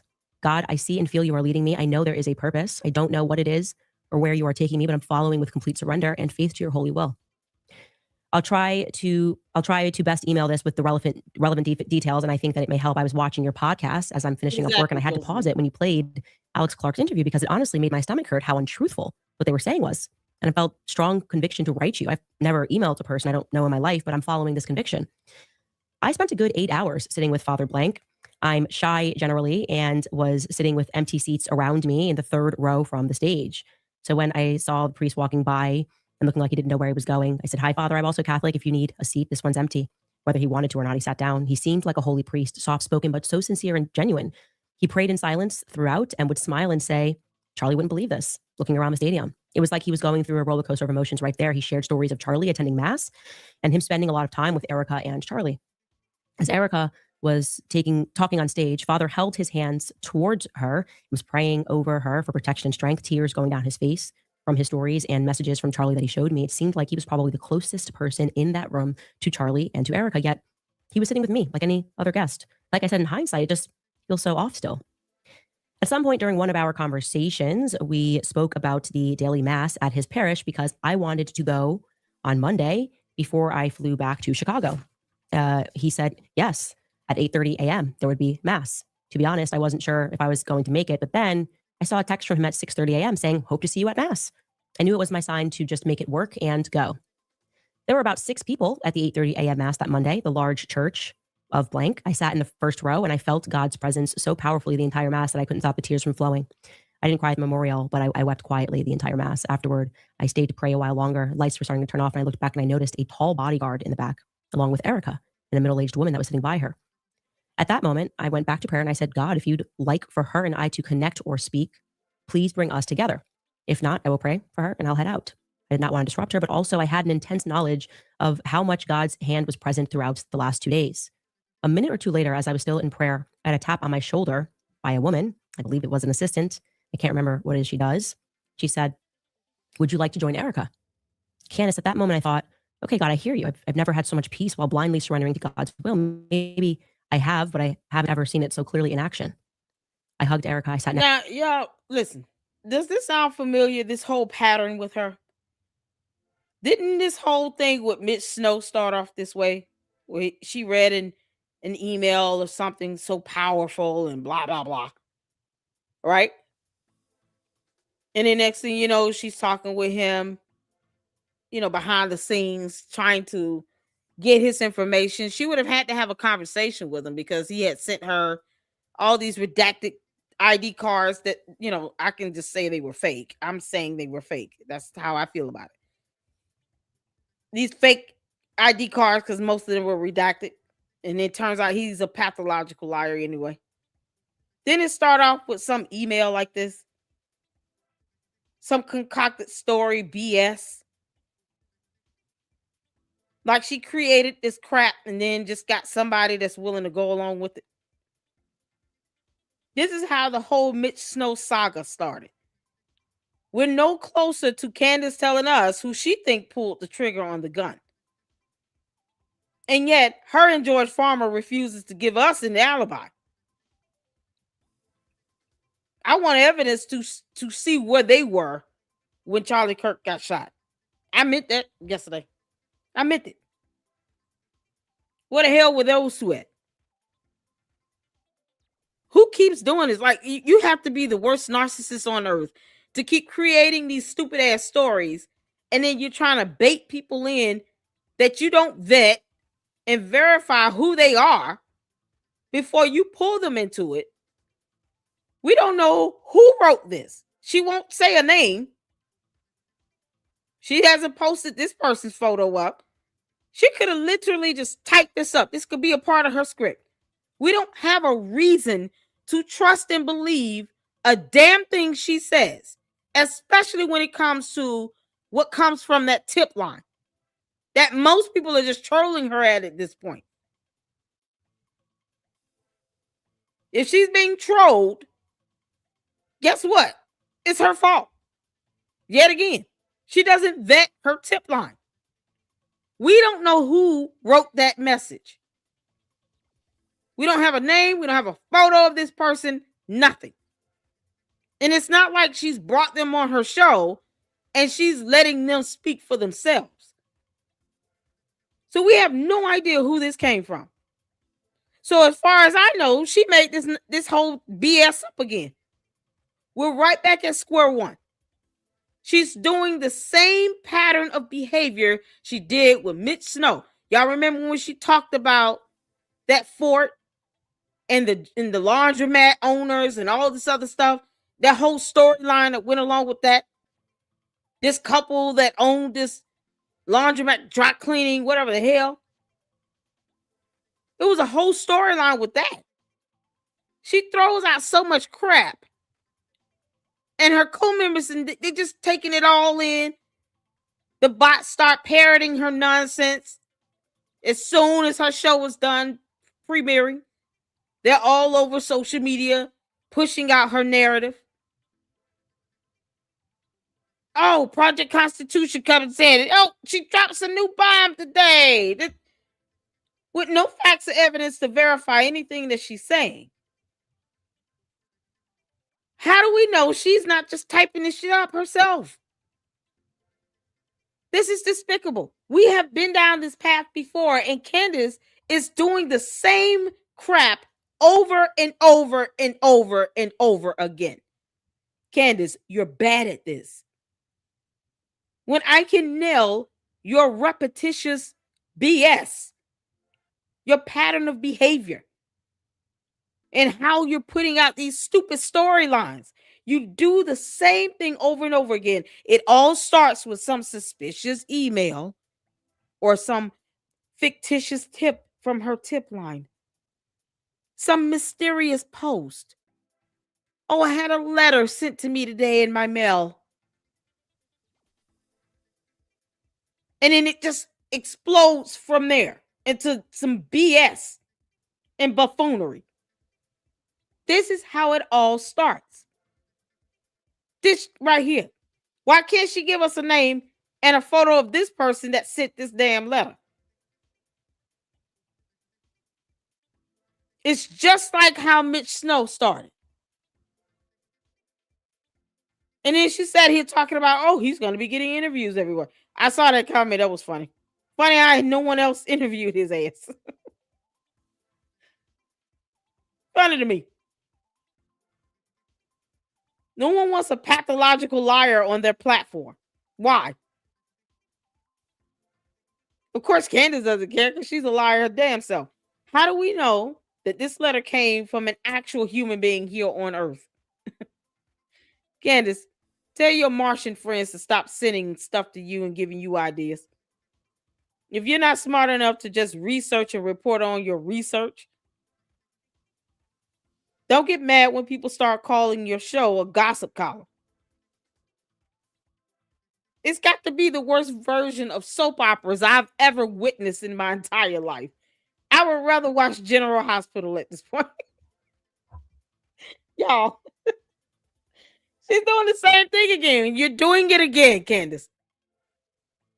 Next thing you know, what's this person's name going to be? First, it was a Mitch Snow. They'll come up with something else. Tree leaves or something. It's going to be ridiculous. Oh, this is Aquafina. Aquafina is going to have a special segment on her show next week. Because we already got the Mitch Snow. Now we got Aquafina. Next week, it'll be Aquafina as her special guest, going through her so-called letter she's reading. God knows if that's the real person. Who cares? Then she'll have a GoFundMe set up for Aquafina. That target will be $500,000 because, you know, maybe Aquafina had 2 more divorce cases and 3 more protection orders than Mitch Snow did. You can't make this stuff up. Candace, go read a book. Next to her in the last pew, and I just had the most beautiful conversation. She mentioned that Charlie went to mass with her there, and that Father Don would open the church up for him there often when Charlie just wanted to pray and reflect without being disrupted, and that he was with her the entire time from Arizona to Utah in the hospital, etc. I have so much I could share on all of the little miracles, but I just want to say that today I felt compelled to send this to you. And so I'm listening to my conviction and sending this, and I'm hoping that the Holy Spirit and both of our guardian angels will direct this message as it is intended per God's will. I have to say, I felt more realness from Erika in my exchange with her in that church than from the memorial.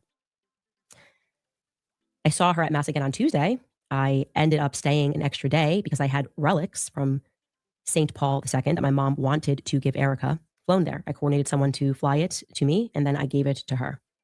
Okay. I am going to end it there. Yeah, of Now, course you are. Why do you Yeah, think of course that you are. that email disturbed me and made me file it? Just check in the chat here. What is not right with that email? And I'll tell you, it wasn't the person who wrote it. that Exactly, disturbed no me. reply. I blanked out over a name because I'm going to tell you now that's the person who. You blanked that over a name. Yeah, is it Aquafina? Maybe it's Peaches and Cream. If the name is collard greens and fried chicken, I'm going to just lose it. No reply exactly. All Candace knows how to do at this point is lie like hell. And her audience eats it up. They don't demand evidence. No, we need name. We need a photo. We need like an authentic person that is credible. Stop making up stories with this nonsense. And then they end up paying this person's bills on a GoFundMe, Save Go Now, whatever. Is that Save Go Now for Mitch Snow still up? Is it still active? That man is set to get $250,000. And her cult base gave him $250,000. Many of you all could have used that to pay your mortgage for a whole year. Pay your rent for 6 months. Take your kids out of town for spring break. Anything. You all are giving this man $250,000, and for what? For nothing to come out of that. She doesn't even talk about him now. Make that make sense? And you know, part of this whole thing, no reply is that her audience, her cult members, they're so salacious and so conspiratorial that it's like they crave this. It's like an addiction for them. It's like a drug addiction. They crave this nonsense. It only gets worse and worse and worse. When she tries to talk about something else, she feels the burn and the sting of it because her views go down. So she has to throw out red meat to her base. And the stories get dumber and dumber and even more crazy because somehow she's got to outdo herself from the last time.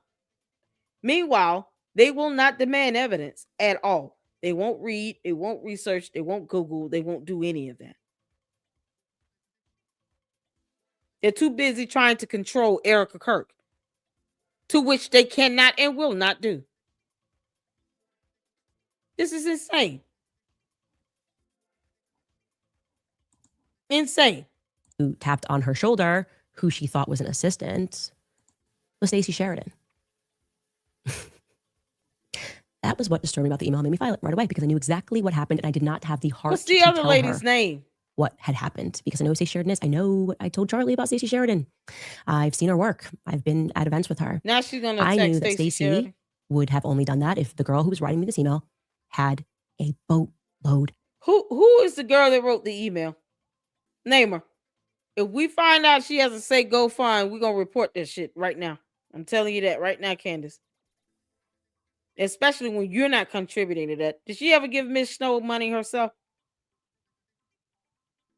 Did she ever match whatever was in that Save GoFundMe? Y'all, this is something else. Are those cheek implants? Y'all, Candace becoming, her alien form is taking place, okay? That's what's happening right now. So all that alien juice is going to her face. Maybe she's impregnated herself. That yeast infection is growing another baby. Who knows? Why won't she give us the name of this girl that wrote this email? They definitely got to be over 18. She wouldn't be reading something like this from some child. Because, I mean, where you expect that to go? Like, this is so ridiculous, Candace. She's starting this nonsense all over again. Yeah, is that Save Go Fund still up? No reply. Do you know if Miss Snow's what's that? Save Go Now?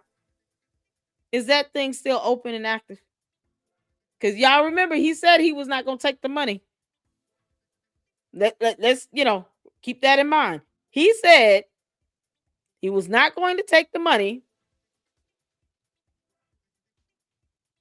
until he gets cleared, I guess. Who knows? We all know you're not gonna sit here and let that the target hit over 140,000 last time I checked, and then just let it sit there. Unless he is going to leave it be and everybody get their money back. He raised $148,730 is still up. So y'all should probably expect another Save Go Now to pop up for whomever this female is that sent Candace this letter. She's not going to give them any money, but she'll make her cult members do it. The cult should be so proud.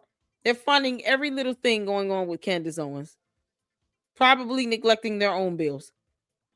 They raised $148,000 for Mitch Snow. And for what? For her to still not even talk about him now. Y'all should be so proud. You guys demand nothing of her. Of money. Didn't even need to look up this person or the email. I knew that they had that That's the girl target is clocked 250K. before she walked into the memorial. I don't think actually it was God that sat her where she was sat 3 rows in. She was amazed by all of this. Oh, I don't even know anybody here. Here I am. I don't even know Charlie. I don't know anybody trying to saying. Here I am sitting at the front. And oh my gosh, this moment. And Erika won't even speak to the staff Turning Point USA, but Stacey Sheridan, would you like access to the grieving widow?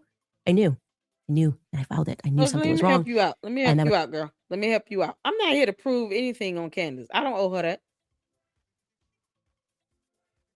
Candace is the one that's bringing forth the allegations. It would be her burden to prove that what she's saying is truth. If I come across information to show that she's lying, I always post it up. You asked me about the degrees. You know, I emailed University of Rhode Island. They couldn't give me her degrees. They said a person with her name and her date of birth attended the school and received a degree. She says she got 2. But yet, you're not demanding that she post up her degrees? Why would I have a copy of her degree?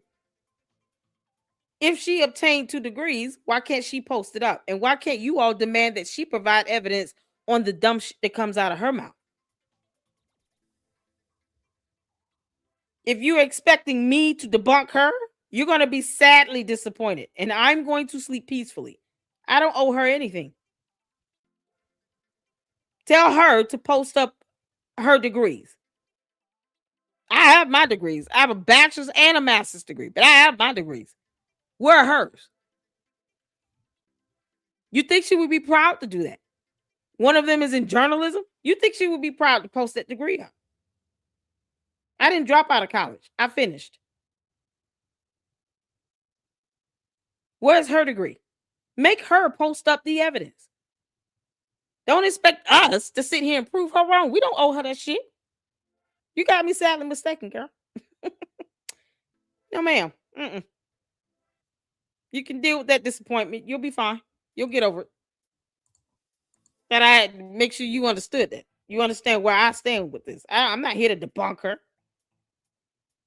I don't owe her that. She want to bring up all these dumbass allegations, just like this letter she just read. Tell her to tell us who the person is. Why do I have to go and find out who that person is? They sent her the letter, not me. That's on her. That is her burden to prove. I owe her nothing. And it's so funny. When we do post up information to debunk her, you people don't believe it either way. Cult members don't believe that. Y'all don't believe anything that we post up. You don't take any of our evidence and documentation seriously. So what difference does it make? I posted up the email that I received from the school. If you really want to know what I have, you would just check out my playlist, because I'm not going to sit here and appease you of all the people listening to this video. Oh, hell no. I don't do that. Go to my videos, go to my posts where I actually posted up the email I received from my due diligence of reaching out to her school that she attended for 3 years. And go see what they said yourself. I posted the entire email up. I did a video on it. Hit the like button when you hit them videos. Can't make this. I went to go revisit all these things I had filed and I saw this. I went, oh my gosh, this makes me so sick. And I knew that I had to reach out to this person and I had to say it. Hey, don't know anything about you, but I'm going to assume you have a lot of money, and it breaks my heart to tell you this, but you were targeted. They would have known everything about you. That's how they work. Before everyone is seated, Stacey Sheridan's job literally is to know You're not everything asking about questions. that person, You their made net a worth. statement. That's a difference. She'll know. Where you ask a question at? This is not a question. You said here, oh my God, I thought this lady was going to show proof of her lying, but doing the same thing that Candace accused Candace of doing. Where's your question? Is it the idea of the question and punctuation that you're confused with? Where's the question it is? I'm sorry. To the Luxes, where's the question it is? This reads like a comment to me. You said you can ask questions. What question? What question are you asking me? You're accusing me of doing what she's doing. Who said that I have to actually prove her right or wrong? When did I ever tell you that? What question are you asking me? If you're going to ask a question, then pose a question. That's not a question. That's a comment. And an accusatory comment at that. Where's your question? You said I can ask questions. You're not asking questions. Yeah, I answered it. I said I reached out to the school. I did a video. I showed their response. The only thing I can post up is what their response was to me in the email. You just accused me of doing what she does. What am I lying about?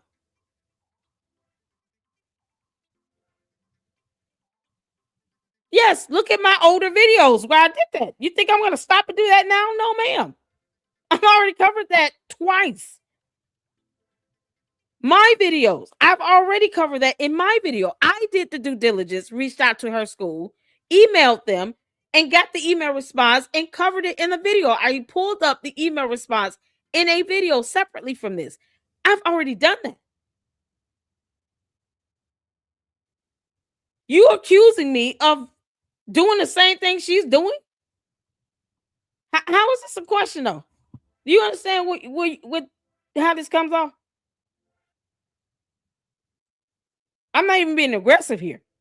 I'm trying to figure out where did you ask me a question in this when you're accusing me of showing proof she's lying? She lied about having 2 degrees because she has not posted it. She's already been asked to do that. It's on her to post her degrees. I don't have her degrees. If she says she has, here's the thing. If she said she has 2 degrees, she would have to be the one to post her degrees up and show evidence that she has them. The only thing I can do is reach out to the school to confirm if a degree was given. A degree was given to a person with her name and date of birth. Doesn't mean it's the same person. And she said 2 degrees. They said 1. Singular, a degree. That's it. That's all they could give me. Wouldn't that prove that she has not actually showed sufficient evidence that she has 2 degrees? Until she posts them up, I don't have to believe that she has them. Just like with anything else, I don't have to trust that what she's saying is the automatic truth if she can't produce evidence. I get to say you're lying until you prove otherwise. She lied about that. She never even gave the name of the school. I just reached out to the school that she attended that's out here as public record. I don't know if she attended another school. She won't even expand on that. But she claims she's got 2 degrees. The school she attended does not offer a dual degree for journalism and English. They don't. She would have to show evidence. I wish this animus, this venom, this energy to have her prove that she has degrees, to prove her burden, her statements. I wish you all would give her that energy. I really would. I really do. Because this statement here, you're saying, I'm not proving that she's lying, and I'm doing the same thing that accused Candace of doing. No. No, ma'am. I don't need to sit here and lie about the number of degrees that I have. For what? Why would anyone do that? This makes no sense. And when she's asked to produce the evidence, she doesn't do it. Anytime you Google if she has a degree, guess what comes up? She dropped out after her 3rd year due to finances. So how and where did she finish her degrees? What 2 degrees does she have? Because they don't offer that dual degree at the school. And if she went back to school and finished up a 4-year degree and she already had 3 years in, that means she's got 2 major degrees in 1 year. From where? Candace has never showed any evidence of that. So go tell her to post up her degrees. Until then, she's lying about it. She won't produce evidence on it. Challenge her with that. Make the demand. Don't sit here and just tell us stuff. You got to show us evidence too. Why not have that same criteria for Candace? You're challenging me and asking me if I have evidence, but you're not challenging her to post up the degrees. Make that make sense? That's a bit hypocritical to me. Don't ever put me in the bucket with Candace Owens. Don't ever do that. You expect somebody not to feel like offended. It's almost like insulting my intelligence. The hell? Oh, your dad's net worth, your mom's net worth. She would tell Charlie, she whispered in Charlie's ear, that person runs so and so, blah, blah, blah, blah. And then Charlie would go have the conversation. Read it. They would have known everything about you. That's how they work. Before everyone is seated, Stacey Sheridan's job literally is to know everything about that person, their net worth. She'll know your dad's net worth, your mom's net worth. She would tell Charlie, she whispered in Charlie's ear, that person runs so and so, blah, blah, blah, blah. And then Charlie would go have the conversation. That was the reason they brought her on. Her speech? That's what Stacey's brilliant at. Smelling money, truly. And so I had a conversation. And I said, and actually, when we finally broke this conversation, she had already arrived at that conclusion. So that was back in October. She sent the email. And so my message to her, she said, yeah, I kind of figured this all out now. And I said, you got a lot of money? Yeah, got a lot of money. How much money we talking? Dad sold a huge business. She runs a massive business. They are wealthy, extraordinarily wealthy. And I said, now let's go through how this all really happens because you were targeted. And I'd like to know how you ended up at the memorial. And so she tells me a story of how that all happened. And I'm going to walk you through it because I think it is one of the more disgusting and disturbing things that I've heard throughout the story. Maybe I'm taking it more personally because I am Catholic and I'm happy to be biased in that way, but I think you will tend to agree with me here. So just so there's no confusion, she was obviously telling the truth. She even supplied evidence in the form of a text message that the priest that she was sitting next to had shared with her. This is Charlie's text message. He's on a group chat with Erika and the priest. And this is the morning of September 9th. Now, Erika has been telling the truth when she says that Charlie would send messages and have biblical verses. I have tons with Charlie. They were typically relevant to whatever we were going through. A verse of encouragement to keep going, to keep fighting. And here's the message that he chose to share. Again, group chat between him and Erika, September 9th. It is 1 Corinthians, Paul's letter to the Corinthians 16:9. And it reads, for a wide door for effective work has opened to me, and there are many adversaries. Just find that message in general to be interesting, because it is him acknowledging that his opportunities have bred him enemies. Who were the adversaries? I find that to be interesting. That message was shared. Anyway, so I said, how did you actually arrive? Because people were waiting in the rain for tickets. And so there had to be a little bit inside baseball here.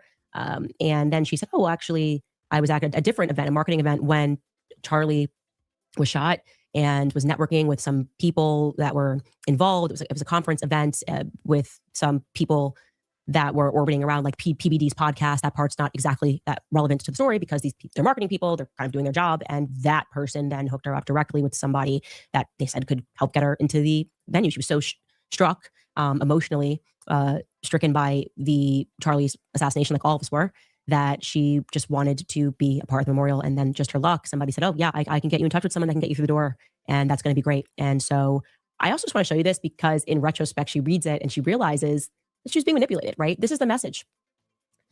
Perfect. I'm going to introduce you via text to TPUSA's blank, who travels everywhere with Charlie, handling many of their big donors. Blank says that Erika has been getting more death threats every day. He's promised Erika that he will run point on raising money to cover the memorial service, which is going to cost approximately $6 million.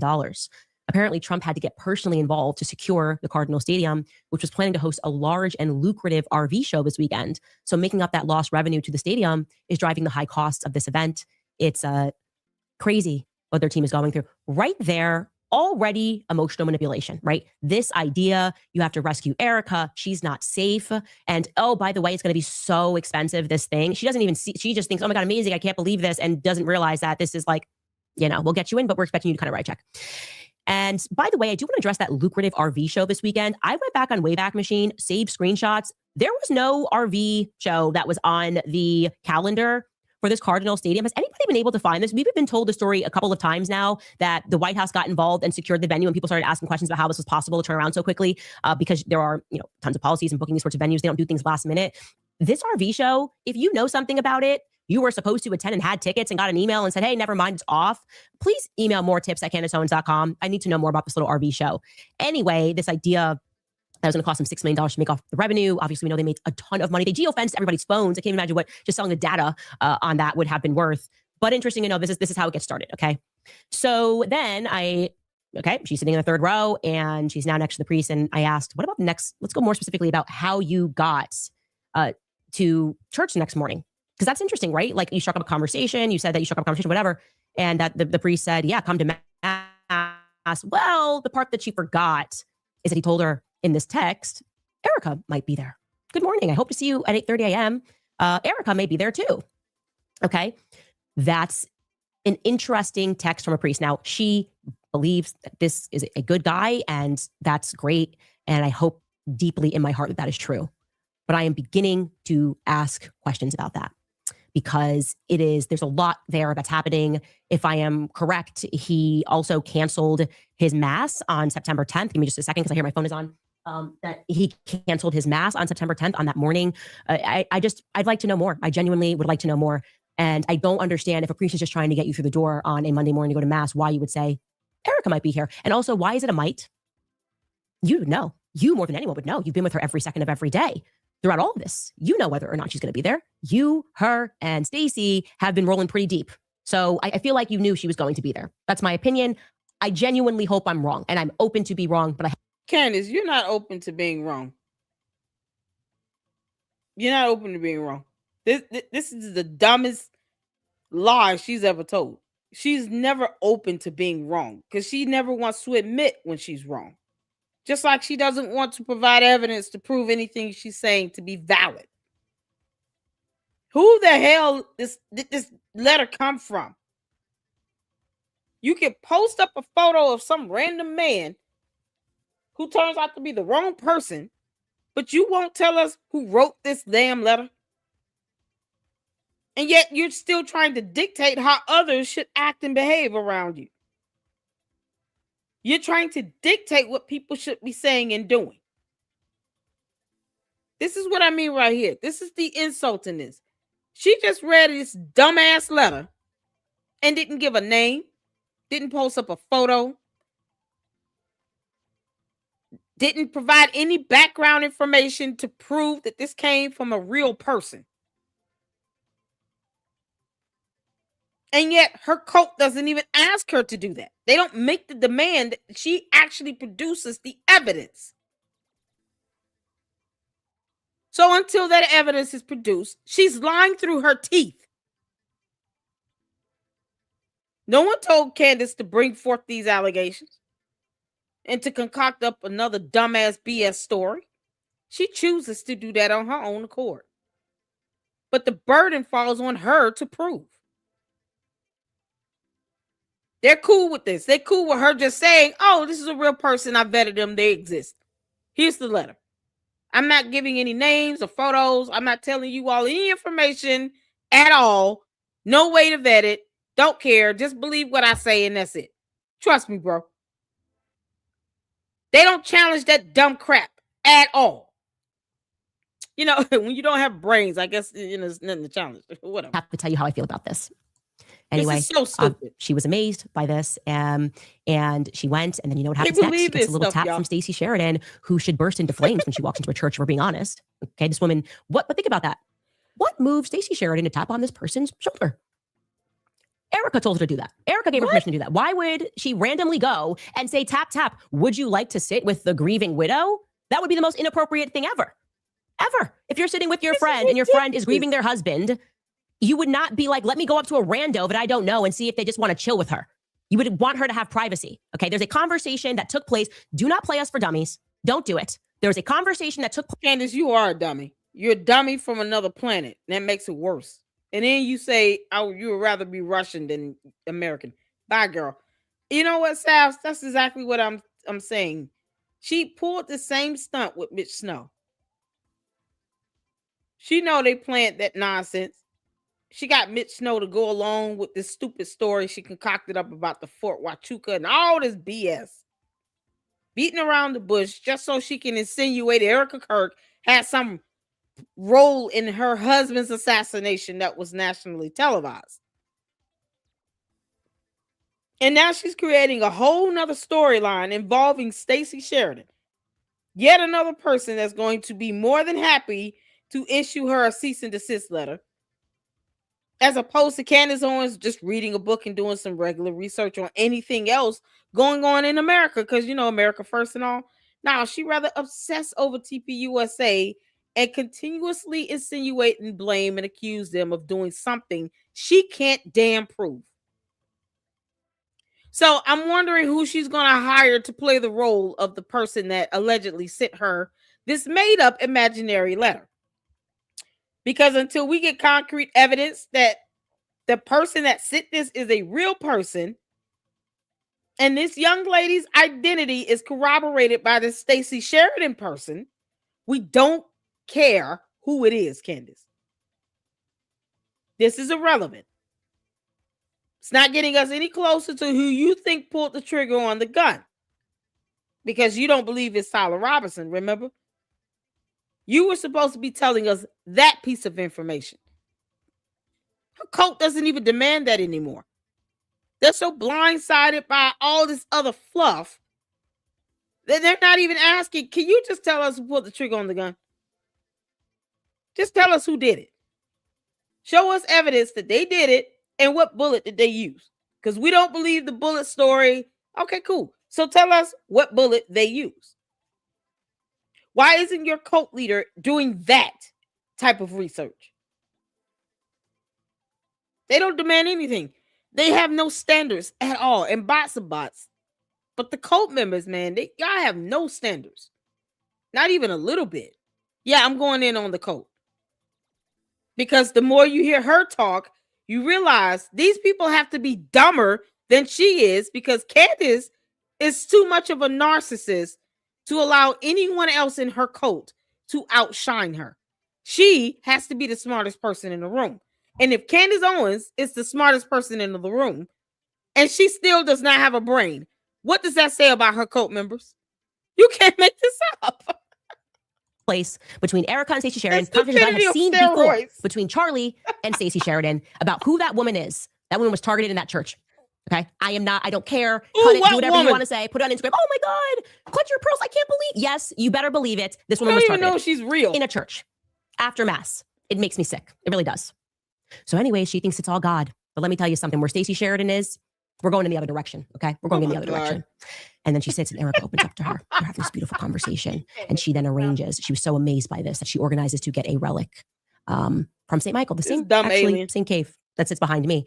And here's where I actually see God working, that this woman sent me this email and that of 50,000 emails coming in. I saw this email. I saved this email. And she happened to have, this is actually, I'm just thinking about this live. I got this relic. Good night, When was I in Wyoming? I got it in Wyoming from the priest in Wyoming. You're going to have to tell me. I feel like it was the first weeks of October. And this is when the woman sent me the email. So that's just something that I'm sorry. I just have like a spiritual vibe about that. That also is a relic that she had and she gave to Erika. So St. Michael's doing a little bit of protection here. And I think that there is a reason that she had to go through this. Even sometimes when you're going through things like being scammed, Exactly. It's there's so a reason for obvious that. And that so this she's making information this came to up. me. She organizes St. Michael's relic, and she gets this to Erika. The next day at Mass, she doesn't get to speak to Erika because this time another top fundraiser at Turning Point USA met her there and said, hey, Erika wanted me to follow up with you. Y'all can tell she's like trying to wing it. And it's like, Candace, you're not that good. You're not good at winging it. You need to stick to your script. You need to stick to the script. You're trying too hard to prove to us that you're saying all of this off the top of your head. No, you're not. You had to create the story out of thin air. So just stick to your dumbass script, girl. Otherwise, you're going to make it just so much more worse. Tell us the name of this person that wrote this letter again. And she, again, was so amazed by God working that she decided to even message the priest afterward and thank him that she was able to get this relic to Erika. TPUSA I just want to read you this because, again, her and I might have different perspectives here, but she says, I will always cherish my time with you both so much. I'm in absolute awe of how God worked through me to what I believe was to give Erika those relics. The experience felt like me directly witnessing God working through each of us. I just want to send a quick note to share. Hope to see you soon. Father, God bless. And respond. Y'all, look at this arrow up here. 243. Doesn't that mean something? Once again, where's the date and time stamp? Y'all see the date and time stamp? We see something says delivered. How do we know she's not texting this to George? You don't have a name, a face, a photo, or nothing. How do we know that this text message is not going to George? So you and George still playing on the phone, Candace? Yeah, they playing on the phone. You can't make this up, Candace. We could just say you sent this text message to George and be done with it. We don't know if this went to the same person that wrote that letter. How was this evidence or proof of anything when we can't verify the person? But her cult members want me to prove she's lying. You're not even giving me anything to start with when I don't know who the person is that even sent this to reach out to them to see if they actually sent this. If you're telling the truth, there's a proper way to redact to where you can at least confirm that this is a real person. She's not even doing that. Y'all, her and George playing on the phone. Candace, go to bed. Just go to your room. The father said, God bless. Thank you for sharing your wonderful words. God's fingerprints are all over what is happening. There is no doubt that your presence to Erika was a God moment for both of you. Huh? What's that? I don't like it. I don't like it. I don't like Candace, it one bit. we don't care. There's this. We have to protect Erika. This is God. This is God. What happens thereafter, I like even less. The intermediary, the person that delivered the... Let me tell y'all something. God has a way of showing you who's God. To the Candy Ass cult members, you can challenge God if you want to. It'll be the last thing you do. Don't do that. Don't make God mad. Candace doesn't care. She's an alien. She doesn't have a brain or a soul. But if you choose to follow along this path where you're sitting here, coming off like you trying to challenge God now. Oh, he'll teach you a lesson. He'll sit your ass down. God has a way of showing you who's God. He'll sit you down. Like another top fundraiser for Turning Point USA offered that he was going to be in the Chicago area. That's where she lives in Illinois. And he says, hey, I'm going to be there already. Obviously, Charlie's from Chicago. I'm sure that was true. But I'd love to pop in and see you. And, we're all committed in this faith journey together. And that happens. From October, and she won't even tell us meets her and he meets her father. And while he meets her, he then invites her to the big gala, the one at Mar-a-Lago, where they're going to raise like $42 million. And here's that message. He says, thank you for organizing dinner. It was great to spend time on the road with great Catholics. I had a wonderful time. And thank you for all the prayers, especially for Erika. Can I call you tomorrow regarding the gala? We would love to have you guys involved, but we can talk further. Erika repeated how much she loved meeting you. Again, why does this feel to me like manipulation? Like a bit of Erika Because you're really evil. needed you. You know, you were sent from God to Erika with Stacey Sheridan in the middle of it. Okay. Well, here's what happens next. What? She gets a little nudge when she does go down to Mar-a-Lago. She knows nothing about Mar-a-Lago and Palm Beach, and I find this part to be quite funny. Dark humor in this because I know everything about Mar-a-Lago, and it's like you know, little Israel. It really is. And Yeah, so a lot of the meetings Candace is take place. faking The these Zionist text donors, you know, PragerU doing a gala down there makes perfect sense. They do that, and they were all over this. So, What is this 343? This number at the top. from God to Right Erika there. with Stacey Sheridan in the middle of it. Okay. What is that? Y'all see that number up there with the blue arrow? 245. What is that? This says Wednesday, October 1 at 8:37 p.m. Still don't know who it's coming from. No number, no nothing. What is this arrow with 245 up there? What does that mean? Anybody know? Unread messages? 245 unread messages. Candace, you and George playing on the phone? How many times did y'all have to fake and forge these text messages? 245 unread text messages. Does that make sense to y'all? Like, seriously, for someone who's always on their phones, always on social media, does it make sense to have 245 unread text messages? Yeah, that's so weird. That's not Candace.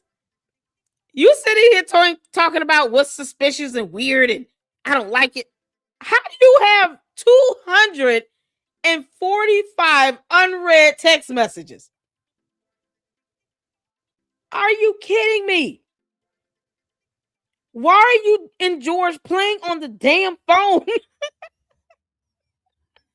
Y'all, 245 fake text messages.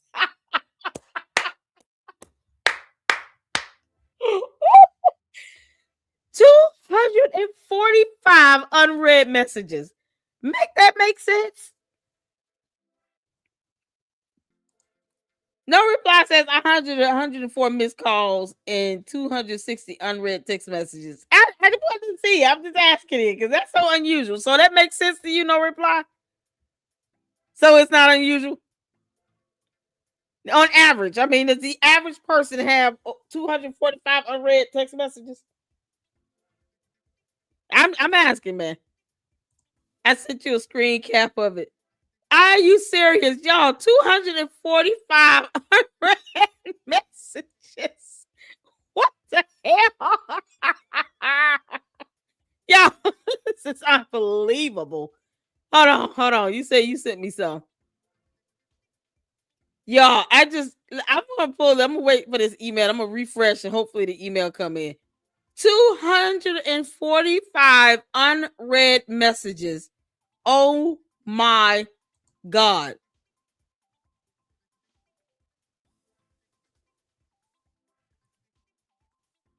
Yeah, I just clicked on that. I clicked on that 245 up here. This is what came up.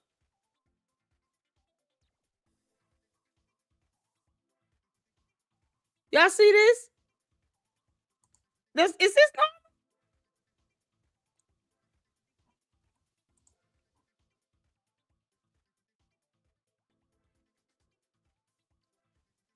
I clicked on that 245 and it gave me that sidebar. Am I supposed to see that? Hold on. Let me see. This one says 243 and it takes me to this one. Charlie's text from the night of the 9th reveals some of the final warnings. Don Lemon is arrested in Minneapolis. Frank Turek complains about me again, and Turning Point's crisis PR machine is in Struggle City. What the hell? This can't be right.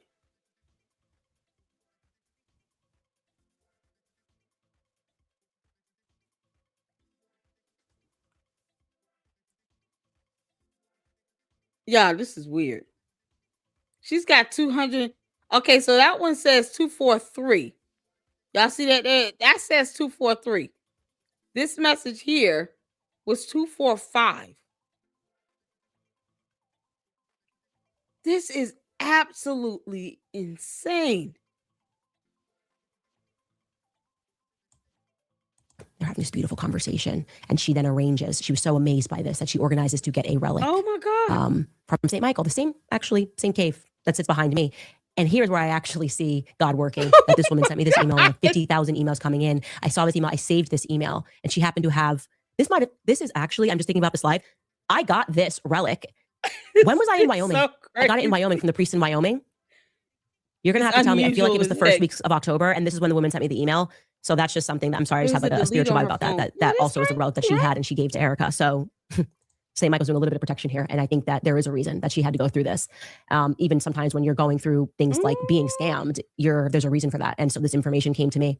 She organizes St. Michael's relic, and she gets this to Erika. The next day at Mass, she doesn't get to speak to Erika because this time another top fundraiser at Turning Point USA met her there and said, hey, Erika wanted me to follow up with you. And she, again, was so amazed by God working that she decided to even message the priest afterward and thank him that she was able to get this relic to Erika. I just want to read you this because, again, her and I might have perspectives here, but she says, I will always cherish my time with you both so much. I'm in absolute awe of how God worked through me to what I believe was to give Erika those relics. The experience felt like me directly witnessing God working through each of us. Just wanted to send a quick note to share. That's a Hope to see you soon, Father. God screenshot. bless. And response, the father said, God bless. Thank you for sharing your wonderful words. God's finger. Okay, what we're looking at here is a screenshot. Let me take off the caption. Y'all, this is a screenshot.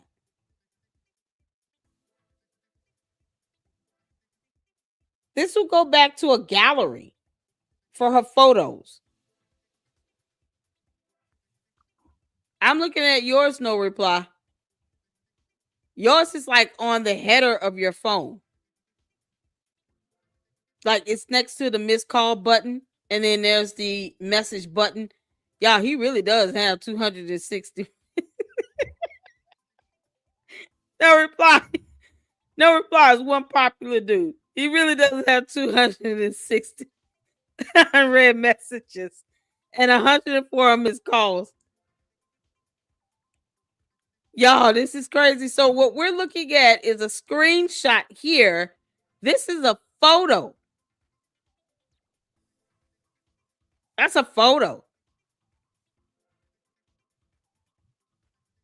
Because she had to do that in order to black out the information.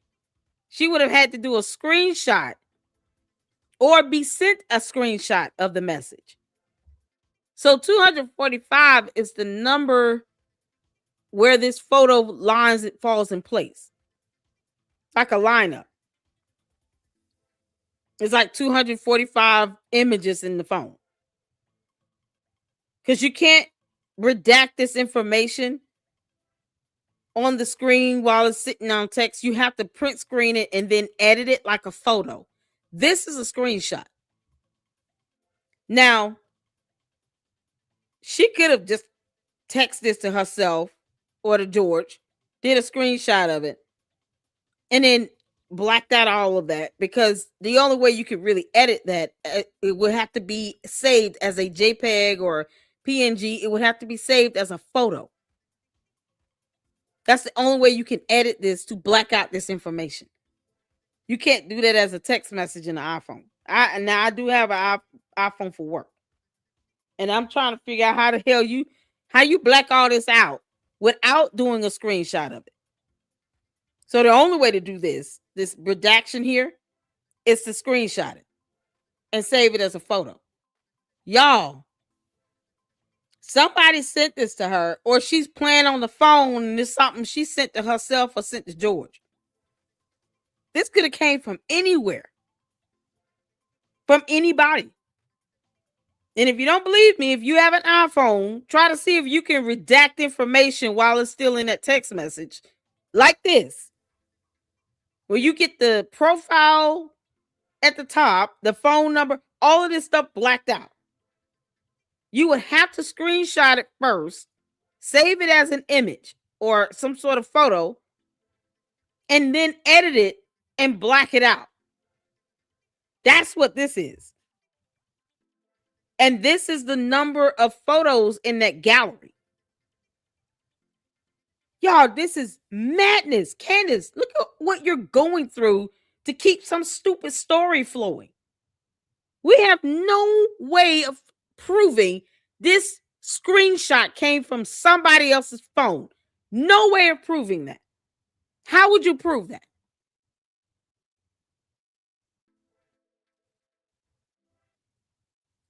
You said check your message thread. Does it look like that? No, it doesn't. Mine's look like. Y'all tell me what y'all seeing in y'all iPhone. Everybody got an iPhone. Tell me what y'all seeing in y'all iPhones. So when, like, okay, let me do this.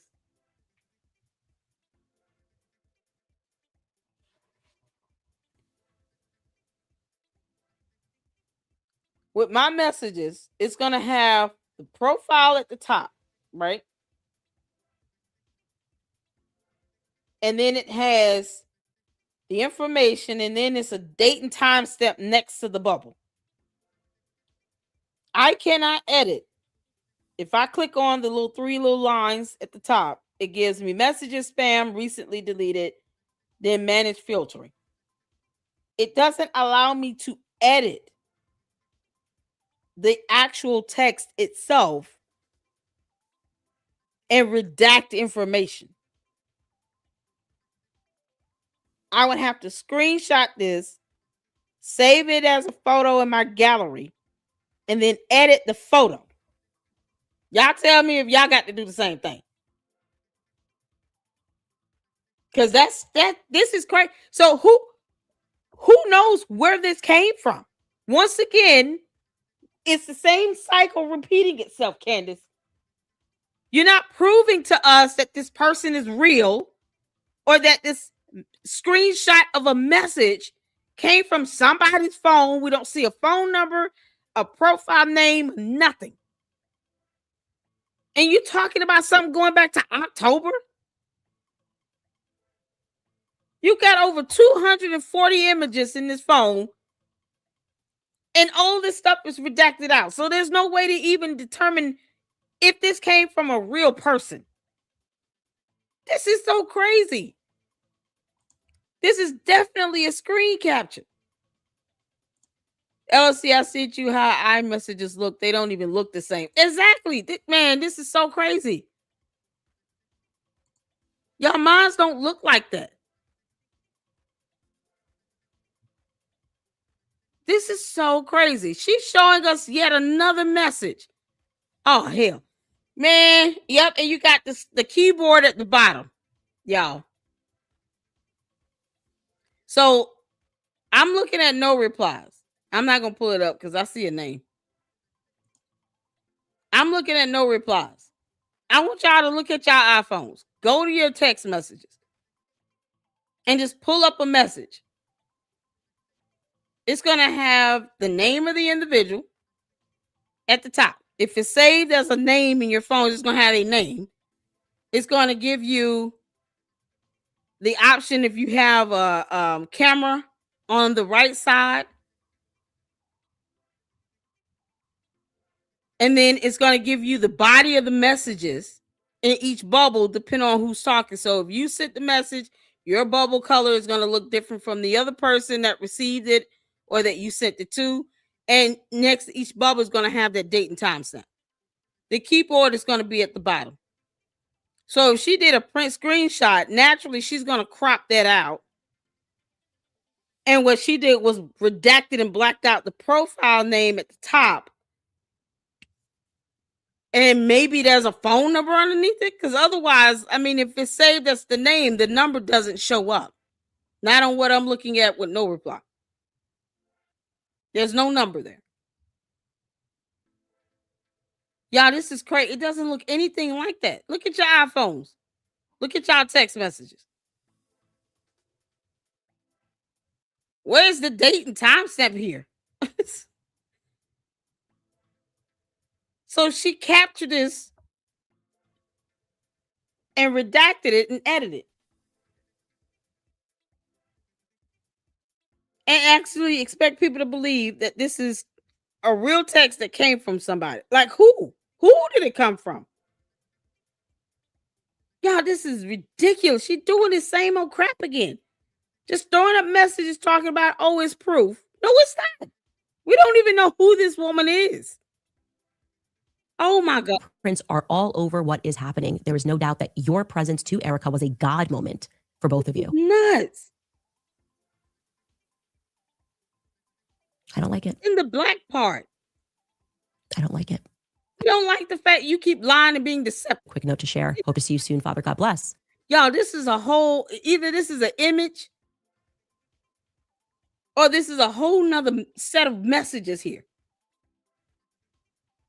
Why is that redacted? We don't even know who this person is. This could be Candace literally texting George, and then she print screens it, crops out all the other stuff, the keyboard that should be at the bottom, and then redacts the top. We have no idea where this came from. Once again, she pulling the same old BS stunt she did with Mitch Snow. And responsive father said, God bless. Thank you for sharing your wonderful words. God's fingerprints are all over what is happening. There is no doubt that your presence to Erika was a God moment for both of you. I don't like it. I don't like it. But you keep lying like you. There's this, we have to protect Erika. This is God. This is God. What happens thereafter, I like even less. The intermediary, the person that delivered the relic, another top fundraiser for Turning Point USA, offered that he was going to be in the Chicago area. That's where she lives, in Illinois. And he says, hey, I'm going to be there already. Obviously, Charlie's from Chicago. I'm sure that was true. But I'd love to pop in and see you. And, you know, we're all committed in this faith journey together. And that happens. And he meets her and he meets her father. And while he meets her, he then invites her to the big gala, the one at Mar-a-Lago, where they're going to raise like $42 million. And here's that message. He says, thank you for organizing dinner. It was great to spend time on the road with great Catholics. I had a wonderful time. And thank you for all the prayers, especially for Erika. Can I call you tomorrow regarding the gala? We would love to have you guys involved, but we can talk further. Erika repeated how much she loved meeting you. Again, Candace made this up. Only she speaks like this. Yeah, I noticed the pattern, the speech pattern, the cadence in this. Candace made this up. And no one's obligated to believe that these are real because we don't even know who the hell these are allegedly coming from. And we all know that they're screenshots that are being edited. You can't make this up. Y'all, I thought I heard it all right now. She's still coming up with these cockamamie bull stories. Out of thin air, out of nowhere. And then what it does is it forces the person, this Stacey Sheridan person now, to have to come out and say, I don't know what the hell Candace is talking about. None of this makes sense. She's making this stuff up. There was some young lady there, but I highly doubt it's the same one she's talking about. How would I know what this woman sent over to someone else in a text message? And these are print screens that she can edit. Candace won't even let a full video play. She definitely is not going to sit here and actually expose a full message with the name and I don't even care about the phone number. Just the name and a photo of the individual. She can't even do that. Why does this feel to me like manipulation? Like a bit of Erika really needed crazy. You. You know, you were sent from God to Erika with Stacey Sheridan in the middle of it. Okay. Well, here's what happens next. She gets a little nudge when she does go down to Mar-a-Lago. She knows nothing about Mar-a-Lago and Palm Beach, and I find this part to be quite funny. Dark humor in this because I know everything about Mar-a-Lago, and it's like you know, little Israel. It really is, and it's where a lot of the meetings take place. The Zionist donors, you know, PragerU doing a gala down there makes perfect sense. They do that, and they were all over this. Suddenly, she's there, and she's meeting a different Turning Point USA team. Like she meets them at this church. It's Catholic, but she notices there's no Catholic discussion or presence. Rather, you got Dr. Frank Turek, and apparently, according to her, he's on stage and he's hitting at the Judeo. They're now editing their message because they're in a room with Jews, and suddenly we don't want to talk about the Catholicism. We don't want to talk about faith. We don't want to talk about relics. We don't want to talk about St. Michael. No, wrong crowd for this. Shabbat shalom. Daddy's home. And so she says to the person, she's like, "What? You know, Why aren't you guys doing the Catholic stuff? I felt, this was such a strong. Why is Candace slurring her speech? Candace, it must be that yeast infection time of the month. Y'all see when she starts lying, her words start to blur together. She starts talking really, really fast, and it just goes. It starts to blur and slur together. Why are you slurring your speech? This is so weird. You already showing us fake ass text messages. The least you can do is articulate. This is crazy. On Catholic bond, and he kind of kicks the can down the road and says, "Oh, we're planning on doing stuff in the future." Like, not here. Shabbat shalom. Shabbat shalom in Mar-a-Lago. And she's just like, no, something that this is not my thing. Over the, everyone's dressed in nines, and she's like, I don't have an issue with Israel, but this feels like something else than what I experienced. And then what happens is they follow up with her, and they keep following up with her because they're looking to have a check, pretty much. We'd love to have a call, leave another message for your dad. I look forward to getting y'all involved. I hope all is well. I want to set up time to visit and discuss further support. Are you available the 2nd or 3rd week of February? Hi, I want to touch base and check in. Let me know if we could schedule a call. And she kind of just leaves him on red because she realizes 3rd week of February. Hi, I want to touch base and check in. Let me know if we could schedule a call. And she kind of just leaves him on red because she realizes. Yeah, those text messages look so cropped. It's so crazy. We'd love to. So you got a Thursday, January 6th at 11:48. Y'all see how big the little box is right here? The name can't be no more than what? 5 letters. Then you got Monday, January 12th at 1:07 p.m. So 6 days later. And then one that says Monday, as of this week, Monday. Hi. Y'all see how it starts off? I want y'all to pay attention to the speech pattern here. Hi. And then in the name. We don't know if it's an exclamation point or a period or nothing. And then it just starts into the next sentence.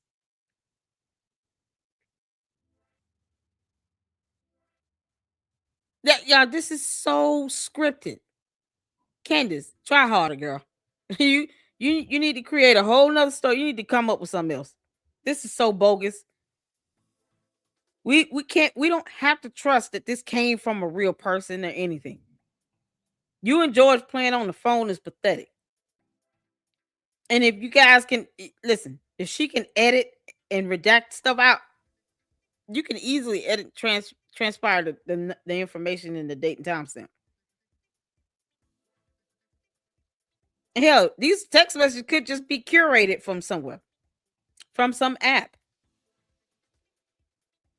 All of this could be typed up to look like a text message, and it's typed up.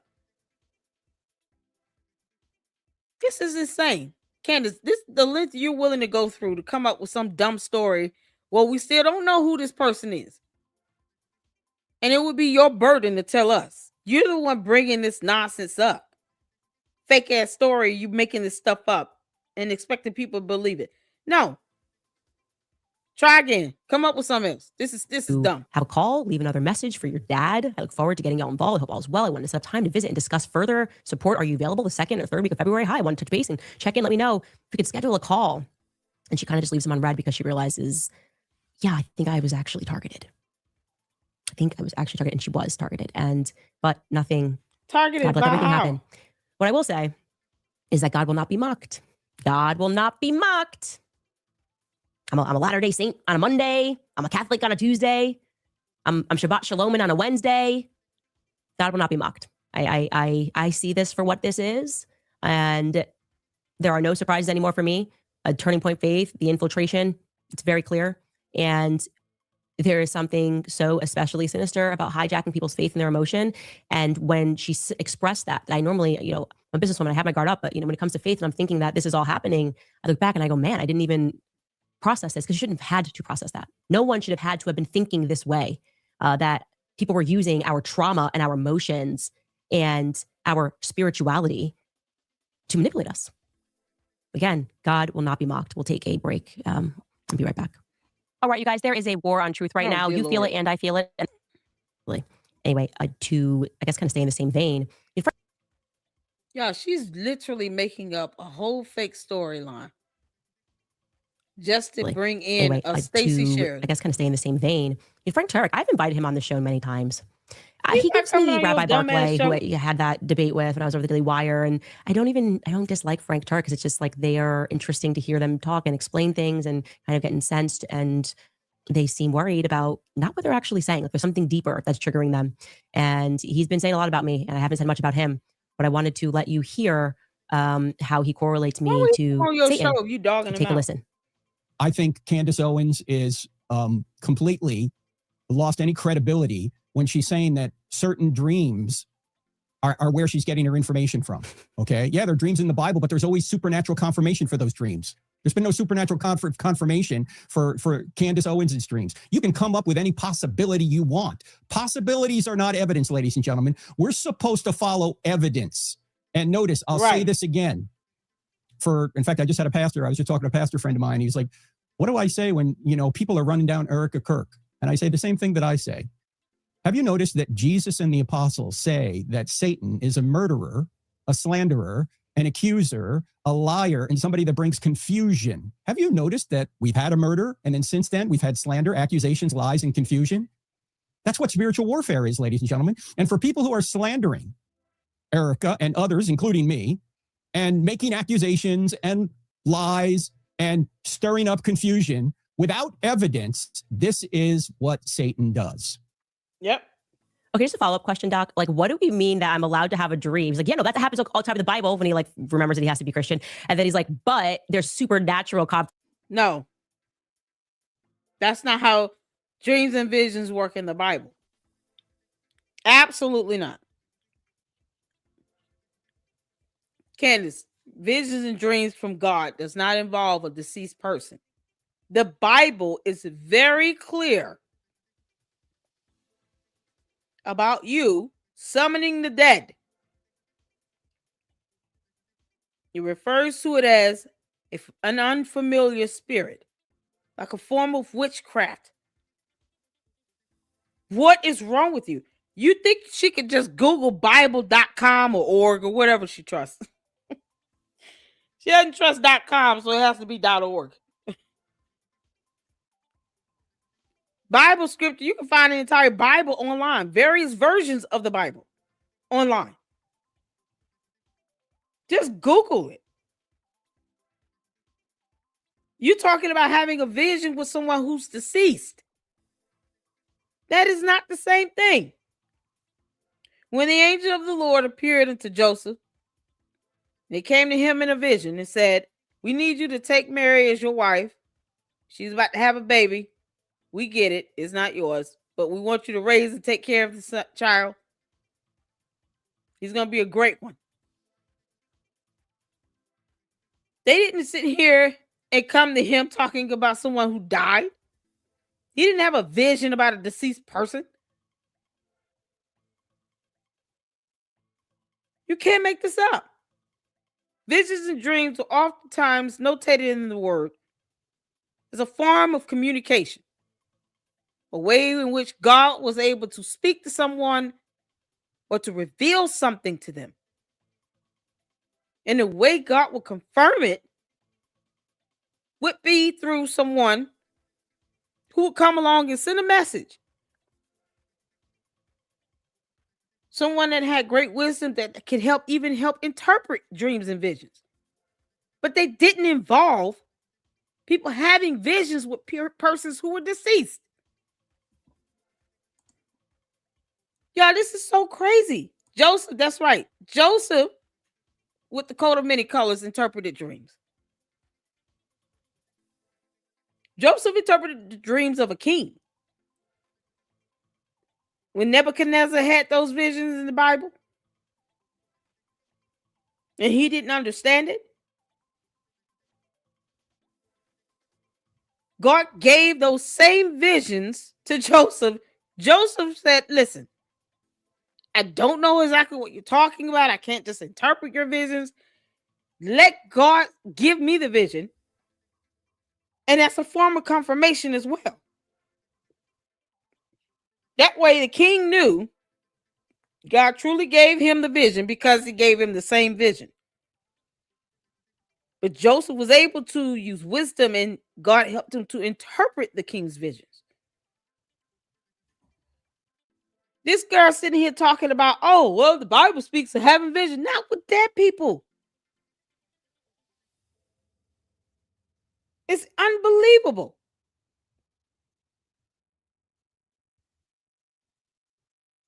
So, and they're not reading this stuff. They're not reading the Word of God.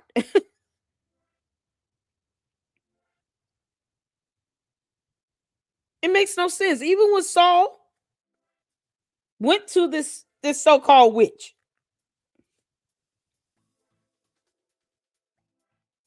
he went to the witch. Samuel was like, why are you summoning me?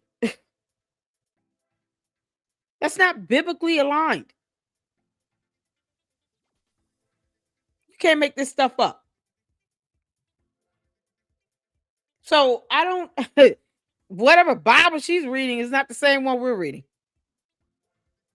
Candace, you're sitting here misquoting script. You're not even quoting scripture. You're just saying it's in the Bible. No, it's not. Not the visions and dreams you claim you're having. No, it is not.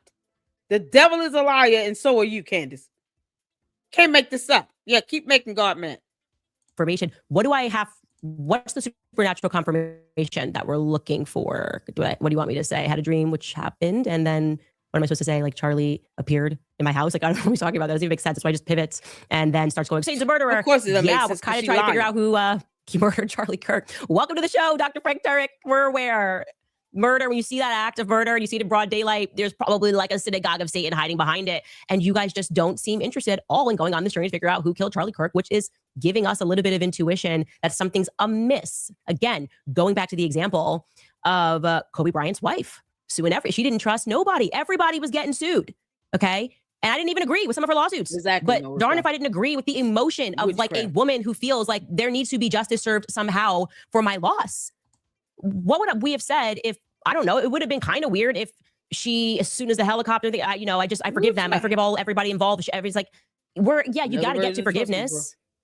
You do have to get to forgiveness. And I'm sure that she's there now, but immediately after, you're skipping all the other phases of grief. You instantly accepted what happened within 5 days, maybe even sooner, that Charlie was gone. I don't know. I welcome this discussion with you. But yeah, Satan is a liar. We're tracking the Turning Point USA lies. You are basically confirming for us that everything that we're looking at is satanic. Kind of what we've been saying, right? I've been saying this is no longer about left versus right. This is good versus evil.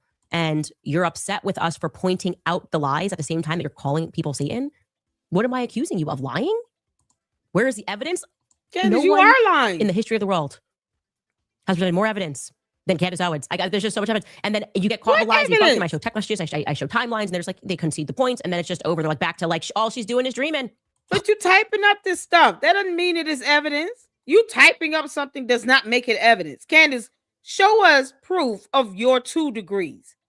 Post up your degrees from a real accredited school, not a degree mill. I think Candace used a degree mill, like Richie Rashad. Yeah. I think Candace got her 2 degrees from the degree mill that Richie Rashad uses to get all his damn degrees that are all fake.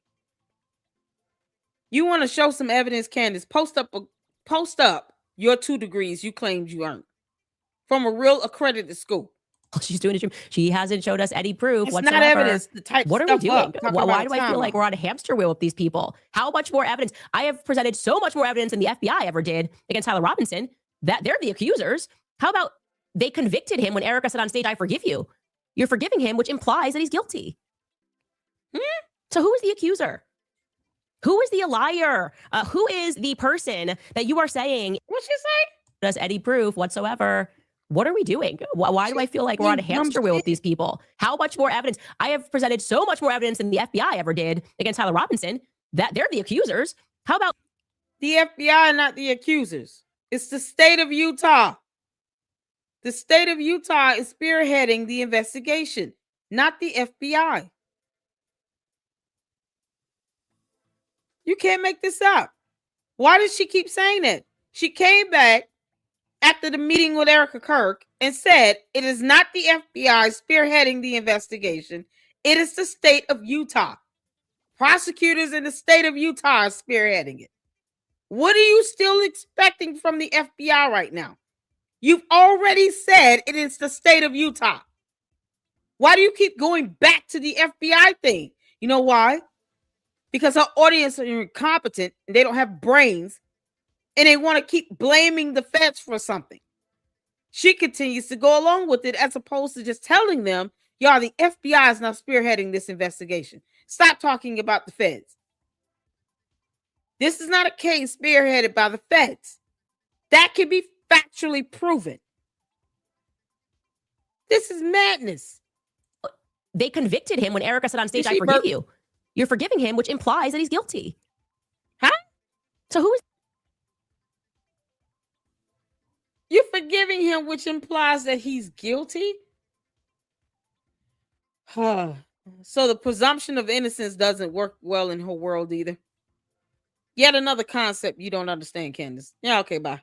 Bye, Felicia.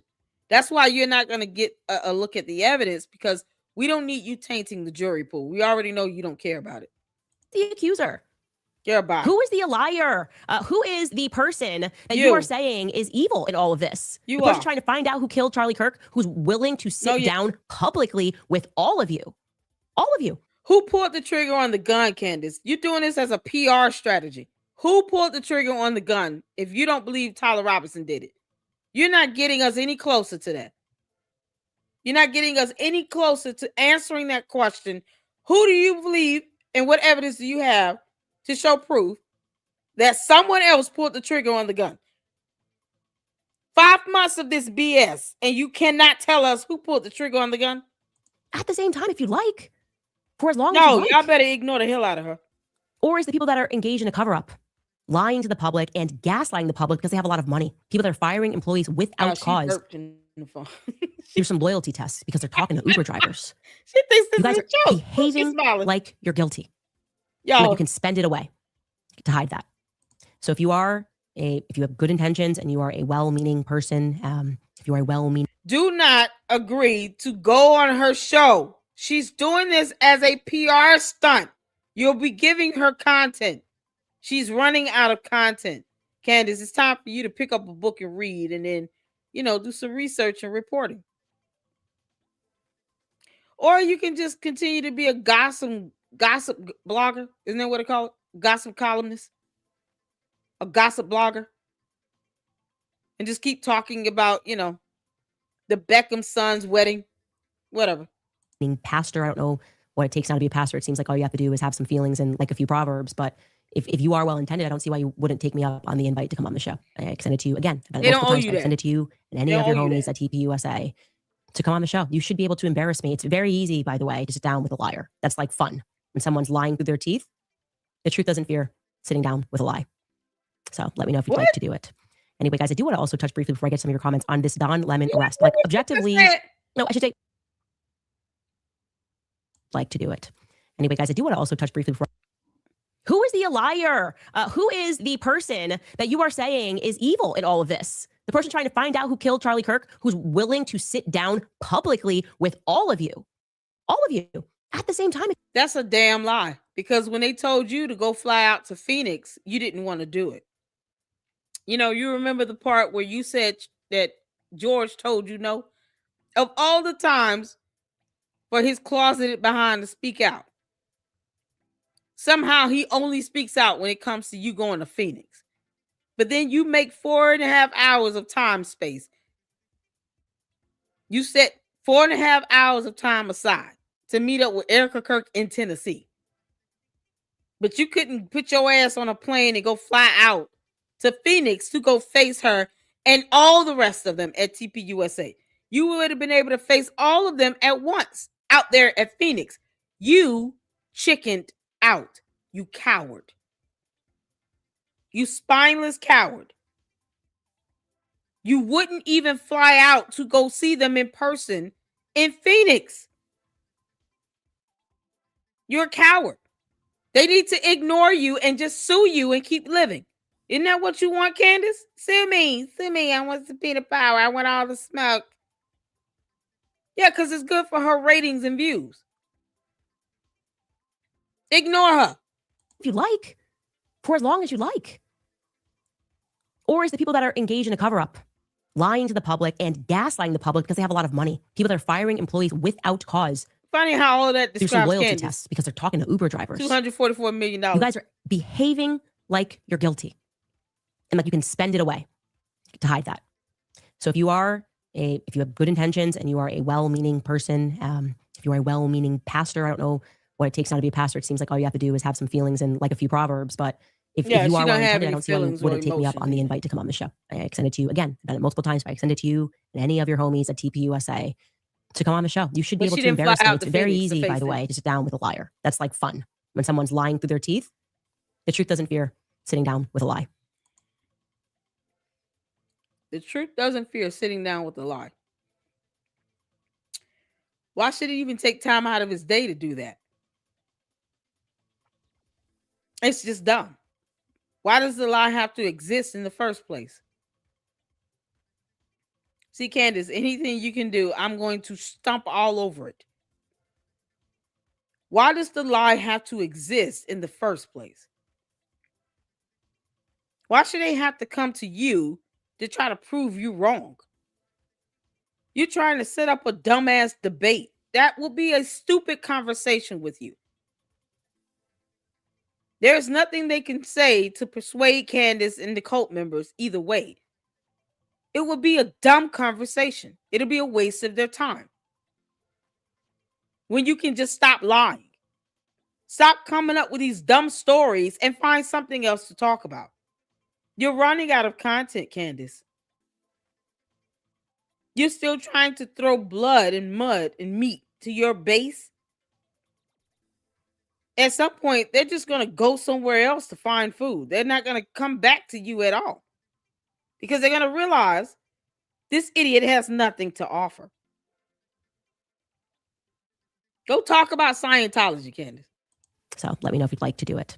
Anyway, guys, I do want to also touch briefly before I get to your comments on this Don Lemon arrest. Like objectively, no, I should say subjectively, it's funny. Of course it's funny. Don Lemon, the idea of Don Lemon being in prison is funny. But objectively, him being put in prison because Pam Bondi wanted a headline. Pam Bondi, can we get the Epstein files? Yes or no? Like, can you actually arrest some of these people in society that are harming children? I feel like right now, the DOJ has become like that show Reno 911.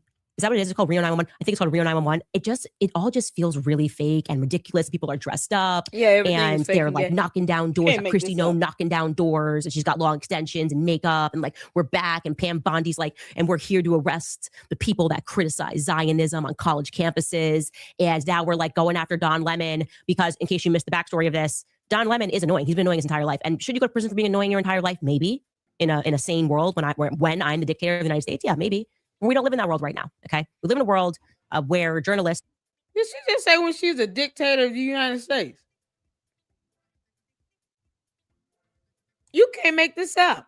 For Don Lemon, because in case you missed the backstory of this, Don Lemon is annoying. He's been annoying his entire life. And should you go to prison for being annoying your entire life? Maybe. In a sane world when I'm the dictator of the United States? Yeah, maybe. We don't live in that world right now, okay? We live in a world... I'm the dictator of the United States. Heifer, let me tell you something. We will beat your ass before we sit here and let you think you're going to be the dictator of the United States. We're not playing with you. Especially when you're telling people in the military it's okay to go AWOL. Are you out of your mind? Candace said, when I become dictator of the United States, I told you all she's a cult leader. Now do you all believe me? No one refers to themselves as a dictator or anything. That's not even something you're going to let come out of your mouth. That's not a joke. It's not funny. That shows her state of mind. She wants to control people. She wants people to bend to her will. You and your dumb coat will definitely get the hell up out of here before we ever let you think you finna be dictator of the United States of America. The hell you will. Candace, we will beat your ass. You kidding me?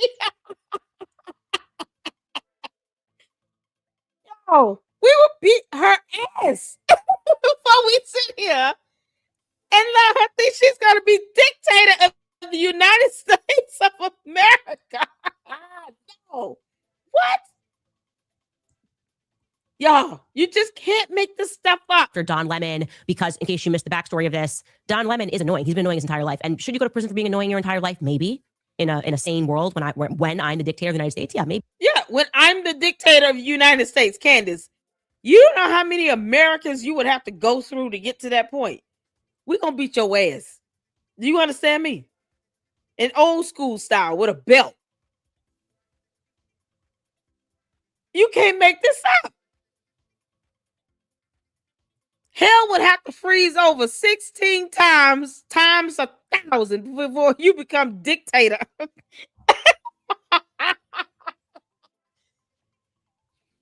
16,000 times to the 12th power. With 3 more sun revolutions before she becomes dictator of the United States. What?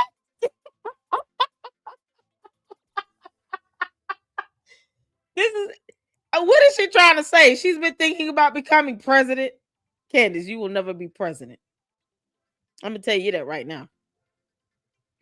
You're talking about checking off the box, becoming first Black woman and the first woman president of the U.S. It will not be you. Candace will beat the out of you. Oh, my God. No way in hell Candace would ever make it to that point. You're out of your mind. Kanye West couldn't even get votes. What is she thinking? Girl, you don't sit your little ass down.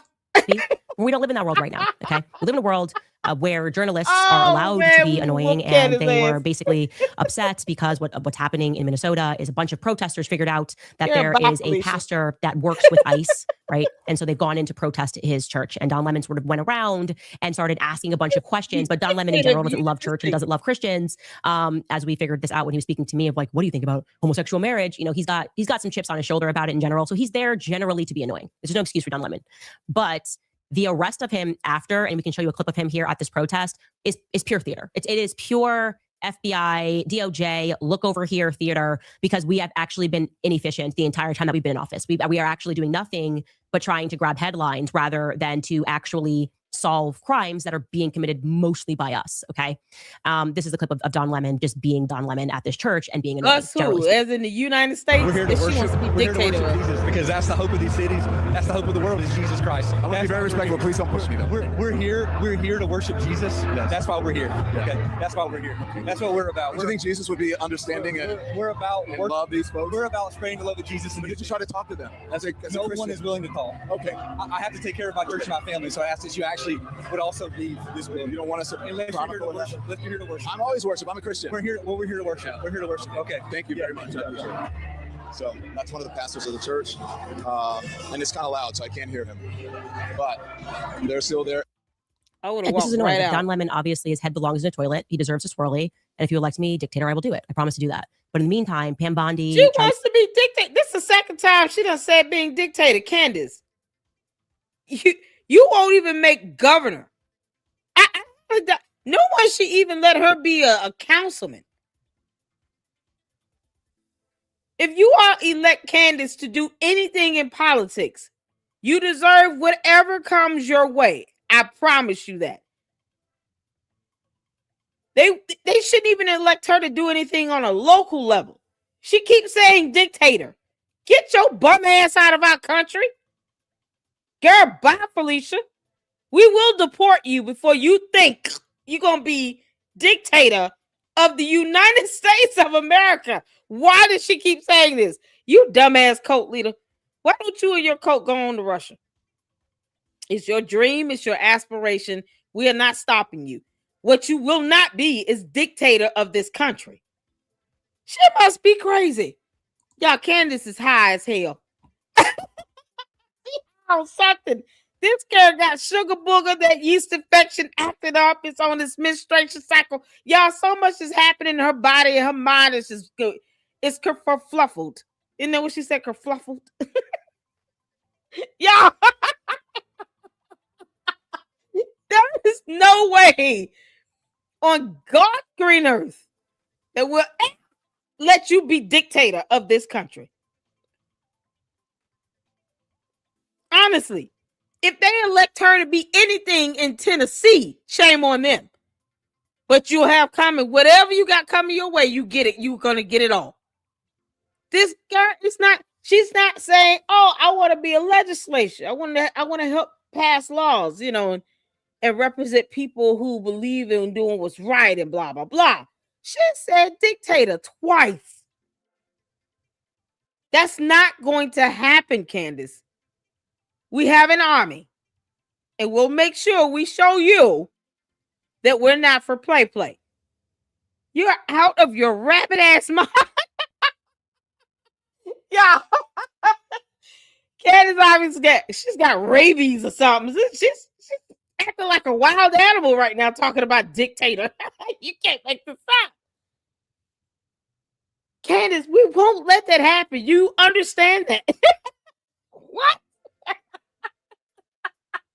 And Teffa is telling people to go AWOL in our U.S. military. This is the same person who will never, ever let her kids go to the military either. And she's got, 3 boys? Hell no. She don't want no draft. She don't want her kids going anywhere. Talking about America first, though. Funny how that works.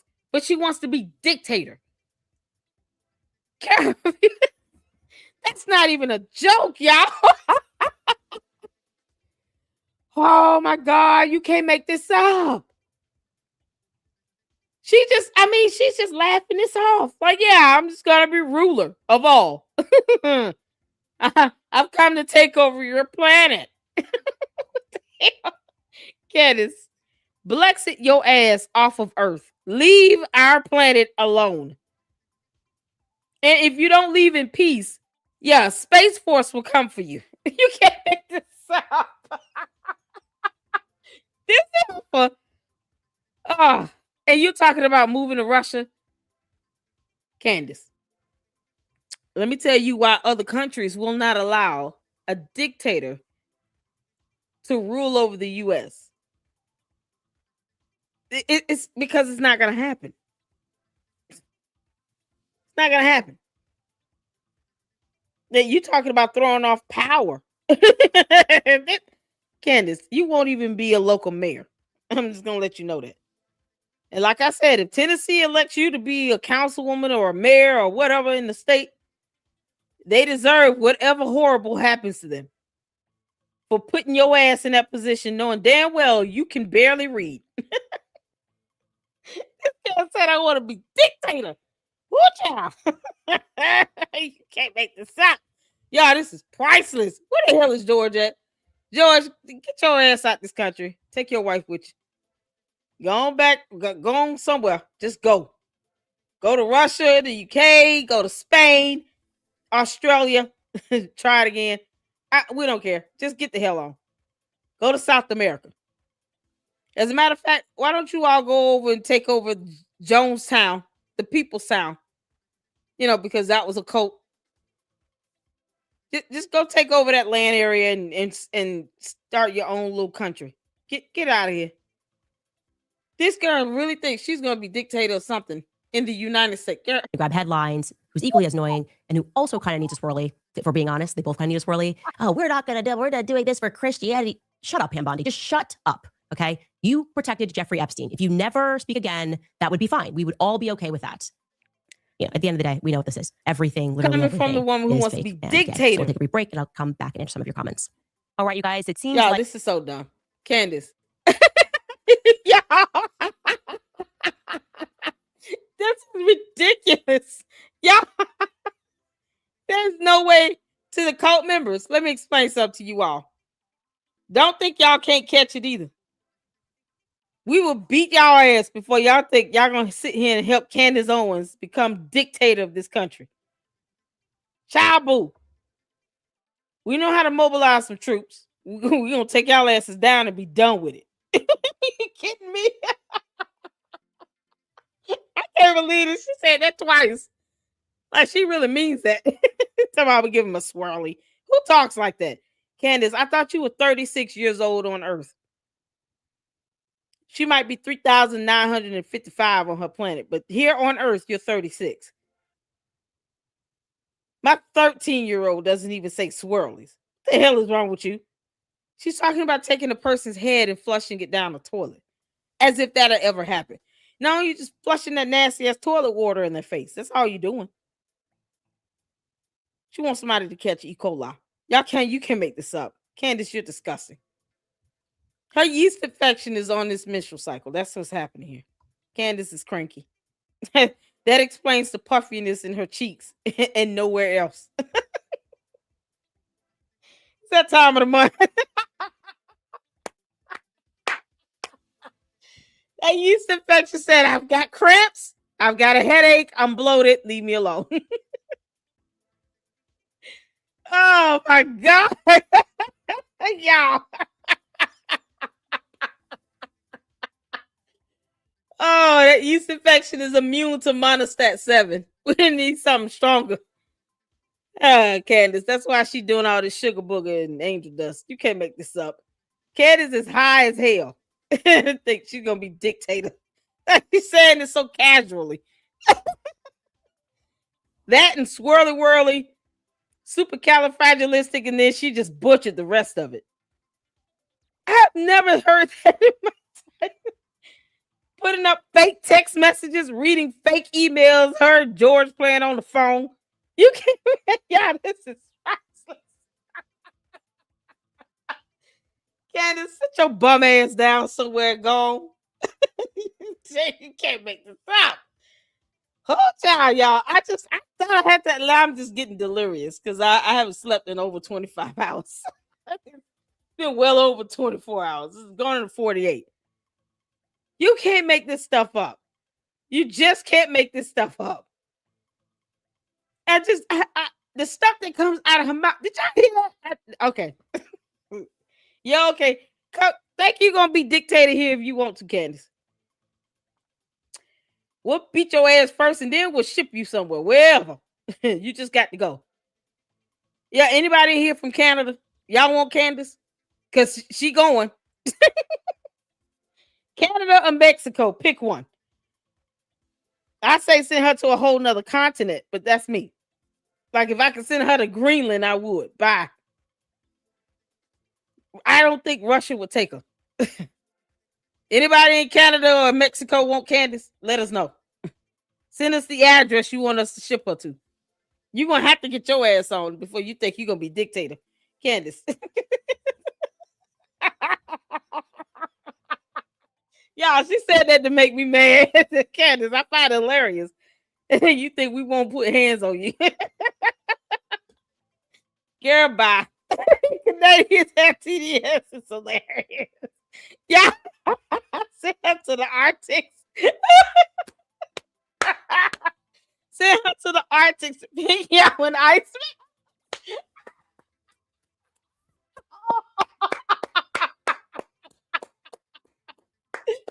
Y'all, comment of the day right here. Shout out to Melinda, y'all. Put Melinda in the chat. She's got comment of the day. Comment of the day. Oh, send her ass to the Arctic so she can figure out when I smells. Oh, that's good stuff right there. Well done, Melinda. Well done.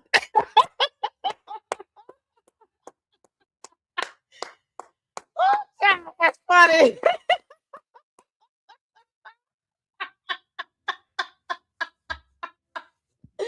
Oh, so y'all got to know that slush confuses the hell out of Candace Owens. She's like, is it water? Is it ice? Is it in between? What is it? She doesn't know what slush is at all. That's not a concept she's familiar with. It. She doesn't know the freezing temperature of water. Slush is going to just throw her in for a loop. I'm so confused. I don't know. Has it frozen? Is it still water? I mean, what do we call it?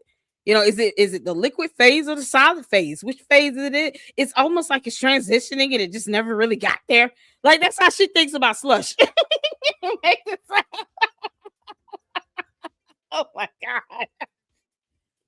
Oh, y'all. What's with the compensated look?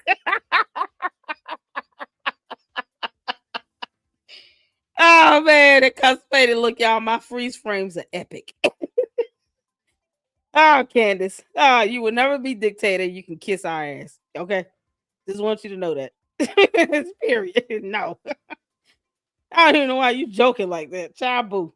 After telling people to go AWOL in the military. Girl, bye, Felicia.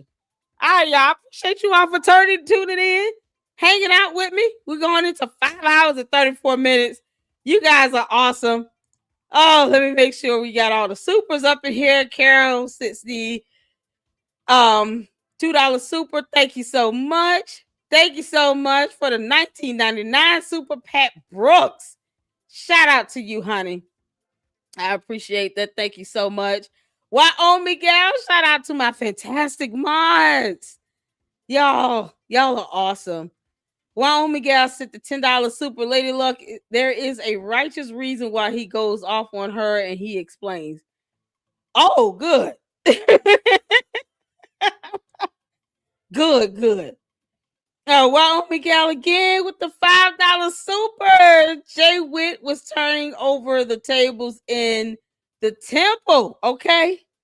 Y'all, the one time the Bible reflects Jesus getting angry and mad and actually showing it was because they defiled the house of prayer and turned it into a den of thieves. So Jesus went in and he just went ham on it. Flipped over the tables, let all the birds out the cage, and say, how dare you sell fish sandwiches and pickles and dye and silk? Like he just went in. Well done. He didn't have to do it anymore either. He only did it once. I told Jay Witt not to feel bad about it, like Wyoming gal. That's the thing. You know, I don't think she took it at, oh, he just going off on me. I think she understood that she was just frustrating him because she's saying stupid stuff. She was being hypocritical, beating around the bush and deflecting. I mean, that's the worst thing you can do when you're just trying to have a debate and dialogue, is to sit here and do all this deflection. It's almost like, why are we doing this? So I understood where he was coming from. And I told him he better than me because I wouldn't even last that long, child. Shout out to Wyoming gal, y'all. Shout out to Wyoming gal. Thank you again, Carol, for the $2 super. Still love LLC and Jay Witt. Shout out to you. Thank you so much for your generosity. Melinda gifted 5 memberships, so you guys make sure you take advantage of that and enjoy it. And we've got Melinda with comment of the day, y'all. Shout out to you, Melinda, honey. Send her to the Arctics so she can figure out when I smells. She'll be there for the rest of her life. Oh, we needed this laugh, y'all. We needed to end on this laughter. I just, oh, child. When she said dictate, she's like, yeah, I'm going to say this because I know it's going to piss off Lady Luck Club. Candace, it's not going to piss me off. Even after I'm done beating your ass, I'm still going to laugh at you and walk away. And then we still going to ship your ass up out of here. We're shipping you out of our country. There's no way we're going to condone you being a dictator. You're out of your mind. Shabu. Stop doing that sugar booger. It's tearing up your cheekbones. I mean, I don't even know what else to tell you. It's not like you have a brain, Candace. Good God. Your story sucks as well. Stop lying about these text messages. We know they're not real. Oh, y'all. Thank y'all so much. We had a good time. Look out for the notification for tomorrow with the collab with Jay Witt, going over the, I guess, conversation he had with a subscriber of his named Peter. And I'm going to do a separate live about Scientology, you all. We got to do it. I want to go over the interview that Jenna Miscavige did. And then, of course, Leah Remini did another documentary that I want to check out. So that'll be our live for tomorrow. Just to kind of give our brains a break with the Candace stuff. You know, we got to have a refresher in all of that. And I'm going to try my best to get in an Umar live stream. All right. So y'all be on the lookout for those notifications. We'll set up the joint live stream with Jay Witt for tomorrow evening. Thank you all so much for tuning in. Thank you guys so much for your generosity and your support. I appreciate all of you. And I will hear from you all tomorrow. Until then, Lady Luck Club out. Deuces.